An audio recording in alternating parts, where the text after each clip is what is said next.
Chapter 760. Dwarven mercenaries Michael followed Thamer through the woods. He always had doubts about Hammond. Not that Hammond showed any anger toward the Genric family, but he obeyed every single command they issued to the last letter. It felt too good to be true to Michael. Of course, Michael ordered Arya to investigate Hammond when he had his doubts, but Arya found nothing incriminating. This was what made Michael curious about why Hammond staged an ambush. That elf was willing to sacrifice Elmer. After flying through the woods for almost 30 minutes straight, Michael noticed a wooden cabin in the middle of nowhere. The cabin perfectly blended with its natural surroundings and was almost hidden from the naked eye. Veins and moths entangled around the cabin, hiding it with their green. Since the cabin was outside the no-fly zone, Hammond was able to fly to the cabin with his men. Hence, Michael saw neither carriage nor horses outside. "Go ahead." Michael gestured to Thamer to go to the cabin first. Instead of following Thamer behind, he decided to stay behind and see Hammond's true face for a change. Thamer nodded before flying straight to the cabin. Standing outside the cabin, Thamer knocked on the door. "Thamer." Michael heard Hammond's voice coming from within the cabin. "It's done," said Thamer. Finally, the cabin door opened. Michael stayed hidden in the woods, looking at Hammond opening the door. Michael scanned the cabin to realize Hammond had brought backup with him. But they didn't look like Hammond's personal guards from the Genric family. These guards wore some kind of flaming armor. Moreover, they were shorter than an average human. They had long, bushy beards, messy hair, and bulky arms. Simply put, they were dwarves. Moguls. Michael mumbled under his breath. The Moguls were a mercenary guild from the Dwarven Kingdom. The vilest and most ruthless dwarves exiled from their homeland formed this brutal mercenary guild that would do anything for the right price. They were like the Grim Reapers, but less secretive and more ruthless. They didn't end up on Michael's radar until now. They had been escaping the war gods using the mines and mountains. To be honest, Michael was surprised to see them with Hammond. Usually, the dwarves loathed the elves. Thus, if they were working for Hammond, he must have offered them a handsome payment. There they are. Hammond licked his lips. His eyes turned predatory, looking at the twins. "They're alive, right?" asked Hammond. "Yes," Thamer nodded. "Something's wrong." Michael heard a dwarf growl. Michael was surprised by the dwarf's perception. Following the dwarf's statement, all his buddies unsheathed their weapons. Hammond was startled by their action. "What's wrong? What's happening?" asked Hammond. He had no clue why the dwarves suddenly unsheathed their weapons. Unlike the dwarves, he failed to notice the fear in Thamer's eyes. "He's being blackmailed. I can see the fear in his eyes." A dwarf with a long cut across his face growled. The dwarf immediately lunged at Thamer with his battle axe. He placed the axe against Thamer's throat, while Hammond quickly took the kids off Thamer's shoulders. He threw the kids on the table like they were toys. Another dwarf kicked Thamer on the knees to bring him to his knees. Instead of questioning Thamer, the dwarf just stared into his eyes. "He is not himself. Someone forced him to do this," said the dwarf. Once again, the dwarves surprised Michael. Despite their lust for blood and booze, they actually showed some intellect. They didn't even believe Thamer for a minute. Just by looking into Thamer's eyes, the dwarves figure out he was forced. Michael calmly watched everything that was happening inside the cabin. "We are all fucked," mumbled Thamer. Tears rolled down from Thamer's ears without his control. Thamer's tears completely dazed Hammond. He knew Thamer for years. Thamer was one of the most ruthless and heartless bastards he had ever known in his life. But he was sobbing like a little child. "Thamer, what the hell are you talking about?" Hammond asked Thamer. He yanked Thamer by his collar. Before Thamer could utter another word, a bright light flashed across the cabin. The dwarves were startled. Soon, a sudden gust of wind snuffed out all the candles in the cabin. Darkness fell over the room. Hammond couldn't even see his own hands before his eyes. The dwarves quickly lit the lanterns dangling on their waists. Since they traveled through dark mines, they all had lanterns to light their way. Hence, they quickly fought off the darkness with the lanterns. The lantern light dimly lit the room with a shade of orange. Hammond let go of Thamer and moved closer to the twins. "Someone's here," said a dwarf. Hammond's ears twitched as he heard footsteps. The footsteps sounded louder and louder until the door creaked. Every single pair of eyes were locked onto the door. They expected someone to open the door, wide open any second. As they expected, someone did open the door. In the dim light, they saw Michael walking into the cabin. The dwarf near the doorway lunged at Michael without a second thought. Only when he was in midair the dwarf recalled the face. His eyes widened in shock. But it was too late as Michael caught the dwarf by his neck in the air. The dwarf's feet quivered as he started swinging his battle axe at Michael to cut his head. Hammond heard a cracking sound as the dwarf stopped quivering in Michael's hand. The battle axe fell off the dwarf's hand and hit the ground with a loud thud. The Dark Lord, Hammond mumbled under his breath. His predatory eyes glistened with fear. The dwarves took a step back. To a man who killed immortals, killing a bunch of soul refiners was as easy as lifting a finger. The dwarves were not stupid to rush into battle head-on with the Dark Lord himself.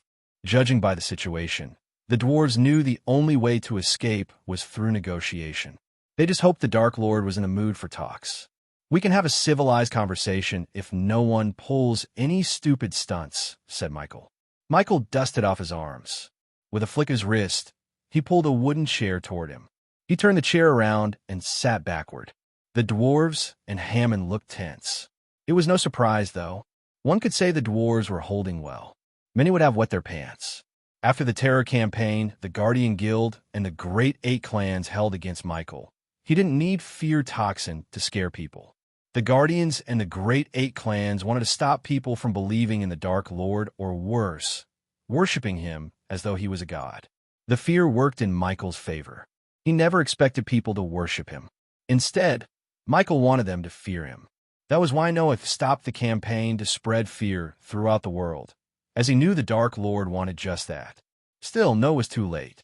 The Guardian Guild and the Great Eight clans did a fantabulous job of scaring people. Even the criminals shivered at the mere mention of the name Dark Lord. Now let me hear why you want to kidnap those two. If I'm not wrong, you should be protecting them. This doesn't seem like protecting, said Michael. Hammond felt reluctant to speak. Michael just lifted his finger as a lightning bolt shot out of his fingertips. The lightning bolt went straight through Thamer's head, instantly killing him. The dwarves jumped back in shock. Thamer wasn't weaker than any of them. If the Dark Lord could kill him with a single lightning bolt, they could only imagine what he could do when he used his full power. They realized the stories they heard about the Black Day were not at all exaggerated. In case the system hadn't gone offline for a year, Michael would have reached level 3 immortal stage. Unfortunately, he was being bottlenecked by the system. As you can see, I'm not a very patient guy. So you should answer me without testing my patience, said Michael, crackling his fingers. Thamer's boy was on the ground with a big hole in his head. Blood still oozed down from the hole. His eyes were filled with terror and shock. At least he died instantly without suffering. Hearing Michael's words, Hammond gawked around the cabin. Everyone in the room knew there was no way of escaping without the Dark Lord's permission. However, Hammond couldn't reveal his story in front of these dwarves. Michael noticed his hesitation and sighed. You seem to want more privacy. That can be arranged, said Michael. When he turned his gaze at the dwarves, they realized he was about to kill them all. Fuck this and fuck you, one of the dwarves roared. He didn't want to go down without a fight. The dwarves would rather fight and die fearlessly than beg someone else for their lives. A dwarf raised his battle axe to bring down upon the Dark Lord with full force. However, his body froze as the battle axe slipped off his hand. Michael's eyes lit up. The very next moment, the dark beams shot out his hands and bounced off from dwarf to dwarf, killing everyone except Hammond in a blink of an eye. The dwarves didn't even have the chance to defend themselves. After the dark beams disappeared as quickly as they appeared, puffs of smoke escaped Michael's eyes. One by one, the bodies hit the ground with a thud. Hammond's mind went blank. He paid 1,000,000 gold coins to the mercenaries to get them to work for him. Unfortunately, his 1,000,000 gold coins went to waste. I'm not going to ask you again. Tell me why you stage an ambush and kidnap the twins, asked Michael. This time, his voice became colder and demonic. Hammond felt the pressure from the Dark Lord's piercing gaze. Having no choice, Hammond began to reveal his backstory. After hearing his full story, he just hoped the Dark Lord would understand his motives. Only Hammond knew the Jenrick family was not as they seemed to be. Chapter 761. The Elven Rune. Michael listened to Hammond's story in silence. The crickets and distant beasts accompanied them, along with creaking woods in the cabin. Heavy downpours accompanied Hammond's story. The droplets hit the roof, making a rhythmic noise that served as background music to Hammond's story. When Hammond finished his story, Michael felt pity for Hammond. According to Hammond, his family, once called Hamlets, protected the great elven rune. The rune was passed from generation to generation. It was their sole duty to protect the elven rune. Apparently, there was a blessing hidden within the elven rune. The blessing gave whoever keeps the family healthy and prosperous. Therefore, Hamlets led a very good life in the Azure continent. Hamlet was only a child when his house leader brought his best friend 100 years ago to the Hamlet Manor. He trusted his best friend enough to reveal the existence of the elven rune. At that time, he did not know the elven rune kindled the fire of greed in his best friend's heart. A few days later, someone murdered the house head in his own manor and stole the elven rune. The Hamlets scoured the continent for the rune, but did not find a single clue. Years passed without the elven rune. The disappearance of the elven rune turned into a curse. One by one, the Hamlets fell sick to a strange illness and gradually lost their former glory. Once a prominent family in the continent slowly lost everything until they ceased to exist. However, before the last Hamlet, Hammond's father died. He found that his best friend visited him on the day the house leader died. P1E's visit N0V1B in NE. T. Hammond made his life's work to find the elven rune and exact revenge against those who stole the rune, resulting in his family's demise. Like vultures picking off flesh from a corpse, the rival families robbed everything the Hamlet family had. As the last and only Hamlet, Hammond was thrown into the streets. He described his hellish childhood in great detail, with tears gushing out of his eyes. Michael sympathized with Hammond because they both shared the same hellish childhood. Despite Hammond's hardships, his thirst for revenge kept him going. Finally, at his 15th age, Hammond finally met the man who came with his house head. Imagine his surprise when Hammond learned this man went from a lonely adventurer to the house head of the Jenrick family, Tanatar Jenrick. Although Hammond did not remember the name he used when he came to his home, he was pretty sure it wasn't Tanatar Jenrick. Hammond might have been a little child, but he could never forget the man's face who was responsible for everything. Hammond followed Tanatar for a couple of years, waiting for an opportunity to gain his trust and enter his family as a Jenrick.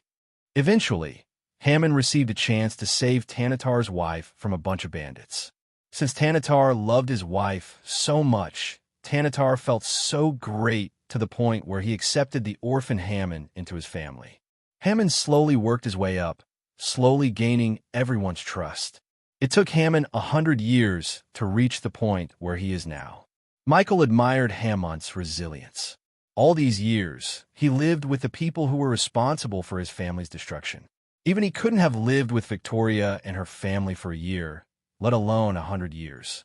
Michael began to have second thoughts about killing Hammond, not only because Michael sympathized with Hammond, but also because he said he had the plan to retrieve the elven rune. According to Hammond, the elven rune would recognize his bloodline. He was confident he could disable the runes and arrays in the vault to get to the rune. Michael wondered how he could use the elven rune to disable the arrays and defense runes. But he saw absolute confidence in Hammond's eyes. Since Michael didn't have the system's help, he had to rely completely on his instincts. And his instincts told him to go along with Hammond's plan. So tell me, Hammond, what's more important to you? Your thirst for revenge against the Jenrick family or the elven rune? You can't have both. Choose one, said Michael. Hammond's thoughts faded as images of his daily life flashed across his eyes. Michael let Hammond think in silence. On the one hand, Hammond had the elven rune, his family's heritage. On the other hand, he had Tanatar and his family, who stole the rune, resulting in his suffering. Without the Hamlet family, there was no need for the elven rune. That rune didn't have the power to bring his family back. However, killing Tanatar and destroying his family would certainly avenge his family and bring him peace. Hence, Hammond chose revenge against the Genric family instead of the elven rune. As far as Hammond was concerned, the Dark Lord could take the rune. "I want the Genric family dead," Hammond growled. "Except the kids. Be honest, do you really plan to kill the children?" asked Michael. Hammond hesitated to answer Michael because he wasn't a child killer. Subconsciously, Hammond was attached to the twins and the other children. His anger was pointed toward Tanatar, not the innocent children and others. Hammond was not a killer like Michael. He killed everyone in Victoria's family except the children because she sent them away before the war. The last time Michael heard, Noah had created an orphanage for children on every continent. As much as Michael hated Noah for being a righteous prick, he admired Noah for his leadership and initiatives, such as the orphanages. He was really taking the Guardian Guild on a better path. Pity their end goal was to fight Michael, which would result in only death. "Your hesitation is the answer, Hammond. You can have your revenge. I'm not going to kill you, but—" Michael rose from the chair. "I will take the elven rune," said Michael. Michael waved his hands before his face. To Hammond's shock, his face transformed, resembling Elmer. "Elmer," Hammond mumbled. For a moment, Hammond thought the Dark Lord had taken Elmer's face. However, he slowly connected the dots to realize the Dark Lord was Elmer. With another wave of his hand, Michael changed his face to look like another elf. "Elmer is dead," said Michael. "Now, get your plans on the road. As I said before, I am not a very patient guy. Asterisk, asterisk, asterisk, asterisk, asterisk, asterisk, asterisk, asterisk, asterisk, asterisk, asterisk, asterisk, asterisk, asterisk, asterisk, asterisk, asterisk. The Genric family mansion was located on the outskirts of Varian. The mansion would have seemed identical to any other in the prestigious neighborhood to the outside viewer. Large curtain windows set in solid concrete walls and burnt silver tiles on the roof. Stone statues and a large metal gate guarded the entrance. A freshly trimmed lawn, flowering bushes, and sunlight reflecting off the surface of a fountain on a typical warm summer day. A well-kept gravel path led to automatic double doors. Inside rested several priceless artifacts proudly. In one of the many numerous rooms, the house leader Tanatar, Genric, scoured through heaps of scrolls on his wooden table. Wooden boxes were stacked high against the ceiling, and the content of the few that had been unpacked was dispersed throughout the room. The heavy, dusty air dimmed the area. Outside his room, the Genric family went on with their life as any other usual day. Tanatar Genric was a gentle-looking elf with blue eyes and long, striking golden hair. Despite retiring from being an adventurer 100 years ago, he still had muscles underneath an inch of fat. One could easily see the deep scar on the side of his neck.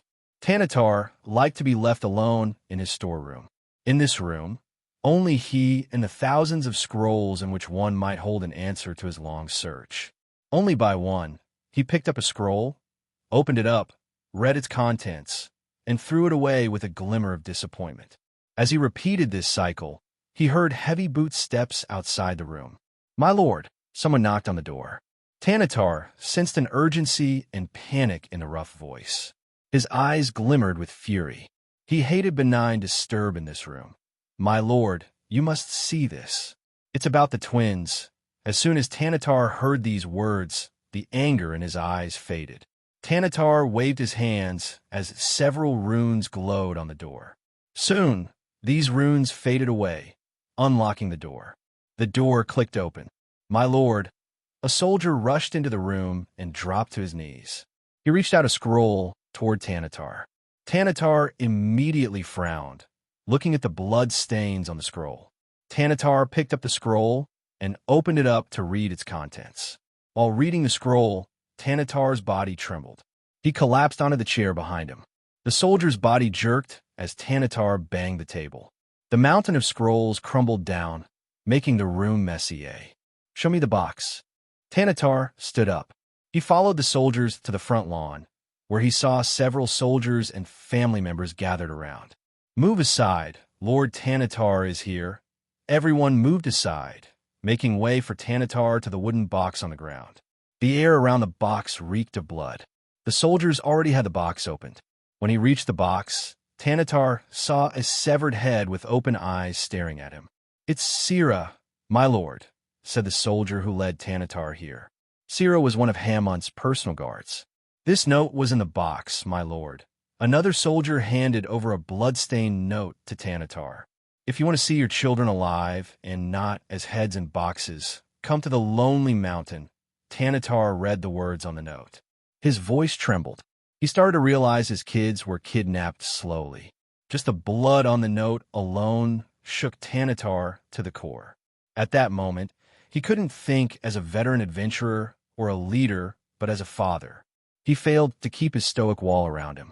Thinking about his children in danger made the wall crumble down. For a few moments, his mind went blank. "My lord, what does the note say?"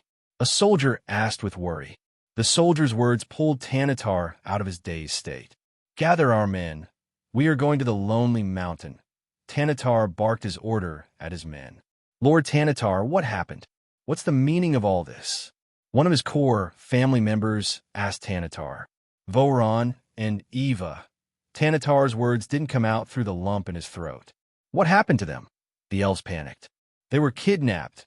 Tanatar barely finished his words, shaking everyone to their core. While Tanatar and the others were gathered at the front lawn, Hammond entered the mansion via a secret path only known to the elders. Michael accompanied Hammond as one of his personal guards. Michael followed Hammond behind a dimly lit underground passage.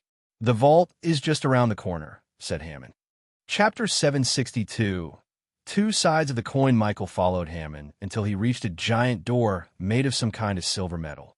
The door was built with countless nuts and bolts. On top of these mechanisms, Michael sensed countless runes.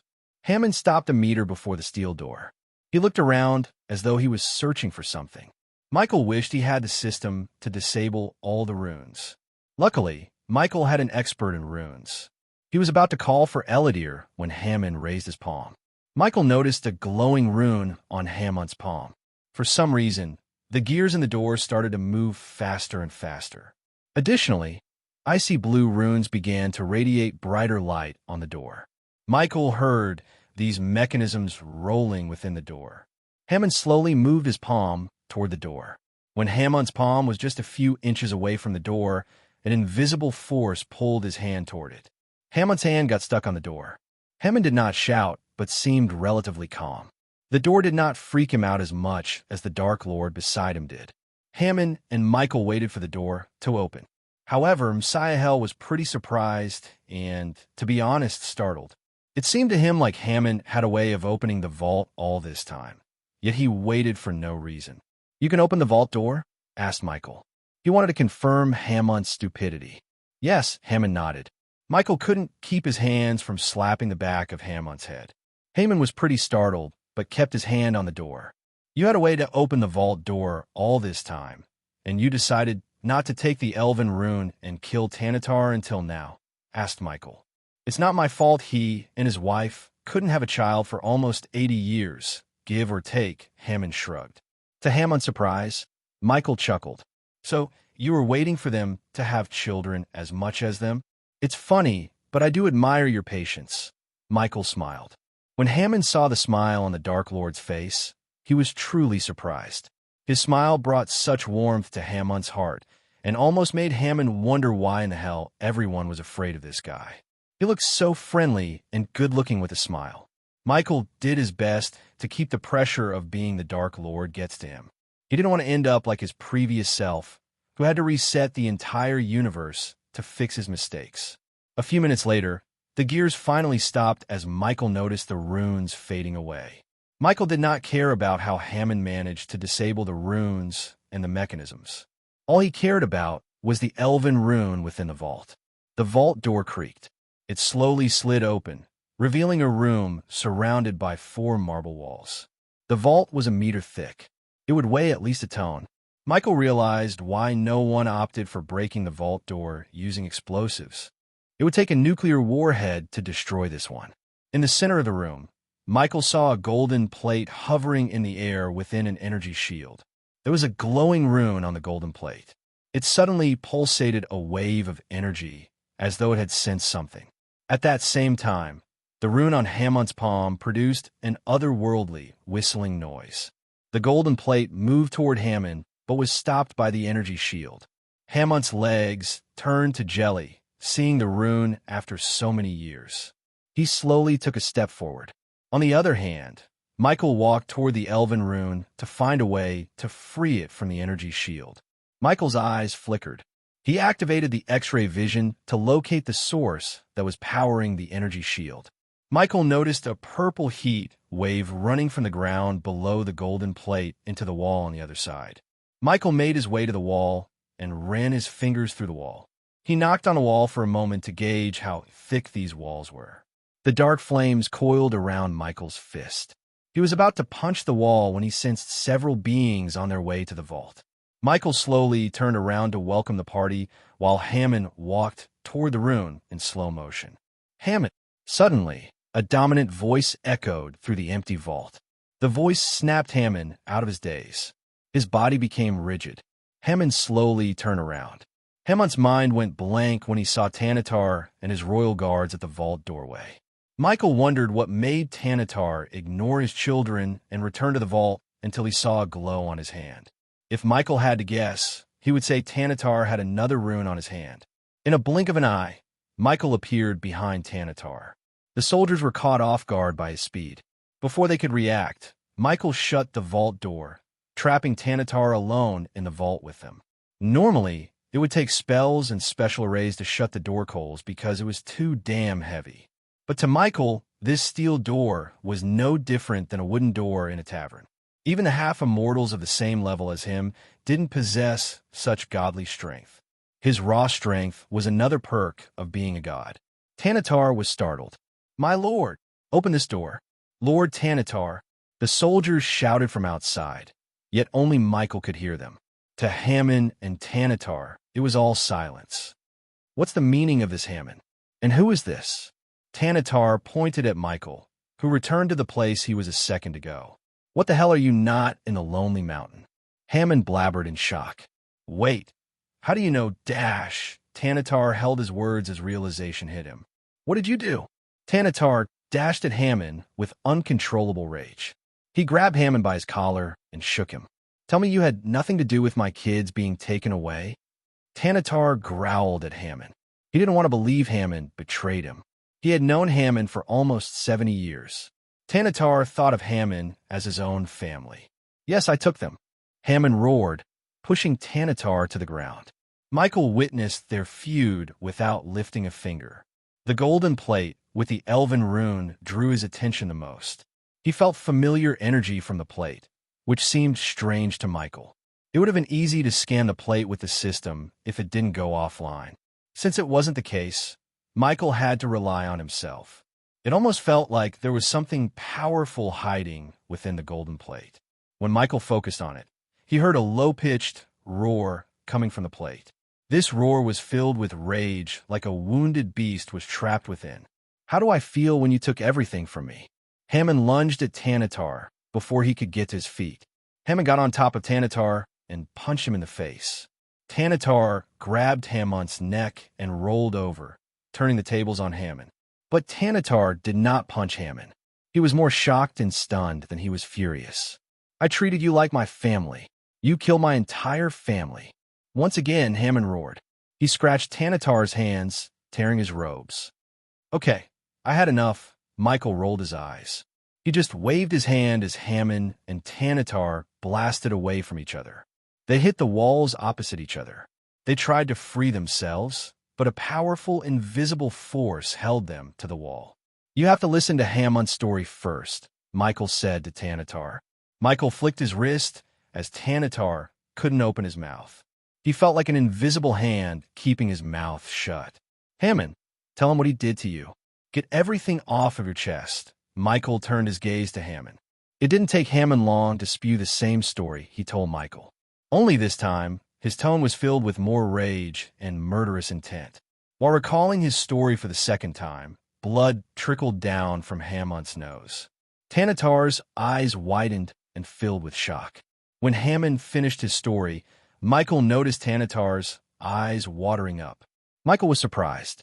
Tanatar's eyes didn't look like a killer's. Michael had seen enough killers to know Tanatar may be innocent. Michael now wanted to hear Tanatar's side of the story. Hence, he shut Hammond's mouth and let Tanatar speak. I didn't kill Erdan. Tanatar's voice stuttered. He was my best friend. Tears gushed out of Tanatar's eyes. Hammond roared, but no words came out of his mouth.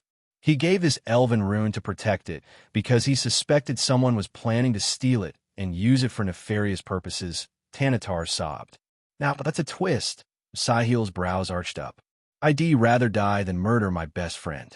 If Erdan wanted my life, I would have given it to him gladly, said Tanatar. Michael took a deep breath. He looked at Hammond. Seems like you want to know his side of the story. To be honest, Michael wanted to know Tanatar's part of the story more than Hammond wanted. He spent a year in the Genric family as Elmer, so Michael felt a little bit of compassion toward the Genric family. At the same time, he felt Hammond's actions were somewhat justifiable after learning what Tanatar did to Hamlet's. However, Michael's thoughts changed when Tanatar completely denied killing Erdan Hamlet and stealing the elven rune. Your kids are safe. Just tell him your side of the story, Michael said to Tanatar. Tanatar believed this complete stranger for some reason. After taking a few deep breaths, Tanatar began to tell what happened between Erdan and him before he departed for Ar from the Azer continent. Tanatar's story completely contradicted Hammond's part of the story. According to him, Erdan Hamlet, the house head of the Hamlet family, asked Tanatar to take the elven rune and leave for the Ar continent. He suspected someone within the Hamlet family was planning to take the elven rune and present it to none other than the Dark Lord himself. It was shocking, to say the least. Michael was caught off guard. Initially, Tanatar refused to do that, but Erdan insisted, giving him no choice. As a lonely adventurer, Tanatar had no family then, so he agreed to take the elven rune away to save Erdan's family. But he never thought his entire family would be wiped out by a plague that only affected the Hamlets. Even after founding the Genric family, Tanatar did not stop looking for survivors. Unfortunately, he found no one and concluded the entire Hamlet family was wiped out. So someone from the Order was living with the Hamlets. Michael sighed. He knew he or she probably died from the strange sickness that hit Hamlets. But Michael couldn't figure out how Erdan learned about the Order members' plan. Michael refused to believe they were sloppy enough to let Erdan learn about their plan. The members of the Order were extremely cautious and cunning. They survived centuries without being discovered by the Guardian Guild or the Sky Hall. So how could Erdan, a mere lord of the family, find them? Something told Michael there was more to the story than Hammond and Tanatar told him. Unfortunately, Michael doubted either of them knew the full story behind Erdan's decision. Chapter 763, A God's Judgment. Happy New Year, my dear readers. As my tiny gift to you all, I will mass release 5 chapters on January 5th, 2023. May you receive all the blessings from the God. Tanatar and Hammond were both in shock after hearing each other's story. Either of them couldn't believe what the other had gone through over the years. Michael believed Tanatar's story as much as he believed Hamlet's. While they were silent, staring at each other, Michael punched the wall.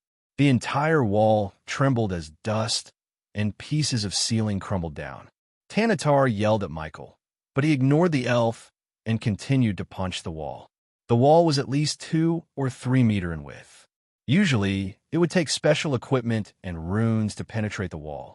But to Michael, his fist was more than enough. The vault continued to tremble as dust crumbled down from above. Stop! Tanatar shouted at Michael. As someone who built the walls, Tanatar knew why Michael was punching the wall in that certain place. After punching a hole in the wall, Michael noticed a blue rune glowing within the wall. Michael opened his palm as a stream of dark flames shot to the rune. Under the scorching heat of the dark flame, the rune faded away. As the rune disappeared, the shield around the elven rune flickered. It lost a bit of its glow. Michael scanned the room for more runes. He counted 3 more. Hammond, who the hell is that? You have to tell him to stop. Tanatar yelled at Hammond. I can't. Hammond shook his head. Hammond's mind was in a mess. After hearing Tanatar's story, everything he believed turned out to be false. At that moment, Hammond's entire life felt pointless. He couldn't care less about the elven rune. Meanwhile, Michael reached another wall and started punching it like before.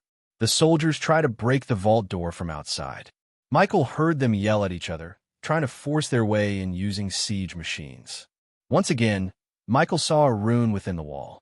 He simply destroyed the rune with his dark flames. The shield flickered as it shone dimmer and dimmer. Tanatar struggled against the invisible force binding him to the wall. But no matter how hard he tried, he couldn't escape. He even tried to cast a spell, only to fail. The force prevented him from completing his spell. Michael, on the other hand, completely ignored Tanatar and Hammond. When Michael started to punch the wall covering the last rune, Tanatar screamed at him as loud as he could. Michael created a hole deep enough to explode the rune with a couple of punches. His fist turned blood red. Punching still hurt his fist despite covering his fist with the dark flames. If anyone else tried to punch the wall, they would have ended up with a broken hand. The final rune glimmered with a tinge of crimson red. Just like before, Michael destroyed the rune with his dark flames. The black flames coiled around the rune like a snake and vaporized it. At last, the shield covering the golden plate with the elven rune fell down on the ground. Michael made his way to the golden plate and picked it up from the ground. The golden plate pulsated with strange energy. Suddenly, a powerful blast of grayish energy blasted Michael away. Michael was caught off guard. He flew onto the wall behind him and hit it with a loud thud. His hands went numb. Michael quickly picked himself up to see a strand of purplish flame seep out of the golden plate. A primordial flame. The flame glowed brighter and brighter. To Michael's surprise, the flames formed a creepy, smiley face in the air, as though the dark flames had some kind of hostility toward the strange primordial flame. The dark flames shot out of Michael's body. The dark flames produced an otherworldly hissing sound. Michael felt like the two flames wanted to kill each other. He could literally feel the dark flames' hatred toward this new primordial flame. Michael dashed at the purple flame to absorb it somehow. However, the purple flames lashed at Michael. He quickly jumped, flipping in the air to avoid the flame waves. He immediately cast Silenes to slow the time around him. He wanted to catch the purple flame. However, the primordial flame did not get affected by the spell. Its shot flew above, penetrating through the ceiling as though it was made of foam. Michael landed right above the hole. He looked up at the hole to see nothing but the sky. The primordial flame penetrated through the manor and flew away. Damn it, system. Michael cursed the system. If it was online, Michael could have absorbed the primordial flames. Since the primordial flames would choose its host as a sentient being, Michael had a feeling the flames were on their way to finding a suitable host. What the fuck was a primordial flame doing inside this? Michael picked up the golden plate with the elven rune on it. After the primordial flame escaped, the elven rune did not pulsate any powerful energy waves. Michael put the elven rune inside his space ring before turning his gaze back at Hammond and Tanatar. Did you know what that was? Michael asked them. They looked just as confused as Michael. He sighed. He walked toward Hammond. He was telling the truth. The flame you saw had powerful energy radiation. Your family spent years in this radiation. So when he took the golden plate with these flames trapped within, the energy radiation disappeared. Your bodies and souls couldn't adapt to living without this energy radiation. Hence the sickness. Simply put, the real culprit is the flames trapped within the golden plate, Michael explained to Hammond. However, Hammond's eyes glimmered with doubt. It made sense. After all, Hammond spent his entire life believing Tanatar betrayed him and his family. That kind of hatred wouldn't go away so easily with a few words. You lost a family long ago, but gain a new one here. There is no reason for you to seek revenge anymore, said Michael. Normally, Michael would avoid giving advice or putting his nose into someone else's business. But Michael lived with Hammond and the Jenrick family for a year. He had a soft spot for them. Unlike Maxim and his family, Tanatar did no wrong to Hammond. Michael wished Hammond to embrace his new life and let go of the pointless anger. Judging by Tanatar's look in his eyes, he was willing to forget and forgive what Hammond did. The question was, will Hammond change? Michael waved his hands as both Tanatar and Hammond fell from the wall. They breathed heavily. Michael turned his gaze toward Tanatar. "I will take the elven rune from you," said Michael. "You can't. Get it back." Tanatar dashed at Michael without a second thought. Michael simply raised his hand, sending a wave of wind to knock out Tanatar. The gust of wind blasted Tanatar onto the wall. Tanatar growled in pain. He even coughed up blood. If Michael didn't hold back his power, a simple wave of wind could have killed Tanatar. After purifying his body with pills and potions refined by him, his power skyrocketed. It even freaked out Michael. He actually had to hold back most of the time to avoid accidentally killing his foes. Hammond didn't lift a finger. Michael saw the lingering hatred in Hammond's eyes and sighed inside. P1E's visit N0V1B in. And if they don't do anything stupid, Tanatar, I can take this rune and go away peacefully, or take it after I slaughter your entire family. The choice is yours. Lightning bolts crackled around Michael's wrist. The mere mention of Tanatar's family made him back off. This elven rune was a burden for both of you. Be glad I'm taking it off your hands. Don't make me kill you all, Michael threatened Tanatar. The aura Michael released made Tanatar tremble in fear. Not a single word escaped the elf's mouth. Meanwhile, Hammond stood there like a statue waiting for the Dark Lord to leave. "Hammond," Michael turned his head. He looked at Michael, but avoided direct eye contact. Suddenly, Michael grabbed Hammond and lifted him off by his neck. Tanatar's heart skipped a beat. He dashed at Michael. "Let him go."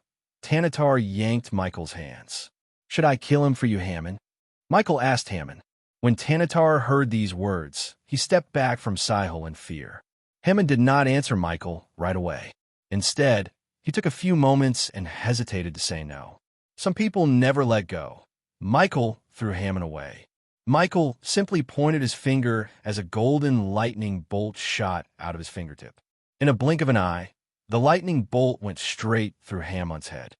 Since Hammond was too weak, his entire body exploded into a red mist in the air. The blood splattered across the room, painting the walls and floor red. Tanatar's mind went blank. Not a single piece of flesh hit the ground.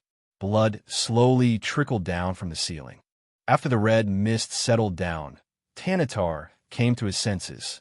Why did you kill him?" Tanatar growled at Michael. Before Tanatar could do something stupid, Sihel flicked his wrist, keeping Tanatar still. "His hatred for you and your family runs too deep.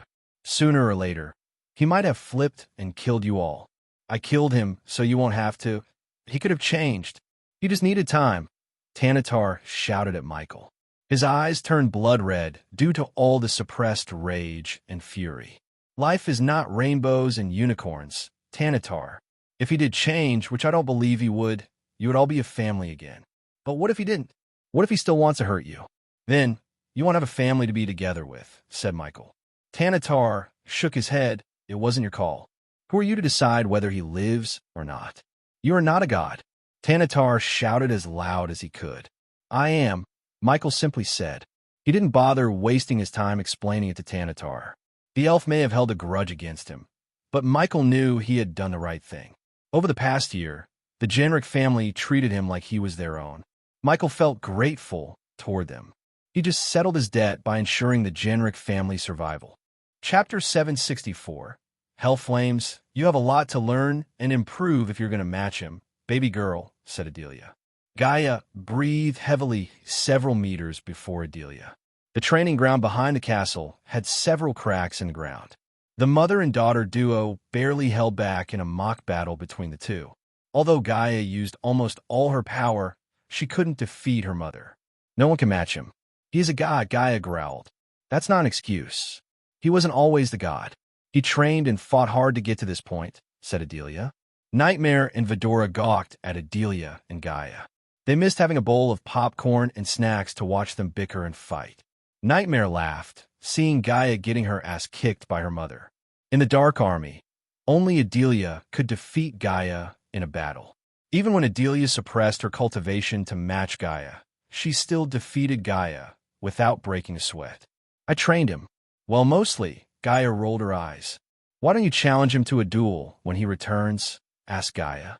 It'd be a great motivation for me to see you get defeated for once. You want your mother to fight the Dark Lord?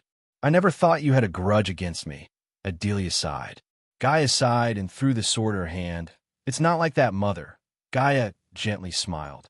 Gaia was about to go to her mother and embrace her when a bolt of lightning hit the training ground. Gaia and Adelia were startled by the sudden lightning bolt strike. To their surprise, they saw Michael where the lightning had just struck. How are my two favorite ladies in the world? Asked Michael as they all dashed at Michael. Nightmare shrunk himself and leaped onto him with Fedora. Nightmare and Fedora showered Michael with wet kisses. It had been a year since they saw Michael. Michael rubbed their chin as he turned his gaze toward Gaia. He opened his arms, waiting for her to embrace him tightly. Gaia hugged him as her face lit up with joy. She buried her head in his chest like a little girl. For a few moments, Michael stayed in this group hug. I missed you, bastard, Gaia purred. What do you mean, miss me? We just met a week ago, Gaia smiled.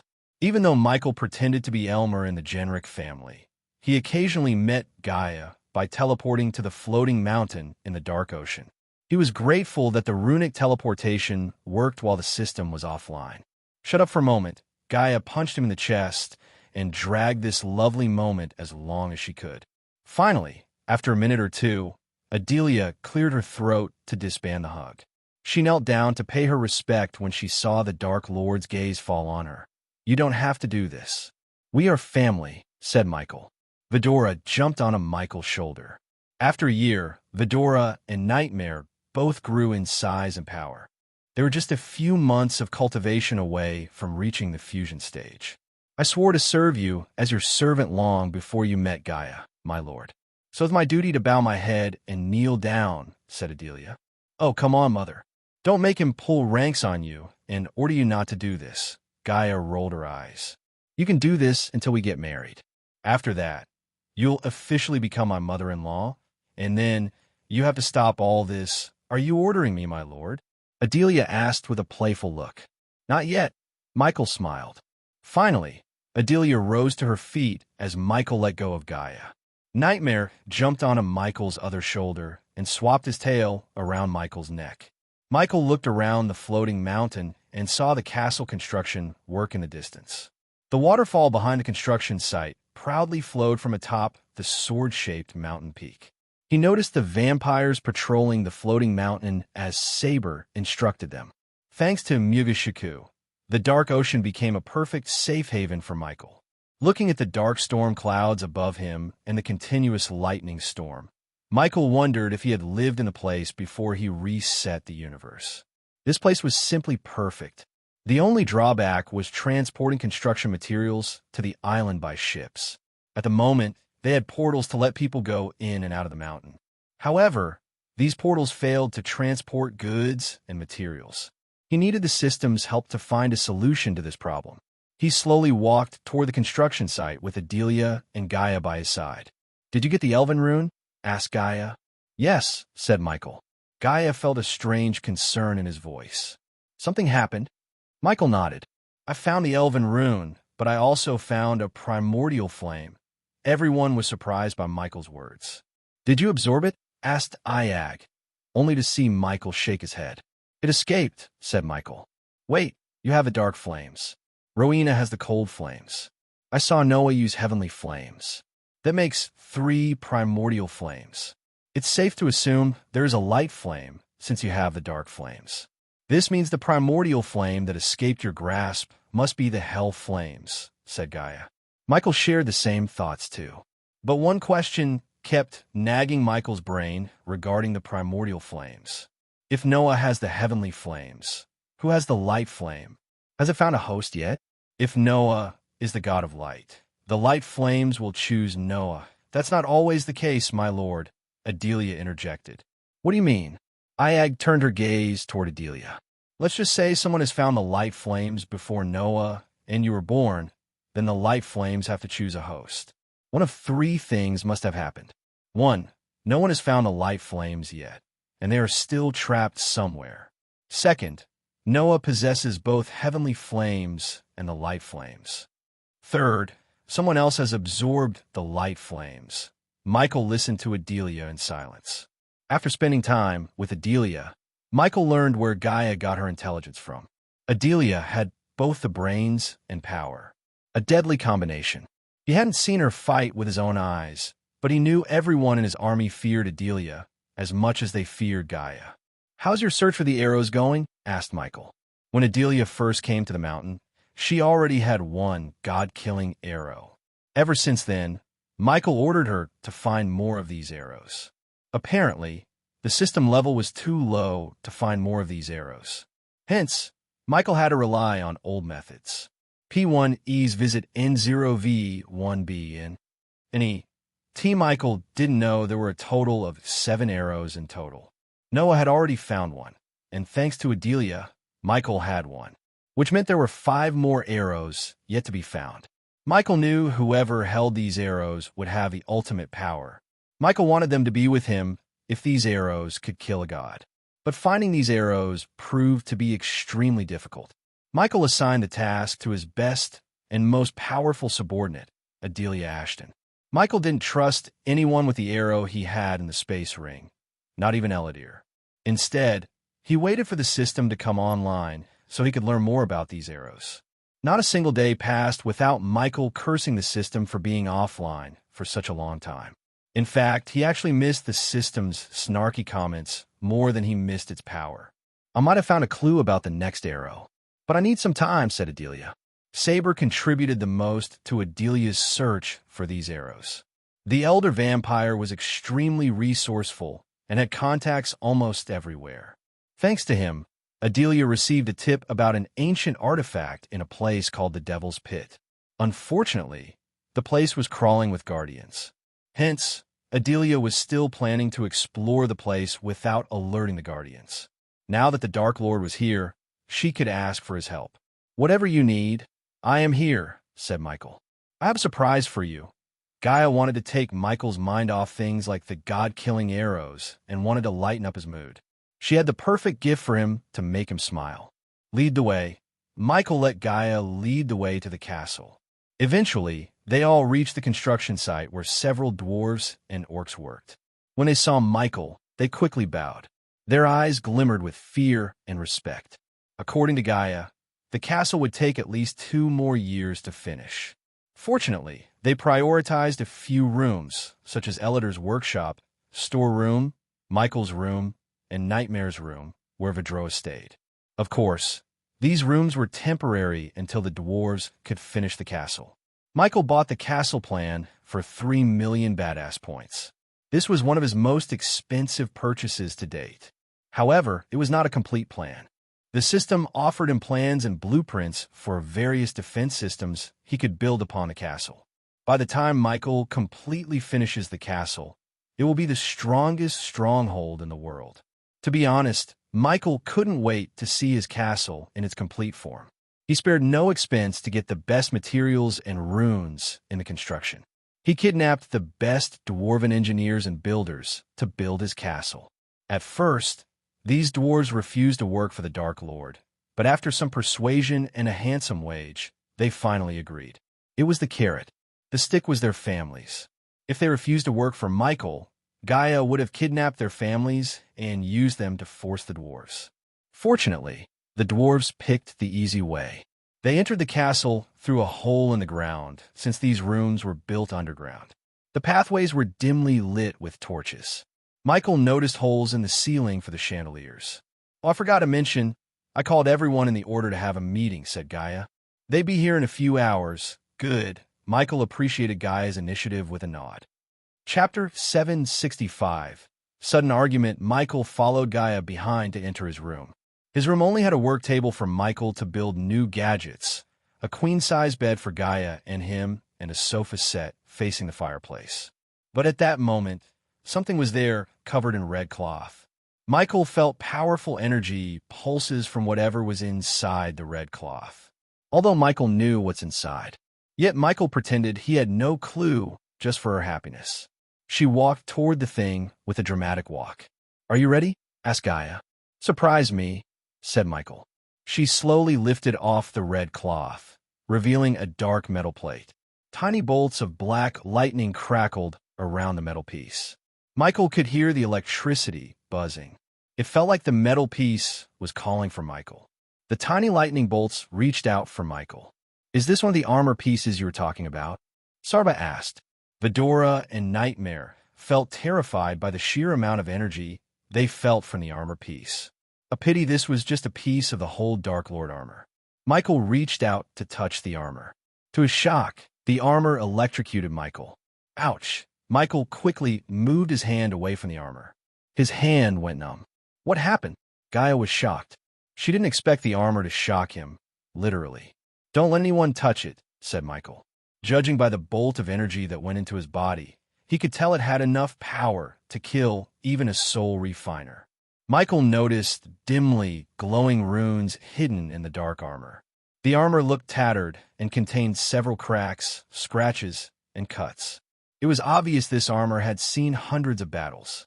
Michael didn't dare to try to touch the armor yet again. "Weird," Gaia rubbed her chin. "I thought you can touch the armor since it belongs to you. Maybe we have to find every piece and make it whole again." Adelia shared her thoughts. Once again, Michael missed the dam system. If it was online, he could have easily scanned the armor piece and found out what was wrong with it. One thing is for sure. "I cannot use it now," Michael sighed. "How many pieces are there?" asked Sarba. 6 more pieces," said Nightmare. As they were staring at the armor, Azazel appeared behind Michael. "My lord, you are back." Michael turned around to see Azazel bow his head deeply. Azazel was at the fusion stage level 6.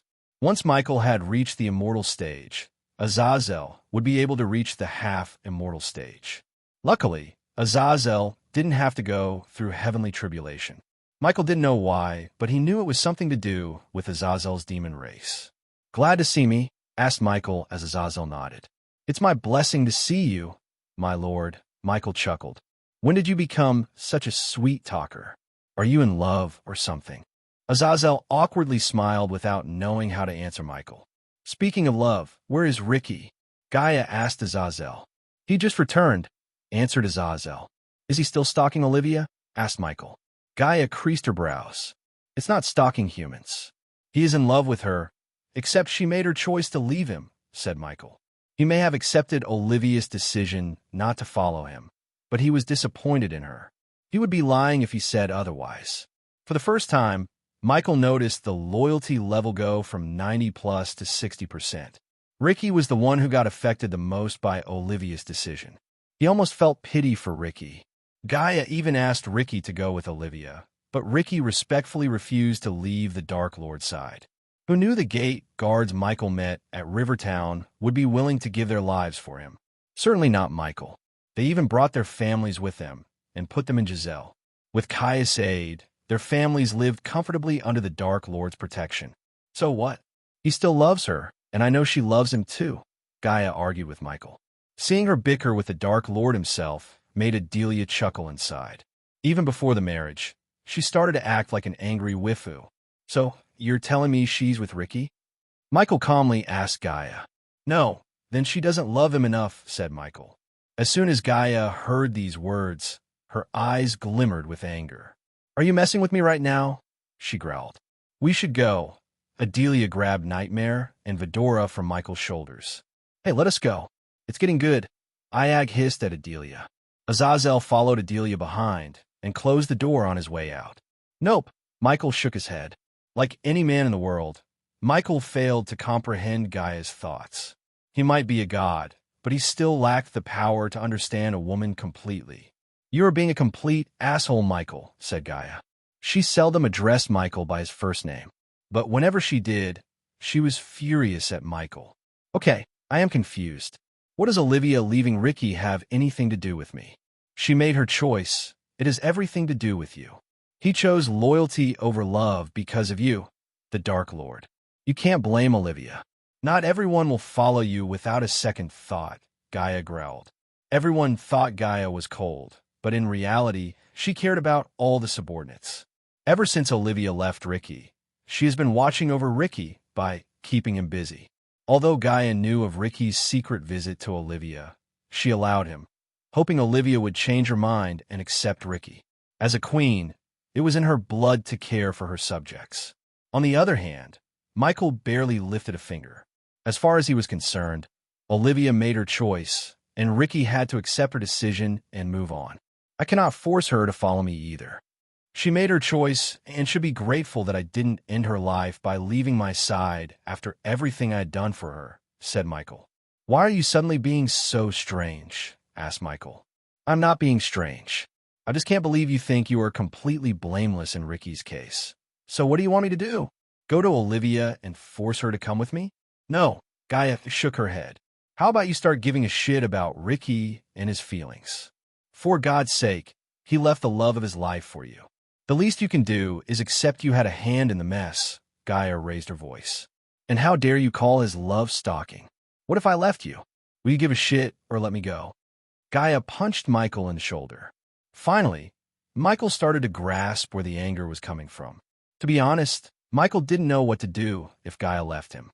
However, he wouldn't cry or destroy himself like many for sure. Instead of worrying about what he would do after she left him, Michael would ensure she didn't leave him. First, you won't leave me, and I won't let you. Second of all, we are not them.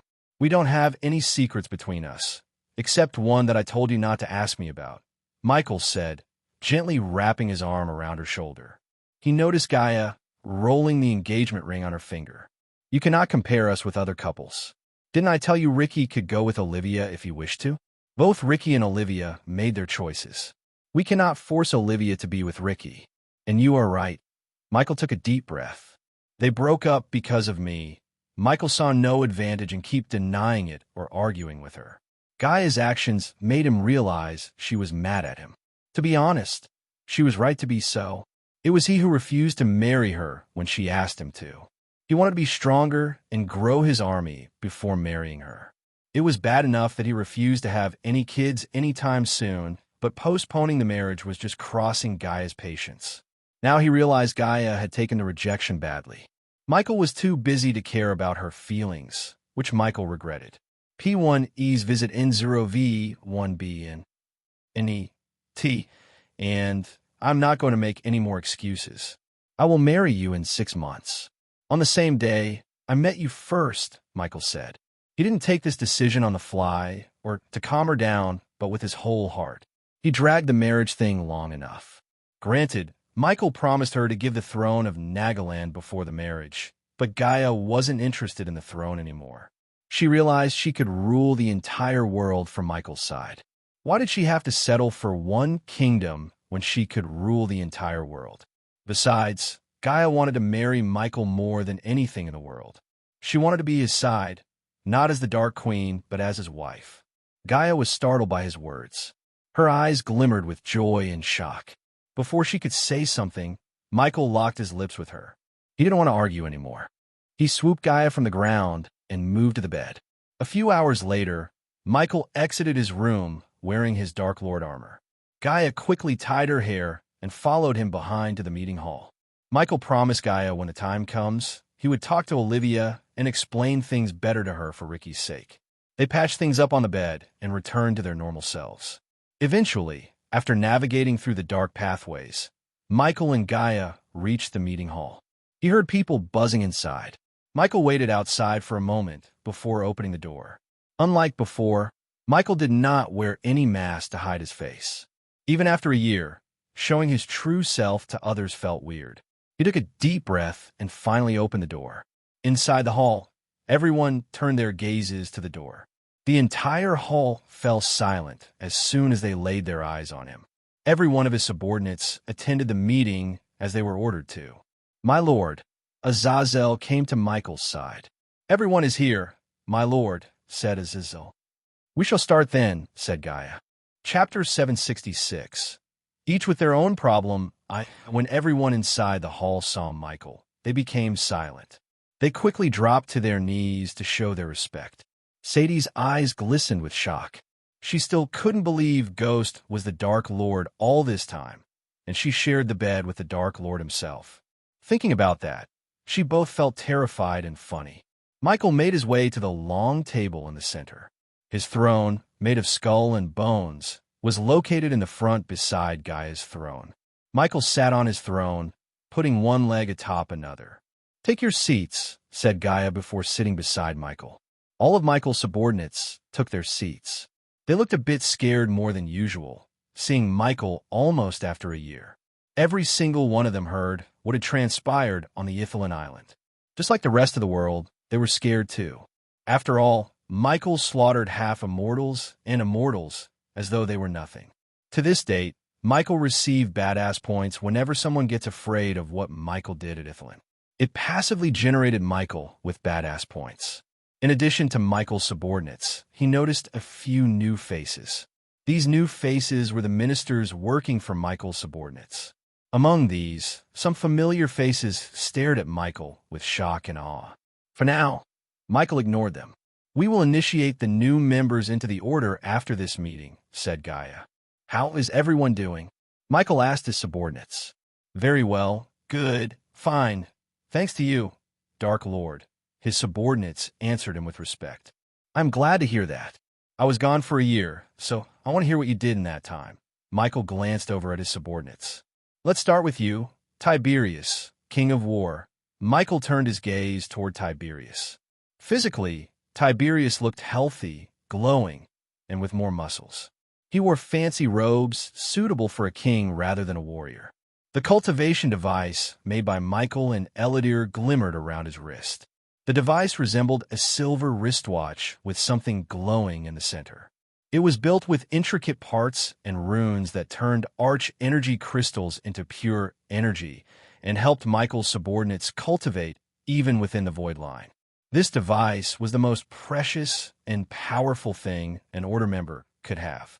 Only those who swore their loyalty directly to Michael received this device. Each device was equipped with a self-destruction rune. In case someone else got their hands on the device, it would explode into pieces, leaving nothing behind. Because of the cosmic energy coursing through his veins and the device around his wrist, Tiberius managed to reach the fusion stage level 5. Michael was happy with Tiberius' cultivation progress. In fact, no one disappointed him. Tiberius took a deep breath. "I've been building an army as I was ordered. Freeland is growing faster than I initially expected. Since we haven't faced a war, our army lacks real battle experience," said Tiberius. Although they had a large army, most soldiers in the army didn't fight in a real battle. Without fighting a real battle, they would still be novices when it comes to war. Unfortunately, no one had the guts to wage war against the Freeland ruled by Tiberius. The biggest reason was Giselle's rapid growth in power. Gaia's leadership and the resources Giselle received from the Order made Giselle stronger than any other kingdom ruled by a senate. On top of that, Maven became a part of Giselle, making Giselle the biggest kingdom in the southern continent. Among the 7 kingdoms in the southern continent, Maven and Giselle became one. As a result, 7 kingdoms became 6 kingdoms. With King of the Night, Saber's help, we managed to broker peace between Pre-Rid and Myril. "So we didn't need to send out troops to fight Pre-Rid," said Tiberius. "General Quintus worked for Fabia, who was working for Saber, so General Quintus became Michael's subordinate without him knowing." Gaia talked about initiating Quintus into the Order as he was a fierce warrior and could be a valuable asset to them. However, Michael needed time to assess everyone's opinion of Quintus. He invaded Aria's homeland and turned them into slaves. Plus, he killed Heinberg, which gained Tiberius' wrath. Therefore, they might not be so welcoming to Quintus. In fact, Michael wouldn't be surprised if Aria or Tiberius wanted Quintus dead. At that time, Michael would have to end Quintus' life not to piss his subordinates off, especially Aria, whose life was turned upside down because of him. As for Kivin, Zoril, and Nettis, if you don't know about these kingdoms are called Trident of the Southern Continent, ruled by kings instead of senates, Gaia explained to the newcomers. "Continue," said Gaia as Tiberius went on. They don't meddle with the Senate-ruled kingdoms. If I may, Dark Lord, Sadie raised her hand. I heard the three kings had met each other in secret. Also, I've been hearing from my girls each kingdom is bolstering its military and defense, said Sadie. As the Queen of Whispers, she was tasked to learn what was happening in the world as much as she could using the Silver Moon girls. Sadie recruited girls and sent them to every single kingdom in the world to learn rumors and information from the nobles. The Silver Moon girls were extremely efficient in gathering information and secrets from drunken nobles. Under their charm and beauty, the nobles opened up, and secrets flowed out of their mouths like a river. Do you know why they met? Asked Gaia. Not yet, Dark Queen, but I put my best girls to work. We will have something soon, said Sadie. As I was saying, they don't meddle with the Senate-ruled kingdoms. In other words, we do not have anyone to wage war on. An unused blade will eventually go blunt. So I'd like to request the undead to fight, Dark Lord. Tiberius made an unusual request to Michael. Michael thought about Tiberius' request for a few moments. He certainly couldn't go wage a war against a kingdom just to train his army. Even if the three kingdoms were bolstering their defense and army, it wasn't enough to wage war against them. Sometimes they might do this because of Michael's existence in the southern continent. Dalar. Michael turned his gaze toward the orc at the table. I can definitely spare some undead for training, Dark Lord. But where do I send them? We cannot let the world see our undead, said Dalar. Cover them with armor, Michael simply said. Michael remembered Gaia's words about getting them a dedicated pocket dimension for their army to enter and train. Unfortunately, creating a pocket dimension was not that easy, even for a 6-star run master. Once again, the system could solve this problem if it didn't go offline. But for now, covering the undead with armor had to do. That's all for my part, Dark Lord, said Tiberius. Give a report about the army to her later, said Michael as Tiberius nodded. After Tiberius finished his report, Michael turned his gaze toward Corey. Unfortunately, we are not lucky as King of War, Corey sighed. Our ships are getting attacked often by the Guardians and some unknown ships. They use a hit-and-run tactic. Corey's eyes burned with frustration and anger. Unknown ships. Michael tilted his head. He wasn't surprised by the Guardian ships. Unlike these unknown ships, one should fear the unknown the most. Michael recalled Spectre's words in his mind. I order my men to catch one and interrogate them, but those bastards killed themselves before my men could catch them. The poison they used didn't even spare their bodies. By the time my men reached them, there was nothing but ashes. Michael creased his brows hearing about these men. Next time you spot one of these ships, contact me immediately, said Michael. Yes, Dark Lord, Corey bowed. Is there something else? Gaia asked after seeing the troubled look on Corey's face. Sorry to be the bearer of problems, Dark Queen, Corey sighed. It's okay. We are here to find solutions to problems. Tell me what's bothering you? Asked Gaia. We need a safe report for our ships. I've been thinking if we could anchor our ships in the dark ocean, it'd be better. At the moment, the lightning storm and the climate in the dark ocean made it impossible for a ship to sail to the floating mountain.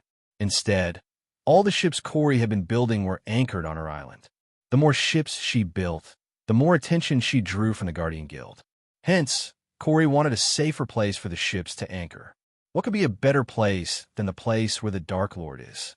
So you want our help with the lightning storm? Asked Gaia as Corey nodded. Gaia turned her head to see Ghost's reaction. He remained as calm as ever. After a while, he opened his mouth. For a while, keep the ships on your island. I will tell you when to sail in when the right time comes, said Michael. Michael had been thinking about shifting his naval army to the Dark Ocean for a while. However, the Dark Ocean's weather stopped him from doing so. This was yet another problem that the system could solve. Although he was a god, he didn't have the power to control the weather as much as he liked to. The lightning storm and the weather made the floating mountain an impenetrable fortress. Disabling them would leave them vulnerable. Hence, Michael wanted to find a way for the ships to be immune to the lightning storm and the weather. Even Michael's Big Bertha was anchored at Corey's Island instead of the Dark Ocean. Ever since Michael went to the Genric family, he didn't have enough time to equip Big Bertha with new weaponry. Now that Michael had acquired the Elven rune and the system's offline period would soon come to an end, he could finally give the ship what it truly deserves. Yes, Dark Lord, Corey bowed. Have you seen the Empress ships? Asked Michael. For some reason, Michael suddenly thought of the Elven Empress. No, Dark Lord. Corey shook her head. After Corey, Michael looked at a familiar face. He couldn't help smiling. How are you, Eve? Asked Michael. Chapter 767. Each with their own problem too, Eve would have hugged him tight if it wasn't for the crowd around her. She couldn't care less about what the world was saying about Ghost. To her, he was the only one who helped her and her family when they needed help the most. He might be the Dark Lord to the world, but to her, he was her best friend. Michael's warm smile spoke more than words. Should I address you, the Dark Lord, as everyone else? Asked Eve. You know what, I will. After all, I decided to join your order. Michael knew better than to argue with her. To be honest, he was happy she made her decision to follow him. She chose him over her family and everyone she knew. That kind of friendship really warmed Michael's heart. I won't stop you then, Michael smiled.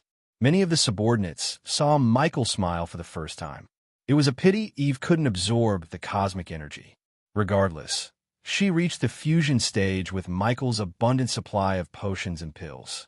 Don't let me stop your meeting. Carry on, said Eve as Michael nodded and turned his gaze to Gibson. After absorbing the cosmic energy, even Gibson was able to break through into the fusion stage. Dark Lord, Dark Queen, Gibson bowed toward Gaia and Michael. My fellow members of the Order, Gibson showed respect toward the other members with the bow.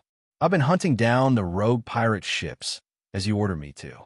Since I was blessed with the title of King of the Skies, I received enough supplies to build our very first airship. It's far from complete, but the construction is going on full swing.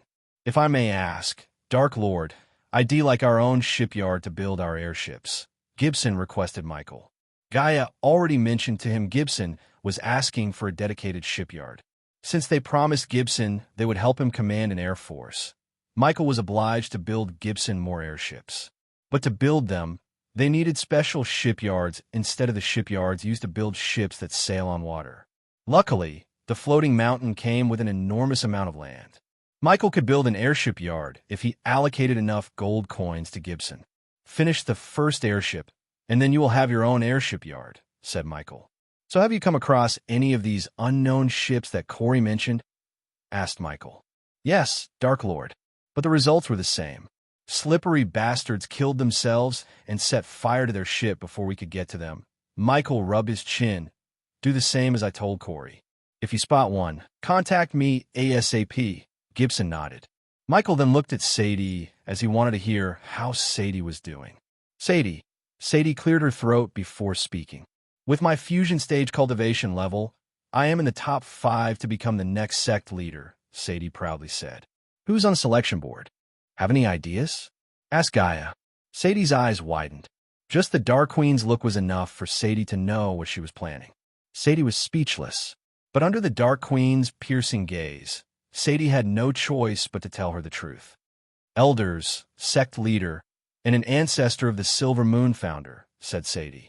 This ancestor, how strong is he? Asked Gaia. Immortal, said Sadie. Michael thought about Sadie's selection for a few moments. Although Sadie was proving to be a valuable asset, she could help him more if she was to become the sect leader. How confident are you to make the final cut? Asked Michael. Sadie hesitated for a moment, which told Michael she wasn't 100% confident. In other words, she needed his help. To Sadie's surprise, Gaia had a strange smile on her face. Who is the most likely to become the next sect leader? Asked Gaia. Clara Galganic. The Guardian Guild is backing her. Then let us worry about making you the next sect leader, said Gaia. She had already formed a plan in her mind. These little things were beneath Michael's attention. Hence, he let Gaia or someone else take care of it. After Sadie, Michael decided to talk to Arya. While he was in the Genric family, Gaia recruited rogue cultivators, adventurers, and some soldiers who deserted and turned them into fledgling assassins. Under Gaia's training and Michael's guidance, they became deadly assassins in no time. However, they still had a long way to go. These recruits were put under Arya and functioned as the new assassin guild. Whenever a member of the Order needed someone out of their way, they just had to contact Arya, and she would take care of the rest. If she was tasked to kill someone stronger than her, then she would request Gaia's aid. Until now, Arya had never failed a contract put on someone. "I have almost nothing to report, Dark Lord," said Arya. It wasn't a surprise since Arya was tasked to search and kill. Most of the time, she would be in the floating mountain, training with her team. Michael simply nodded. Now that he had returned, Michael allocated some time to train Arya to make her a better assassin. After Arya, Dalar began to report to Michael. "I am currently working on transforming a typical undead into an alpha undead. Thanks to the King of War and King of the Southern Continent, I've been getting an ample supply of criminals," Dalar said with a devilish grin. As he said, Tiberius and Caius secretly teleported criminals and scumbags in the Southern Continent to the crypt, where Dalar transformed them into undead. With the vampires and their blood samples, Dalar was on the verge of creating a new breed of undead. Unfortunately, he needed more resources, such as gold coins and runes from Eladir. His research was like a black hole that kept sucking gold coins more and more. Anyone would have stopped funding Dalar a long time ago.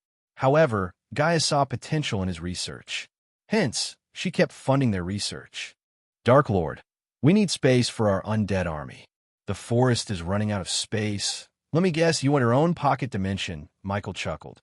"I will certainly appreciate it, Dark Lord." Dalar scratched the back of his head. "I bet you will," said Gaia.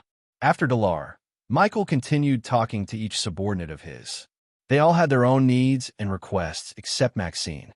She had state-of-the-art mining equipment to mine arch-energy crystals.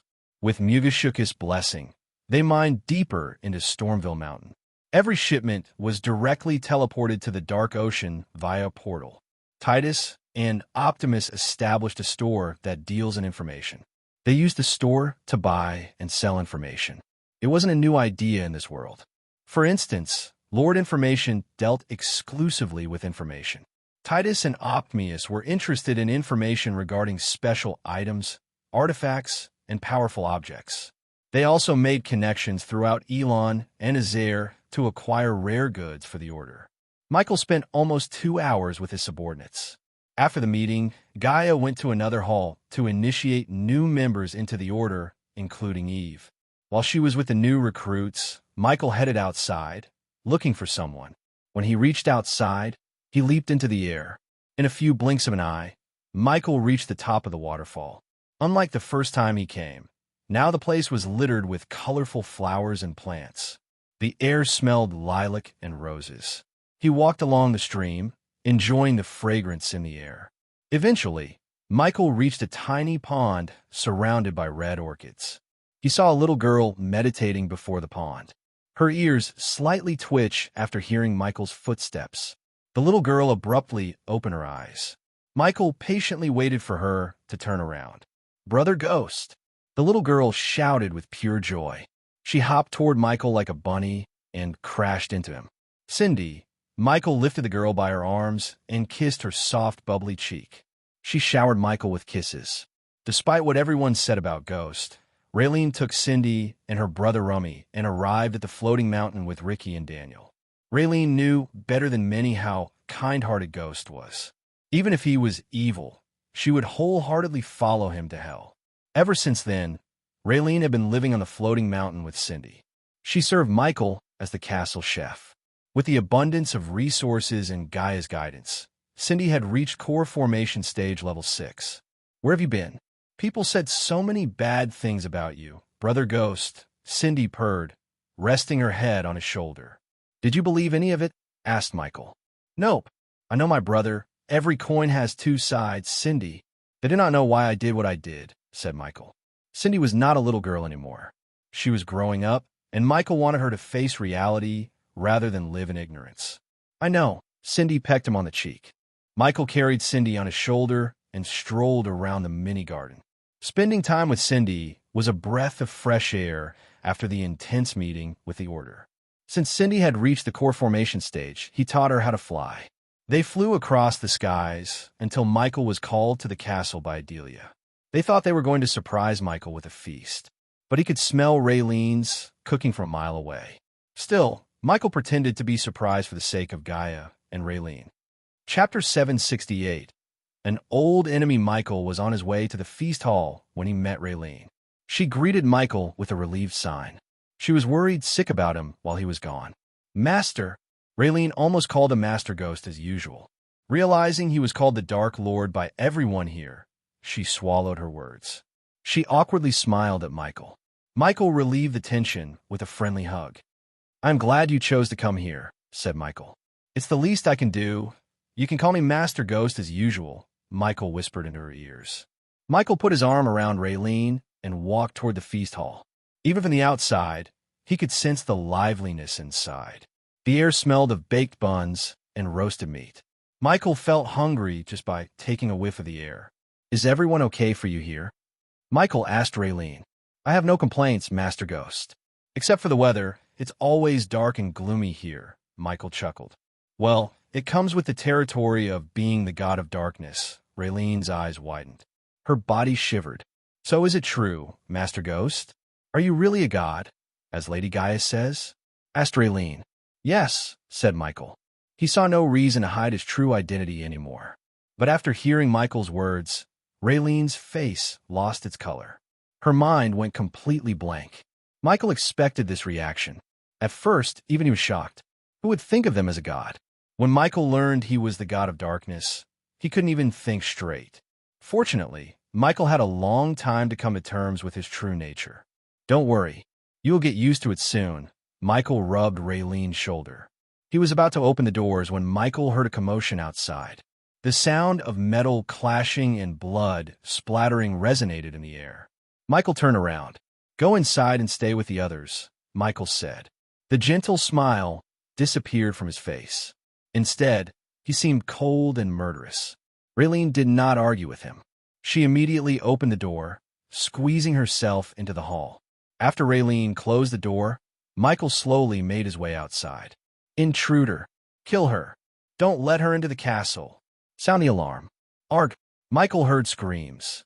As he was nearing the exit, Michael saw the dwarves running toward him, seeking shelter in the underground. My lord. Michael heard Azazel's voice in his head. It's her, said Azazel. I will take care of her, Michael said. He was nonchalant. Michael faced an army of guardians without breaking a sweat. So what could a single woman do to him? In fact, Michael had been expecting this ever since he revealed himself. He was surprised it took a year for her to decide to do something. When Michael stepped outside, he saw a smoky black figure attacking the vampires in the sky. The vampires in the air were at the soul refining stage. Hence they stood no chance against a fusion stage cultivator. However, the energy radiation around the smoky figure was unstable. It was as though she had used some forbidden method to boost her cultivation. The smoky figure noticed Michael on the ground. Michael saw a pair of ruby-like eyes glimmering under the dark hood. The figure resembled banshees in the legends. On top of its smoky figure, it had a screeching voice that hurt everyone's ears when it screamed. Before it could descend to the ground, a vampire tried to attack the figure from behind. The figure clutched the vampire's neck without even turning around. The vampire squirmed under the figure's clutch. The figure slowly turned around as though it wanted Michael to watch what was about to happen. Michael watched the figure bite the vampire's neck. The vampire's body shriveled as the figure sucked all the blood from the vampire. The more blood the figure sucked, the stronger it became. However, Michael didn't even bat an eye. Unless the figure could somehow become level 10 immortal, Michael had no worries. He waited for the figure to stop drinking blood. What in the actual fuck is happening here? Michael looked over his shoulder to see Gaia walking toward him with several black armored soldiers. Let me deal with this. Michael raised his hand, stopping them from attacking the figure. Dark Lord. The figure turned its gaze back at Michael. It slowly removed its black hood, revealing grayish skin and blood-red eyes. Unlike Gaia, Michael immediately recognized the figure. The last time he met the figure, she was in her bridal clothes. Fabia Viriduus. Michael calmly uttered her name. The name rang a bell in Gaia's mind. Gaia thought Fabia died in the explosion along with her father, Viridius, and the other senators. Despite the messy gray hair, vampire fangs, and gray skin, Gaia recognized Fabia. There was no mistaking. It was Fabia Viridius. Gaia wondered where the hell she came from. "You killed my father. You have a blood debt to settle," Fabia said, descending to the ground. The black armored soldiers and Michael's subordinates trembled with anger. Michael raised his arm, wordlessly telling them to back off. Usually, Michael would simply let his men deal with threats like this. But Fabia's matter was different. She came to his domain and challenged him. It would be a sign of weakness if he didn't accept her challenge. "Face me in a duel." Fabia unsheathed a sword emanating a thick, bloody aura. Michael could see the glowing runes on the blade. The sword seemed like it could kill an immortal. Suddenly, everyone has an immortal killing weapon, Michael sighed. He just looked over his shoulder as everyone moved backward, making space for Fabia and Michael. Everyone thought Fabia was crazy to challenge the Dark Lord. Since it was a duel, neither of them could use spells or cultivation. Otherwise, Michael could kill her with a single spell. "Come at me." Michael gestured at Fabia to make her first move. Without a single thought, Fabia dashed at Michael. Her eyes glistened with rage. It was obvious she was waiting for a year for this moment. Even Saber had no idea she was holding a grudge against the Dark Lord. He told her not to mess with the Dark Lord, but here she is, doing exactly what Saber told her not to. When the sword was just a few inches away from Michael's head, he swayed his body to the side, evading the sword. She was quick, but not quick enough to attack Michael. Too slow, Michael slapped the back of her head. The force of Michael's slap sent her flying a couple of meters. As she hit the ground, she coughed up blood. The sword almost slipped off Fabia's hands. The subordinates weren't surprised by the Dark Lord's power. After all, it was expected of him. Fabia managed to pick herself up. Her grip on the sword tightened. Yet again, she dashed at Michael. There was no finesse or technique in her movements, but utter rage. She hoped to hit Michael as she swung the sword left and right. Michael evaded every single slash with ease. He waited for an opening to finish this duel without dragging it. He saw no point in it. In a few seconds, Fabia swung her sword at least 50 times. After a while, her movement slowed. Michael simply grabbed Fabia's sword hand. He lifted her off the ground by her hand and threw her in the air. He waited for her to come down. When she was within his arm's reach, Michael swung his body, kicking her in the head. Michael slowly walked toward her. Fabia looked over her shoulder and swung her sword at lightning speed. Her vampire powers gave her speed beyond any mortal limits. Unfortunately for her, Michael was a god.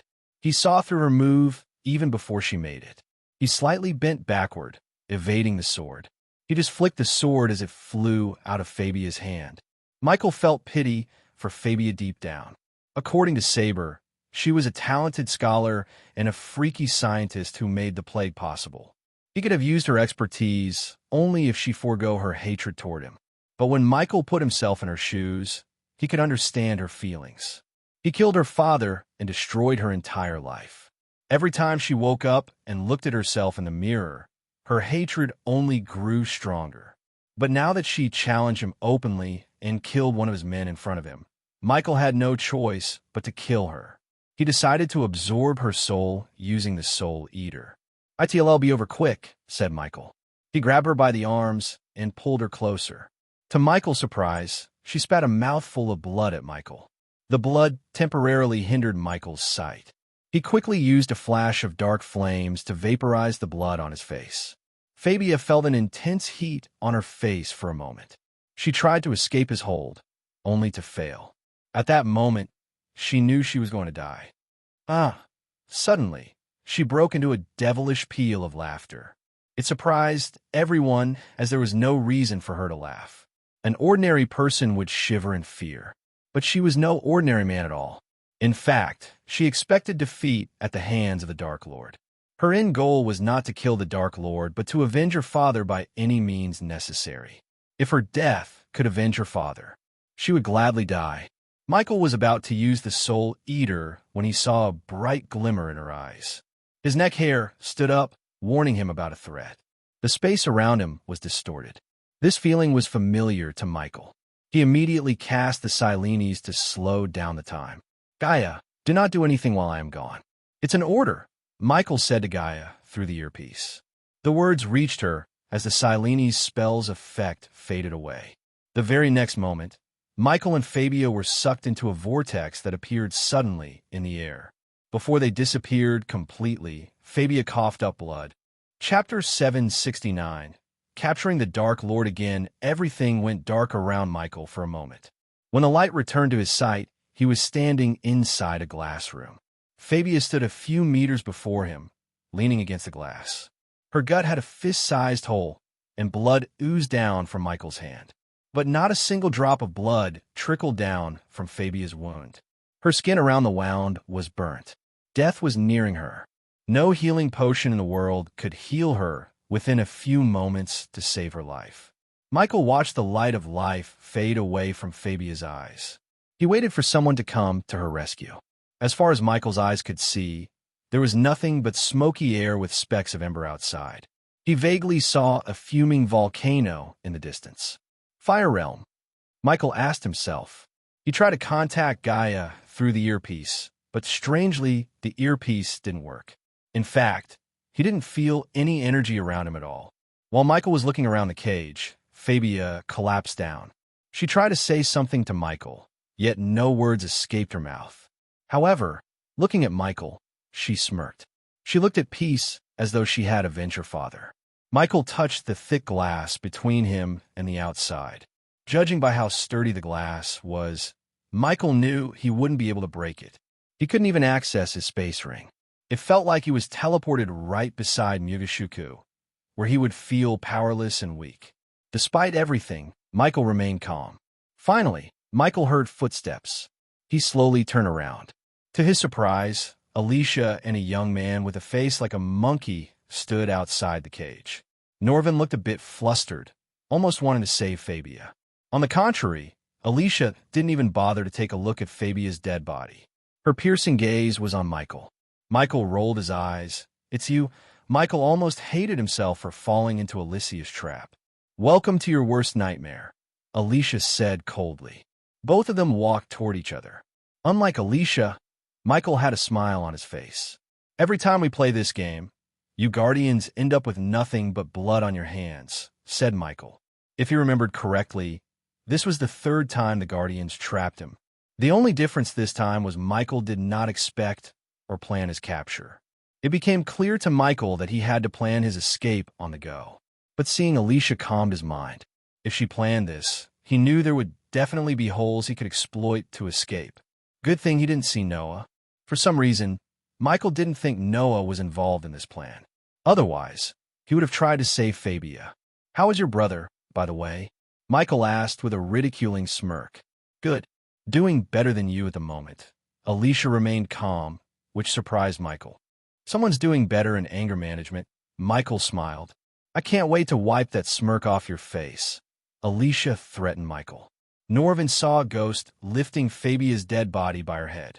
He showed Fabia's dead face like a puppet to Alicia. They didn't know what he was hoping to do with Fabia's dead body.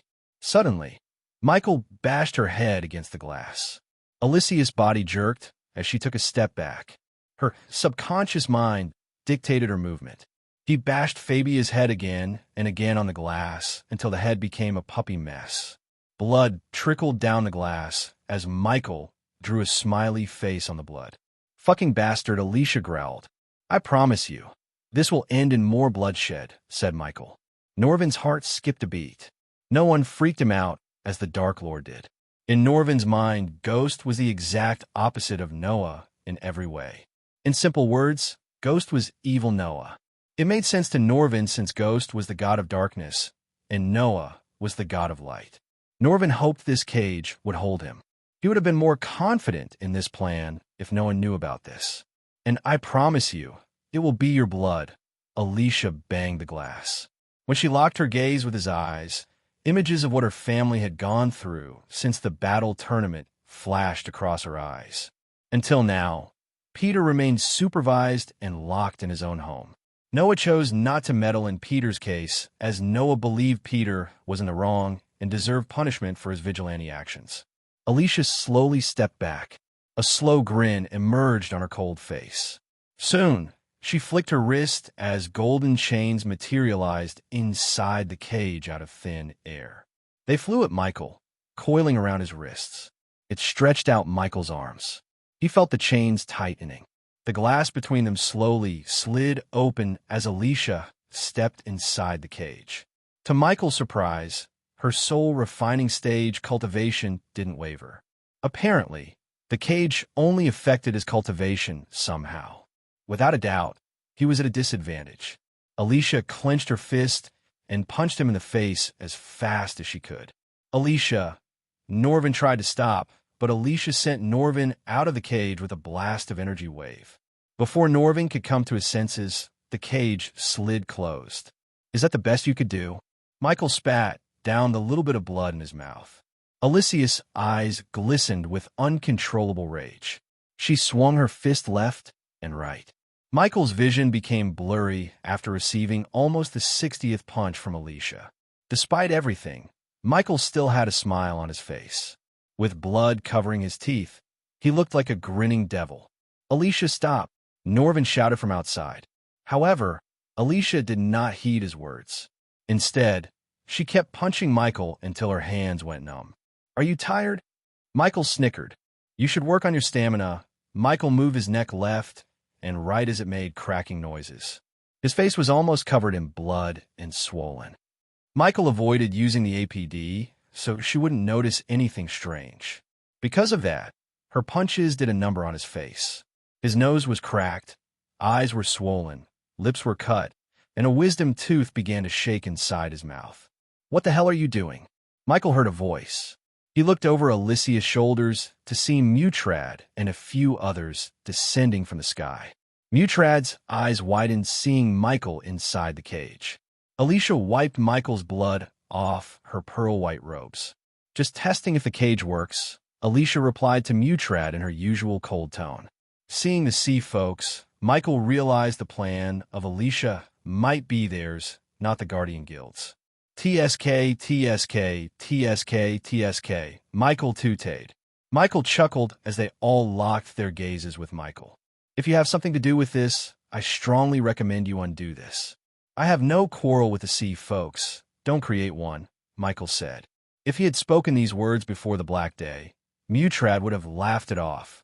However, after witnessing the entire island, along with hundreds of guardians, getting destroyed by the Dark Lord, Mutrad couldn't help shivering deep down. The last thing Mutrad wanted was a massacre in his homeland. Obviously, this wasn't Mutrad's plan. Instead, he was just sent here to oversee the Dark Lord's capture by his elders. Mutrad preferred planning with Noah more than his elders. For some reason, they didn't realize what the Dark Lord was capable of. Shut up. Alicia punched Michael in the face to shut him up. Every punch made Michael want to kill her more. Until now, Michael never wanted to kill Alicia, but she managed to change that successfully. Norvin saw the glimmering, killing intent in his eyes. He really started to fear for Alicia's life. I did say don't approach him until we are here, didn't I? Asked Mutrad. He knew the history between Alicia and Ghost. Hence, Mutrad recommended the elders against bringing her into this mission. However, the elders did not listen to him. For some reason, they were adamant about putting Alicia on this mission. The elders felt she would do necessary things, such as sacrificing Fabia. Step outside the cage. Mutrad gestured at Alicia to leave the cage. Don't worry, we will have a long chat later. Alicia snickered. I hope so, Michael answered her calmly. He didn't give her the satisfaction of showing his anger. So what's the plan here, Mutrad? Michael asked Mutrad. I think you mistook your position here. Ghost, if that's your real name. Only I ask the questions here, and you do the answering. What if I don't? Are you going to kill me? Believe me, you can't, said Michael. Who said anything about killing? Michael saw a strange smile on Mutrad's face. If they didn't want to kill him, what were they after? Michael asked himself. It seemed like the only way for him to find out was to go along with Mutrad. Suddenly, something rattled the cage. Mutrad lost his balance for a while. Michael noticed the cage ascending to the sky. Outside the cage, Norvin was pushing the cage upward all by himself. This is not going to end well for you, Mutrad, said Michael. Despite the fear in Mutrad's heart, he remained calm. Thanks to the Sky Hall for giving them this special cage, Mutrad didn't need to worry about the Dark Lord escaping. As long as the Dark Lord stayed within the cage, he couldn't use any of his powers. According to the Sky Hall ambassador, this cage was specially made for the Dark Lord. Mutrad just hoped it would contain him as long as they wanted. "I will escape," as though Michael had read his mind, he said to Mutrad. Michael's words completely caught Mutrad off guard. Eventually, the cage stopped moving. Mutrad left the cage, leaving Michael behind. Inside the cage, Michael tried to establish contact with Gaia, but failed. "How long are you planning to stay offline, system?" 3 weeks. Michael's eyes widened. He heard the system's voice for the first time since 11 months ago. It immediately put a smile on Michael's face. 3 more weeks. Then we'll be back, Michael mumbled under his breath. Chapter 770. Mutrad's fear. 2 weeks had passed since Michael's capture. His cage was teleported inside a floating palace above the volcanic mountain. The ground beneath the cage was wide open. If someone wanted, they could drop the cage right into the volcano with a single push of the button. Inside the cage, Michael was doing one-arm push-ups to keep himself healthy. A burly man accompanied by Mutrad broke Michael's right arm. He twisted Michael's armor into 360 degrees. Over the past 2 weeks, they had been asking Michael about a portal to the higher realms. Michael had 0 clues about any higher realms. After Michael finished his 300th push-up, he noticed Alicia and Mutrad through the glass. Michael stood up. Michael looked rugged with a long, thick beard and long hair. His right arm just swayed along his body lifelessly. Before they entered the cage, the golden chains materialized inside the cage and coiled around Michael's wrist. An invisible force pushed Michael down to his knees. Seeing Michael in this state lightened Alicia's mood. Mutrad flicked his wrist as a chair appeared before Michael. Mutrad sat down and leaned forward toward Michael. "Did you change your mind?" asked Mutrad. "You're going to be here for a long, long time. So do yourself a favor and tell us what we want. In return, I will make sure your life gets easier in here," said Mutrad. "You don't have to worry about me, Mutrad. If I were you, I'd worry about everyone here," Michael calmly answered Mutrad. "Come on, Ghost. Open your eyes and look around. You cannot escape this cage." Mutrad rolled his eyes. "Let me get the answers from him," Alicia growled. Michael chuckled. "It's cute." Mutrad frowned. "What is?" "The two of you," Michael gawked between them. "One tries to play the good one, and the other is trying to be the bad one. This is the problem with this whole thing. You can break a stone with a chisel, but not a mountain. But we can break your other arm," Alicia coldly said. "And I'd bet you would. Engrave these moments in your mind deeply, because soon you're going to regret everything," said Michael. He did not hide his killing intent. Mutrad became silent, hoping this cage would hold him forever. Because if he escaped the cage, there was no doubt he would slaughter everyone in the castle. He could only imagine what he would do to everyone who guards the castle. Alicia punched Michael in the face. Blood and spit sprayed out from Michael's mouth. Michael spat out the remaining blood in his mouth. He cracked his neck, but did not show any signs of anger on his face. "Tell us about the portal, Ghost. We know you can open the portal. You are a god, aren't you?" asked Mutrad. "Tell me why exactly I would tell you anything." Michael snickered. "You know I believe him. He can't open the portal. In fact, I don't even think he knows where it is. I mean, look at him. You told me he is a god, but he doesn't look like a god to me." Alicia coldly laughed at Michael. She wanted to make him mad.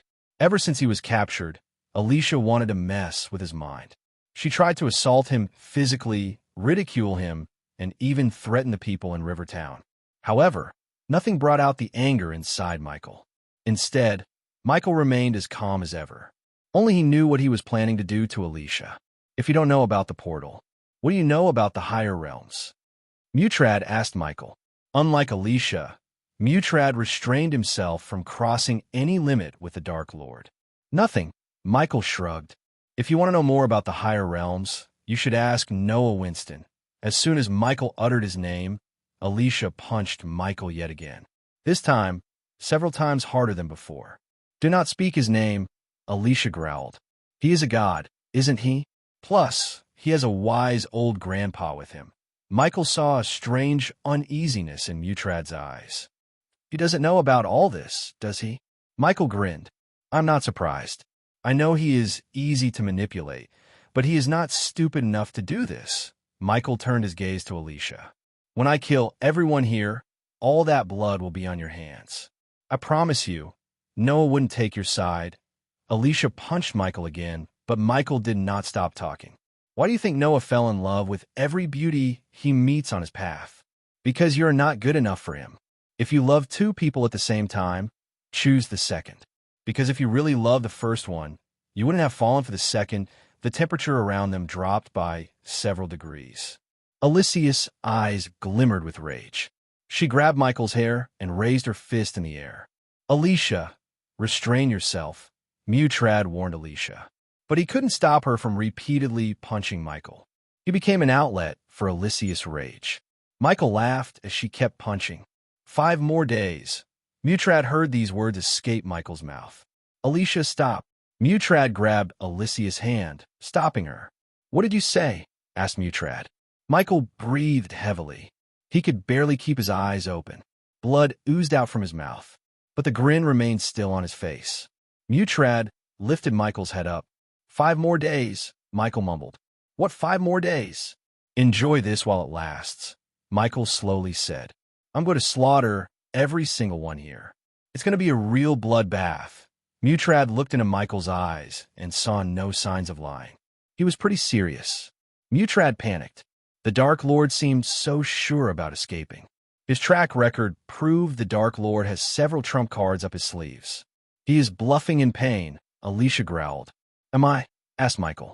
And I have something special planned for you, Alicia. But I will give you a clue. You're going to beg me to kill you.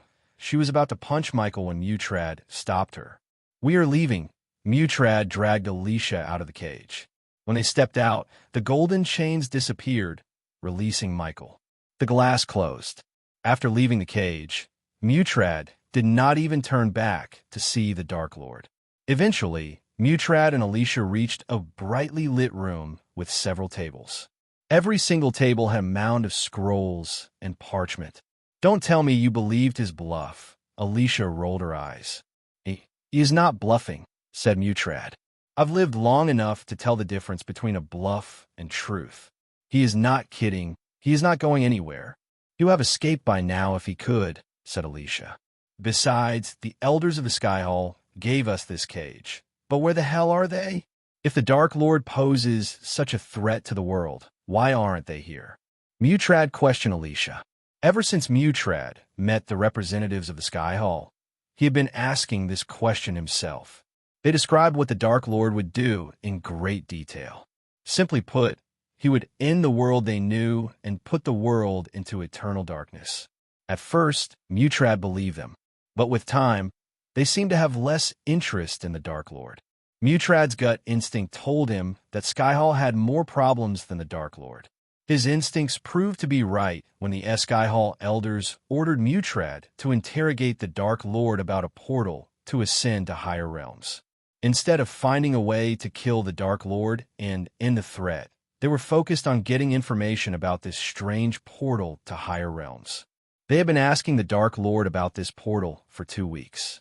They tried to ask him nicely, tortured him, waterboarded him, and even broke his arm. Yet, they got nothing from the Dark Lord. Unlike Alicia, Mutrad believed the Dark Lord when he said he knew nothing about a portal or how to open one. And why didn't they want Noah to know about everything? If no one knew about this, then his sister Rowena would too. Why don't the Sky Hall want their holy maiden to know about the Dark Lord's capture? There is something really shady going on between the Dark Lord and the Sky Hall. We shouldn't get involved in this. Alicia sensed a tinge of fear in Mutrad's voice. Are you hearing yourself right now, Mutrad? You came from your home world to capture the Dark Lord. My people are more important to me than the Dark Lord, Alicia. We both saw what happened to Ithilin. I don't want my home world to become the next Ithilin.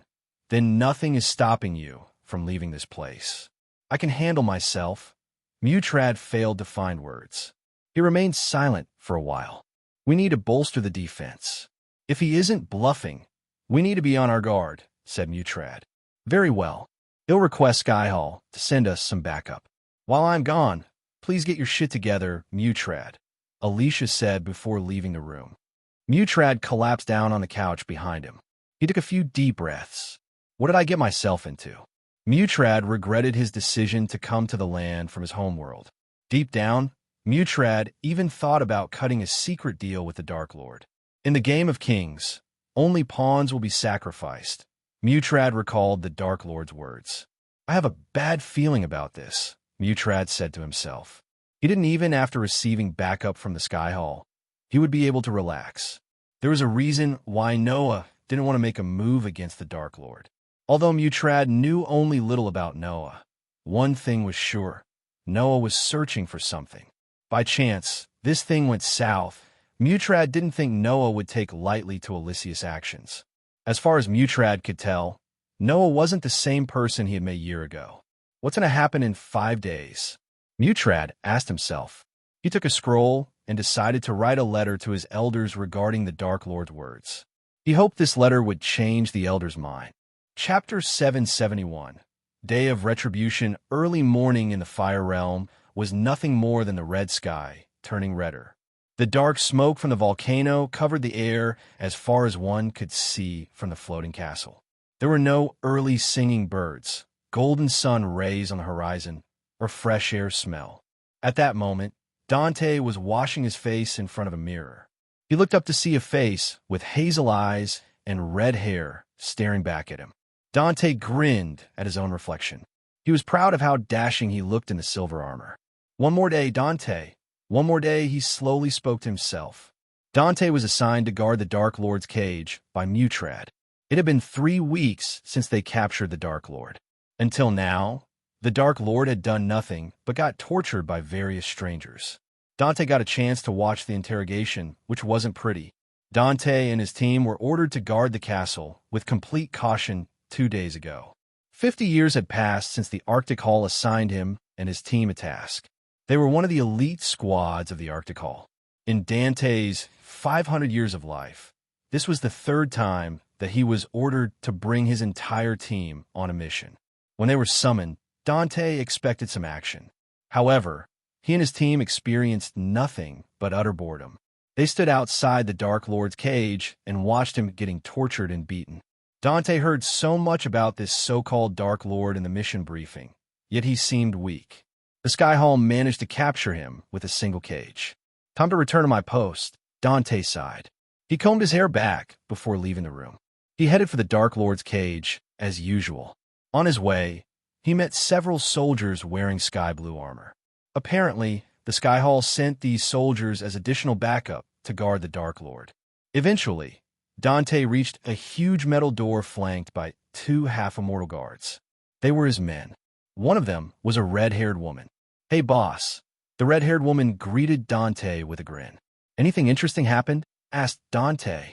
If you call Isaac here yawning and bitching about his life action, I have seen plenty of it. The red-haired woman rolled her eyes. I didn't bitch about my life, you bitch, the golden-haired soldier beside the woman snarled. Don't mind, Mila. She's just messing with you. Dante chuckled. Open the door. Need to see our prisoner. Mila and Isaac pushed open the door as the runes began to radiate faint light in the door. Opening the door exhausted their strength. It took 2 half-immortals to open the door. After the door opened, Dante saw the Dark Lord's cage. Isaac and Mila gawked at the Dark Lord. 6 other half-immortals stood around the cage. When Dante entered the hall, all of them bowed toward him. Dante nodded as he walked toward the cage. Since this was early morning, he had a chance to see the Dark Lord up closer. Once the interrogators entered the hall, they would send him and his team out of the hall. The Dark Lord seemed calm and collected, leaning against the glass with no worries in the world. Are you going to try something? Dante asked the Dark Lord. Have some patience, my friend, the Dark Lord answered. I'm going in. Seeing Dante talking to the Dark Lord, Mila couldn't stay still. She wanted to have some words with the Dark Lord, too. Hey, wait. Isaac tried to stop her, but she was already on her way toward the cage. Sorry, boss. I couldn't stay there, said Mila. It's cool. I don't think something will happen. Am I wrong? Dante asked the Dark Lord. Maybe. Maybe not. Come on, dude. Do something.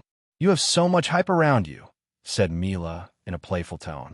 You guys have families? Asked the Dark Lord. Why? You want to threaten us using them. That's cliché, don't you think? Dante replied to the Dark Lord. Nah. The Dark Lord slowly shook his head. I just want to give you some time to talk with your loved ones. After all, when I come outside, you will all die. The Dark Lord spoke with a gentle smile, as though he was having a normal conversation with them. Dying will be better than standing out there listening to Isaac bitch about how his woman cheated on him with another man. Mila rolled her eyes. The Dark Lord chuckled. You guys seem cool. I might feel bad after killing you, said the Dark Lord. So is this what you do? Daydreaming all day. This bad boy will hold you here forever. It sucks to be you, Dante said. You guys shouldn't believe everything the Sky Hall says. Ask yourselves, if I am their #1 priority, why aren't they here? Mila and Dante remained silent for a while as the Dark Lord continued. They didn't send their strongest because they didn't want them dead. Instead, they're using you. I bet except you, the others are just half immortals. The Dark Lord pointed his finger at Dante. To Dante's surprise, he was right. Except for him, all of his team members are at the half-immortal stage. If I'm not wrong, you are a half-immortal yourself. You might be strong, but no way you can walk past all of us, said Mila. I am used to creating ways when there is none. If you are hoping your minions will save you, I have bad news for you. No one is coming. The last time I heard, they are not even making an effort to find out where the hell you are, said Dante. To their surprise, the Dark Lord just smiled. I know. I ordered them not to, said the Dark Lord. Mila frowned. And why would you do that? Because I don't need them, the Dark Lord shrugged. Well, if you're going to escape, please do it soon. I'm getting bored to death here, Dante sighed. Careful what you wish for, my friend, said the Dark Lord. As they were talking, Dante heard footsteps. He and Mila turned around to see Mutrad, Alicia, Norvin, and a few others walking toward them. It seems like our small chat is over, said Dante. A pity. Dante and Mila took a step back from the cage. I'm glad you are here, Alicia. Dante heard the Dark Lord. He saw Alicia's eyes glimmer with cold, murdering intent. For a few moments, they all stood outside and watched the Dark Lord in silence. He slowly stepped toward the glass. How is Peter doing? Michael asked Alicia. There was a strange smile on his face. Looking at him, Mutrad couldn't help feeling dreadful. Don't be mad, Alicia. Peter would love to get out of his house. How long till he stepped outside? Michael rubbed his chin. Suddenly, the runes around and inside the cage flickered. What's happening? Mutrad panicked. Alicia frantically looked around as the cage containing Ghost trembled. Do you know what I like about the runes the most? It's so easy to hack them. You can turn your enemy's weapons against them with a few minor changes, said Michael. Under their shocked gazes, Michael grabbed his broken right arm and jerked it. Mutrad heard the bones inside his arm cracking. In a few moments, he clenched his fists. How did he heal himself? Norvin asked. Alicia flicked her wrist, tried to open the cage. However, the cage refused to listen to her commands. Michael turned around, walking toward the center. Stop! Alicia raised her voice. She conjured a sword made of chilling ice.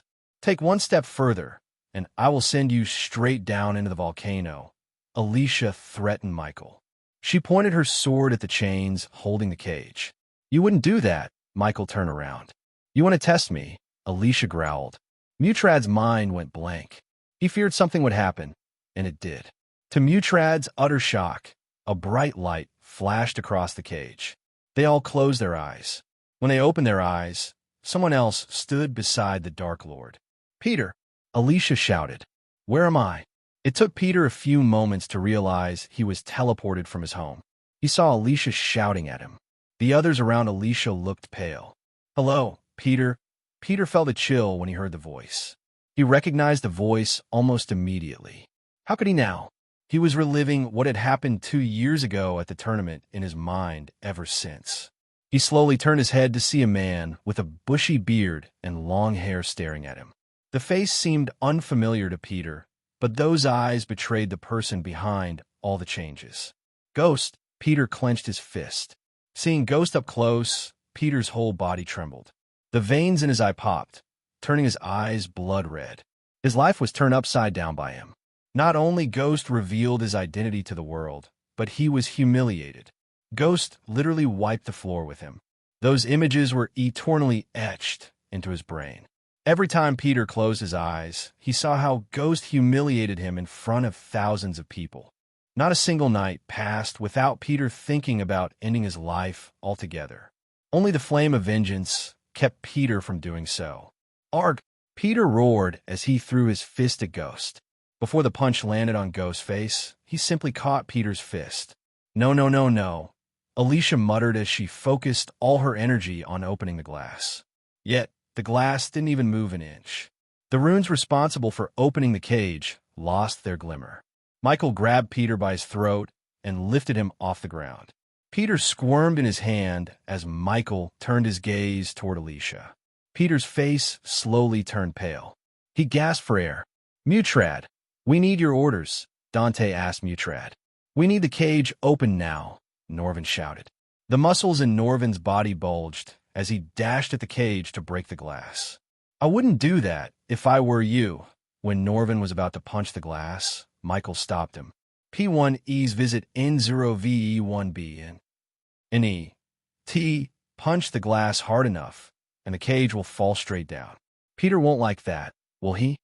Let him go, Alicia growled. What did I say?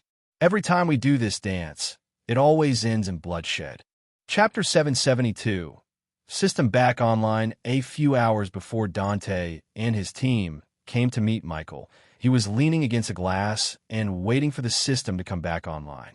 Come on, come on, come on. Michael could barely stand still.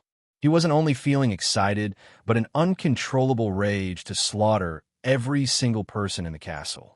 Over the past 3 weeks, they tortured him, asking about a portal to higher realms. Michael had no fucking idea where the portal is or how to open one. However, they were completely wrong, either. With the system, he could open a portal if he needed one. But Michael doubted the current system level would be able to open portals to higher realms. After spending 2 years with the system, Michael had a pretty good idea about the system's capabilities. If it wasn't for the APD slowly healing his body, he would have been in a much worse state. He couldn't wait to see the look on Alicia's face when he paid her back for everything she did. He locked his gaze on the countdown timer in the corner of his sight. In 10 minutes, the system would be back online. With the system reaching level 8, he could finally buy ores and materials to forge new weapons and armor. He needed a pair of swords suitable for the Dark Lord. The 6 guards around the cage had no idea Michael was preparing to break out of the cage. Second by second, the countdown timer moved toward the 10-minute mark. Fortunately, Michael didn't keep anything important in his space ring. But still, Michael hated losing a couple of healing potions, a couple of millions of gold coins, and some spell scrolls. Can it go any faster? Michael asked himself, looking at the timer. 10 minutes felt like an eternity to him. It had been a year since he interacted with the system. Situations like this made him miss the system the most.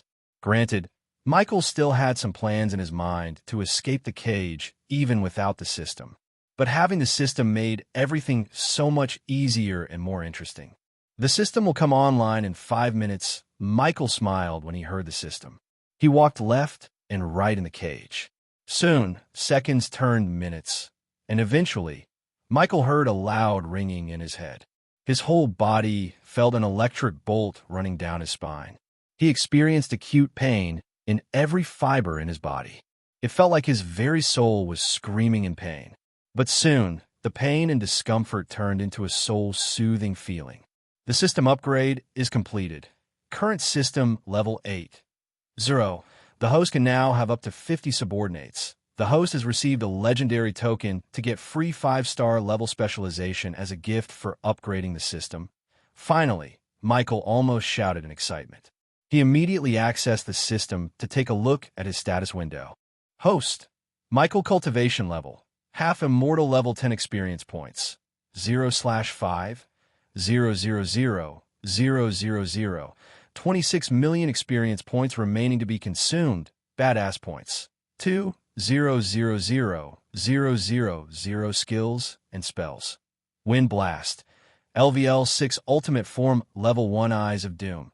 LVL 5 Ultimate Form Level 1 Responsive Shield, LVL 8 Environment Scanning, LVL 8 Ignitia, LVL 8 Ultimate Form Level 1 Silenes, LVL 1 Lightning Dash, LVL 6 Ultimate Form Level 1 Energy Devour, LVL 5 Soul Eater, LVL 5 Death Range, LVL 3 Eyes of Darkness, Normal. Can sense the cultivation level of others' Eyes of Darkness, Lucifer. Can sense the cultivation level of others. Can see through illusions cloud of darkness, Lucifer. Weak-willed enemies will lose their courage completely and surrender. Death range will be 50% more powerful, and if activated in darkness, the host's cultivation level will be boosted 4 levels up regardless of the stage barrier. Wordless Spellcaster, Lucifer. In full Lucifer form, the host just has to think of the spell to cast it.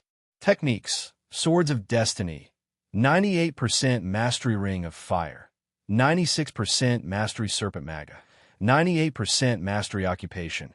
Core Disciple of Sunrise, Sec the Guardian of Sunrise, Sec Lord Lucifer of the Abyssal, the Dark Lord King of Bradford status. Injured goals: Control the world, grow the order of Death utility function.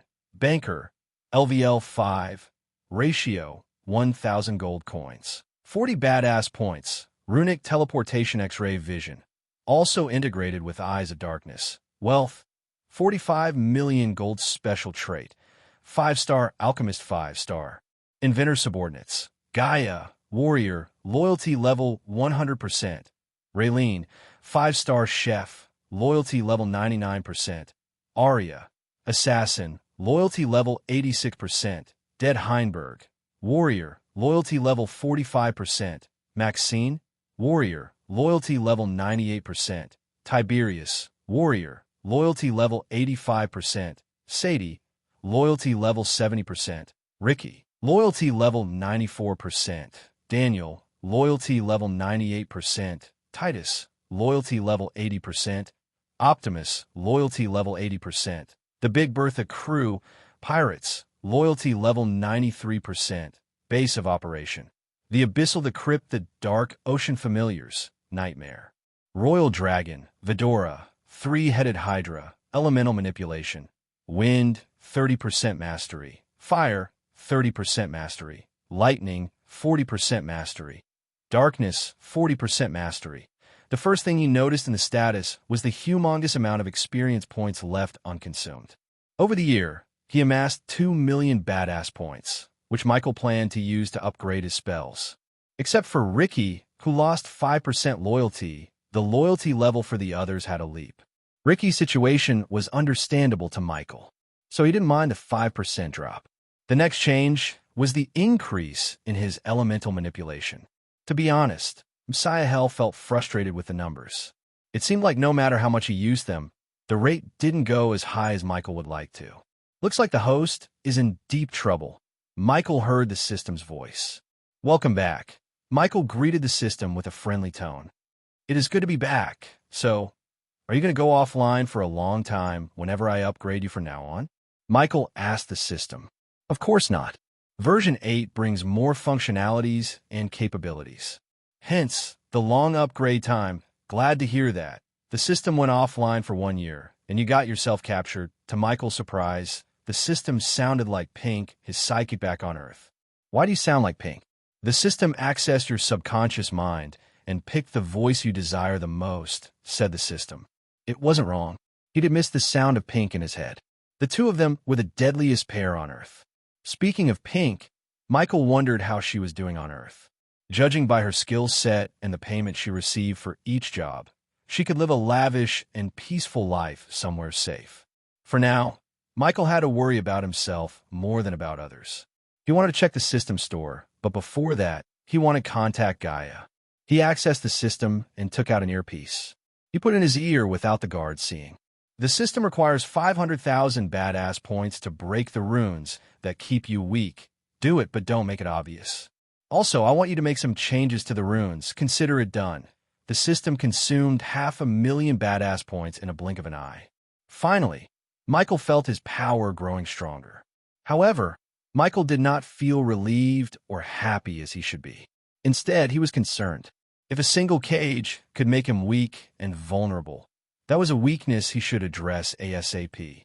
Therefore, Michael decided to take the cage with him to the dark ocean so Eladir could study the cage and find a solution. Maybe he could even use this against Noah one day. Michael created a windshield around him to prevent the guards from hearing him talk. Gaia. Michael contacted Gaia. Michael. Immediately, Michael heard Gaia's concerned voice. Where the fuck are you? I'm worried sick. Tell me where you are. I'm coming to get you. Are you in trouble? First, relax, said Michael. I'll explain when I get back. But now, I need you to do something for me. I am pretty sure you'd like it. What is it? I want you to Peter's home. Kill any guardian there, and use the teleportation scroll I just put in your space ring. So that bitch has something to do with your disappearance? Ask Gaia. He could feel the killing intent in Gaia's voice. Yeah, and this is payback. You want him alive or dead? Asked Gaia. Alive, said Michael. After Gaia left for Peter's home in Ice Fair, Michael willed the system to use the token for free specialization. The host can now choose one specialization among blacksmithing, rune mastery, engineering, and healing. There was no competition between the choices at all for Michael. He immediately chose blacksmithing. Make me a blacksmith, Sayahel said. He was excited like a kid. As soon as Michael chose the specialization, he felt a sharp pain in his brain. The system etched the knowledge needed to become a 5-star blacksmith in Michael's brain. New knowledge flashed across Michael's mind. He clenched his fist. He felt dizzy. The feeling of becoming a blacksmith was several times worse and more painful than becoming an alchemist. Michael started to notice the flaws in the weapons and armor of the guard around him. The pain lasted for almost 5 minutes. Even his vision blurred. Eventually, his vision slowly cleared. Michael took a few deep breaths. After almost 2 years, Michael finally became a 5-star blacksmith. Congratulations to the host on becoming a 5-star blacksmith, said the system. The host will need a special forge, tools, and materials to start forging weapons and armor. The host can buy a map with all the marked locations of required items for 700,000 badass points. Hold your horses for now, system, said Michael. Until he could escape the Fire Realm, Michael did not want to spend any badass points. Who knew when he would need the points? A while later, Michael heard Gaia's voice. Hey, Michael, are you there? Go on, I am at the Ice Fair, looking at the Belafort mansion. How do you want me to do this? Silent and clean, or loud and messy? Ask Gaia. Silent and messy, said Michael. After you are done, burn the mansion to the ground. Then it's a good thing I brought Nightmare with me, said Gaia. Chapter 773. And of Peter Belafort, Alicia banged the glass between her and Ghost.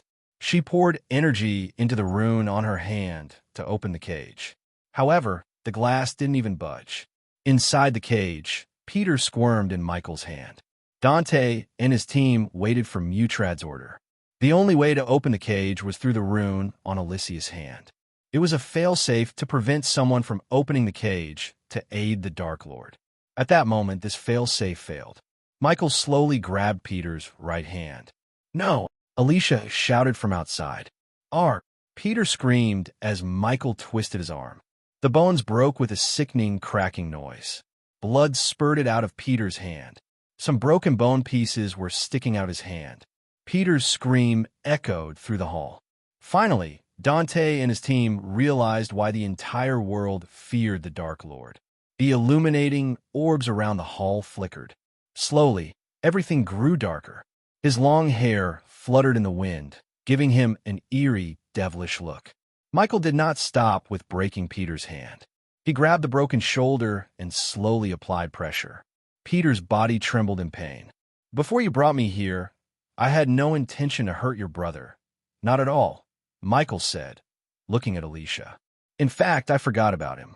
But you couldn't let it go. Norvin noticed Peter's muscles around his shoulder tearing apart. They could do nothing but watch the Dark Lord rip Peter's hand off his shoulder. Blood sprayed out of Peter's shoulder, painting the glass red. It was a sickening sight to see. Alicia banged the glass, hoping it would break the cage. Ghost, stop, Norvin shouted.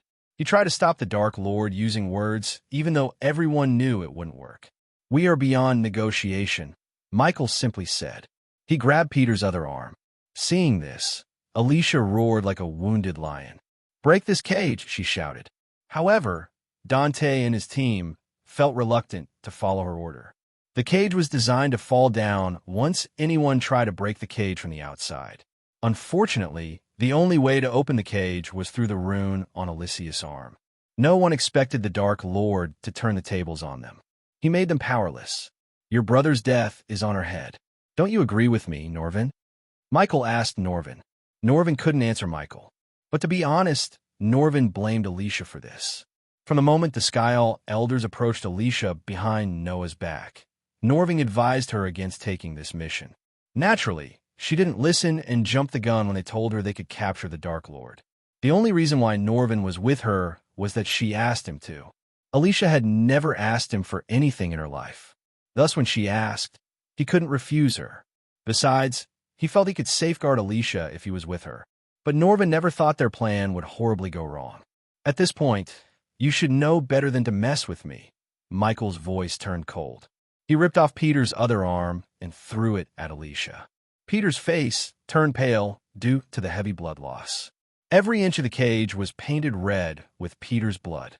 His body slowly stopped squirming. "Peter!" Alicia screamed. Blood trickled down her nose in anger and pain. "I wonder what the Belafort family would think when they hear their precious Alicia Belafort just made an enemy out of the Dark Lord," said Michael. He slowly turned Peter's body upside down. He held him by his left leg. Michael intentionally did everything slowly. He wanted these moments to get carved into her brain. "I will kill you," Alicia roared. Her eyes turned blood red in anger. She screeched and punched the glass till her hands went numb. Yet no matter how hard she tried, she couldn't save her brother. She was just as helpless and weak as she was in the tournament. "If you think you can do that, you are stupider than I think." As soon as these words escaped Michael's mouth, he twisted Peter's leg and ripped it off his ankle. At this point, Peter didn't even move. He seemed dead to everyone. Seeing her brother's horrifying death, Alicia's legs turned to jelly. She collapsed to the ground. "Take it down," Mutrad said to Dante. He saw no option but to send the cage right into the volcano. He hoped it would stop the Dark Lord from killing them all. "As you wish." Dante did not argue with Mutrad. He conjured a ball of bright energy. The energy beam shot out of Danby's hand, hitting the chains attached to the ceiling. Upon the beam hitting the chains, they exploded into pieces. However, the cage did not fall down as they expected. Instead, the cage hovered in the air without even moving an inch. "Did you think it's that simple to get rid of me?" Michael devilishly grinned at Dante and Mutrad. Michael dropped Peter's body down and stepped onto his waist. He grabbed the last limb before turning his gaze back at Alicia. "I told you this would happen. You brought this on you all by yourself." Finally, Michael ripped off Peter's last limb. Michael heard the system's notification of Peter's death. Compared to the experience points he received from killing half-immortals and fusion stage cultivators, the amount he received from killing Peter was negligible at best. "Now, every single one of you is going to die. If I were you, I wouldn't put up a fight. It will only make your death more painful," said Michael. He glanced at Dante and his men. "Don't say I didn't warn you." Michael snickered. "Guys," Dante raised his voice. "Surround the cage and prepare for a fight." Dante ordered his men. Everyone, including Mila, was poised to attack the Dark Lord. They surrounded the Dark Lord. Ignoring Dante and his men, Michael grabbed Peter by his neck and lifted him. He walked toward Alicia. Norvin was speechless. After witnessing Peter's death, Norvin regretted accepting Alicia's request. He blamed himself for not talking Alicia out of this mission. At the very least, he knew he should have talked to Noah. He feared what Noah would say to all this after knowing what happened to Peter. Norvin doubted the Guardians and Belafort guards would still be alive. The Dark Lord liked to leave something behind for everyone to see and fear him. He ruled the world through fear. "Hey," Michael called Alicia. She couldn't look at the cage covered in her brother's blood. His words made her look up as Michael placed Peter's face against the glass. "Look at your brother's face," Michael said. Everyone around Michael trembled in fear. He ripped Peter limb by limb in front of his sister. Alicia saw her brother's face with widened eyes. They contained immense pain more than anger. His face was almost unrecognizable. Michael conjured the dark flames, slowly burning Peter's body. Even from outside, Dante and his men felt the temperature rising. The dark flames reduced Peter to a pile of hot ash. Dante and his men saw smoke fumes coming out of the ashes. Even now, they had no idea how the Dark Lord teleported Peter into the cage. An eerie silence enveloped the hall. Michael squatted down to see Alicia in her eyes. He waited for Alicia to look up. He wanted to see the pain and grief in her eyes. Usually, Michael preferred not to torture his enemies, but Alicia was different. She showed him no mercy. She took pleasure in torturing him. So why shouldn't he give a taste of her own medicine? Whatever you give me, I will give it back 100 folds. Do you think Noah can save your ass every time, don't you? Well, think again. This is between you and us. Don't bring her family into this, Norvin snarled. They felt a chill when Michael burst into cold laughter. You should have thought that before you decided to bring me here. As long as she is a Belafort, they will suffer untimely deaths, Michael threatened Alicia and Norvin. They waited for him to come out of the cage, because there was no way for them to get inside. Suddenly, Michael's eyes turned pitch black. A black beam shot out of his each eye. The glass cracked. The number of cracks in the glass gradually increased. They knew it was only a matter of time before the glass shattered completely. Get out of here, Dante stepped in front of Mutrad. He directed his words at Norvin, Alicia, and Mutrad. No. Alicia shook her head. She rose up from the ground. This ends here and now. Alicia's eyes glimmered with absolute resolve. She wanted to end the enmity between her and Ghost then and there. Because of her, Peter lost his life. The Dark Lord didn't even spare his body. She wouldn't be able to forgive herself if she couldn't avenge him or die trying. Don't be stupid. Get her out of here, Dante growled. She was just a soul-refining stage warrior.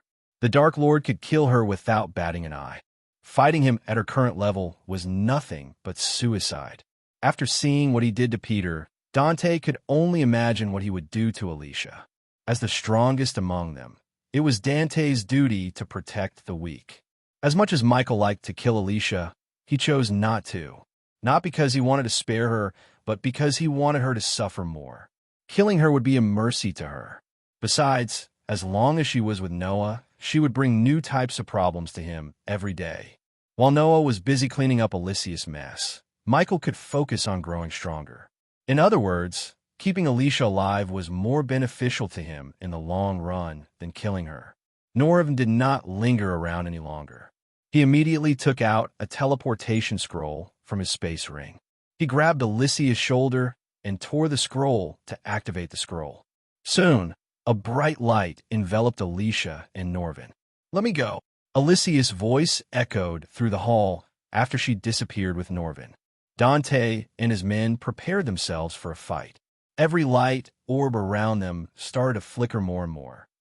Chapter 774. The Dark Lord's power, the light orbs continued to flicker until they all went out. Darkness enveloped the hall. Dante and his team heard the glass shatter. Dante flicked his wrist as a golden layer of light enveloped him. Everyone in the team cast a defense spell to protect themselves from the Dark Lord. Mila quickly conjured a ball of silver light. As they expected, the Dark Lord wasn't in the cage. They looked around. Suddenly, the door behind them shot closed with a loud thud. The team turned around as they saw the door was shut closed by someone. Mutrad felt a breeze of wind blowing past them. His body trembled in fear. Unlike Dante and his team, he witnessed what had transpired in Ithilien. As they searched for the Dark Lord, an invisible force snuffed out Mila's orb of light. The place fell to darkness once again. At that moment, the only light source was the shields around their bodies. But they weren't bright enough to see what was happening around them. The eerie silence swept across the hall. A peal of shout broke the silence. Ark, Dante and his team turned their heads in the voice's direction. They saw one of his team members wobbling around. Dante noticed a red line across his neck. Slowly, blood seeped through the line.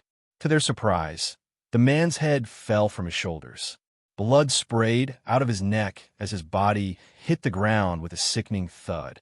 In a blink of an eye, the Dark Lord decapitated a half-immortal. Mila and the others slowly felt the growing fear in their hearts. The one who died was just as strong as them. Yet he stood no chance against the Dark Lord, even with a shield around him. The Dark Lord completely ignored the shield and killed him. After killing the first half-immortal, the team began to conjure orbs of light. They wanted to bring light to fight the Dark Lord. One by one, they conjured energy orbs, lighting the place. But a powerful blast of wind snuffed out the light orbs. The Dark Lord did not allow them to fight the darkness. The darkness around them felt strange to Dante. It was not the usual darkness of the night, but a thick and eerie kind of darkness. Before they could conjure another orb of light, another one groaned. Dante sent a bright beam of energy in a blink of an eye. He sensed the Dark Lord's movements around him. The energy beam soared through the air, lighting the place. At that moment, they saw a figure grinning at them from the shadows. It was the Dark Lord without a doubt. Beside him, another one of Dante's team members squirmed. He was on fire. Contrary to typical red fire, these flames were pitch black. Dante and everyone felt the temperature in the room rising. Before Dante and his team could put out the fire, almost half of his body turned to ashes. There was no point in trying to save him. The half-immortal held his chest. Because he was burning, they failed to notice the hole in his chest. Open fire. Dante ordered his team. He chose to attack the Dark Lord with spells instead of waiting for him to show himself. As soon as the team heard the order, they all cast their own spells. The entire hall lit up like a Christmas tree. Mutrad ducked down and kept his head down. Mila cast a spell that created a dazzling red panda. It ran around the hall, shaking the ground itself. The panda, made of energy, seemed like it was searching for someone. Boom! The panda exploded into bits and pieces. It happened so quickly. One moment the panda was running around, and the next it shattered into countless specks of light. Mila immediately tried to cast another spell. However, a dark beam shot out from nowhere and hit her in the shoulder. Arg! Mila screamed. The dark beams sent her flying onto the walls behind her. The others did not stop. Dante clenched his fist, casting a spell. When he opened his fist, a shock wave of shadowy energy shot out from him. The shock wave was powerful enough to crush a fusion stage cultivator to a bloody pulp. He hoped the shock wave would knock down the Dark Lord. But nothing happened as Dante expected. A few seconds later, another wave shot out from the other side of the room. This wave was stronger and more powerful than Dante's shock wave. On top of it, it wasn't a shock wave but a wave of fire. Dante and his team immediately leaped into the air to avoid the dark flames. The flames pulsated from the Dark Lord. It scorched the marble floor, turning it black. Mutrad missed the flame wave by an inch. While they were in the air, the dark beams zigzagged through the air. The golden layer of light around Dante reflected the dark beams. Unfortunately, Mila's shield wasn't as strong as Dante's. The dark beams already hit her in the shoulder. She was bleeding. Her luck was bad enough to the point the dark beams hit the same spot in the shoulder. This time, the beams penetrated through her body.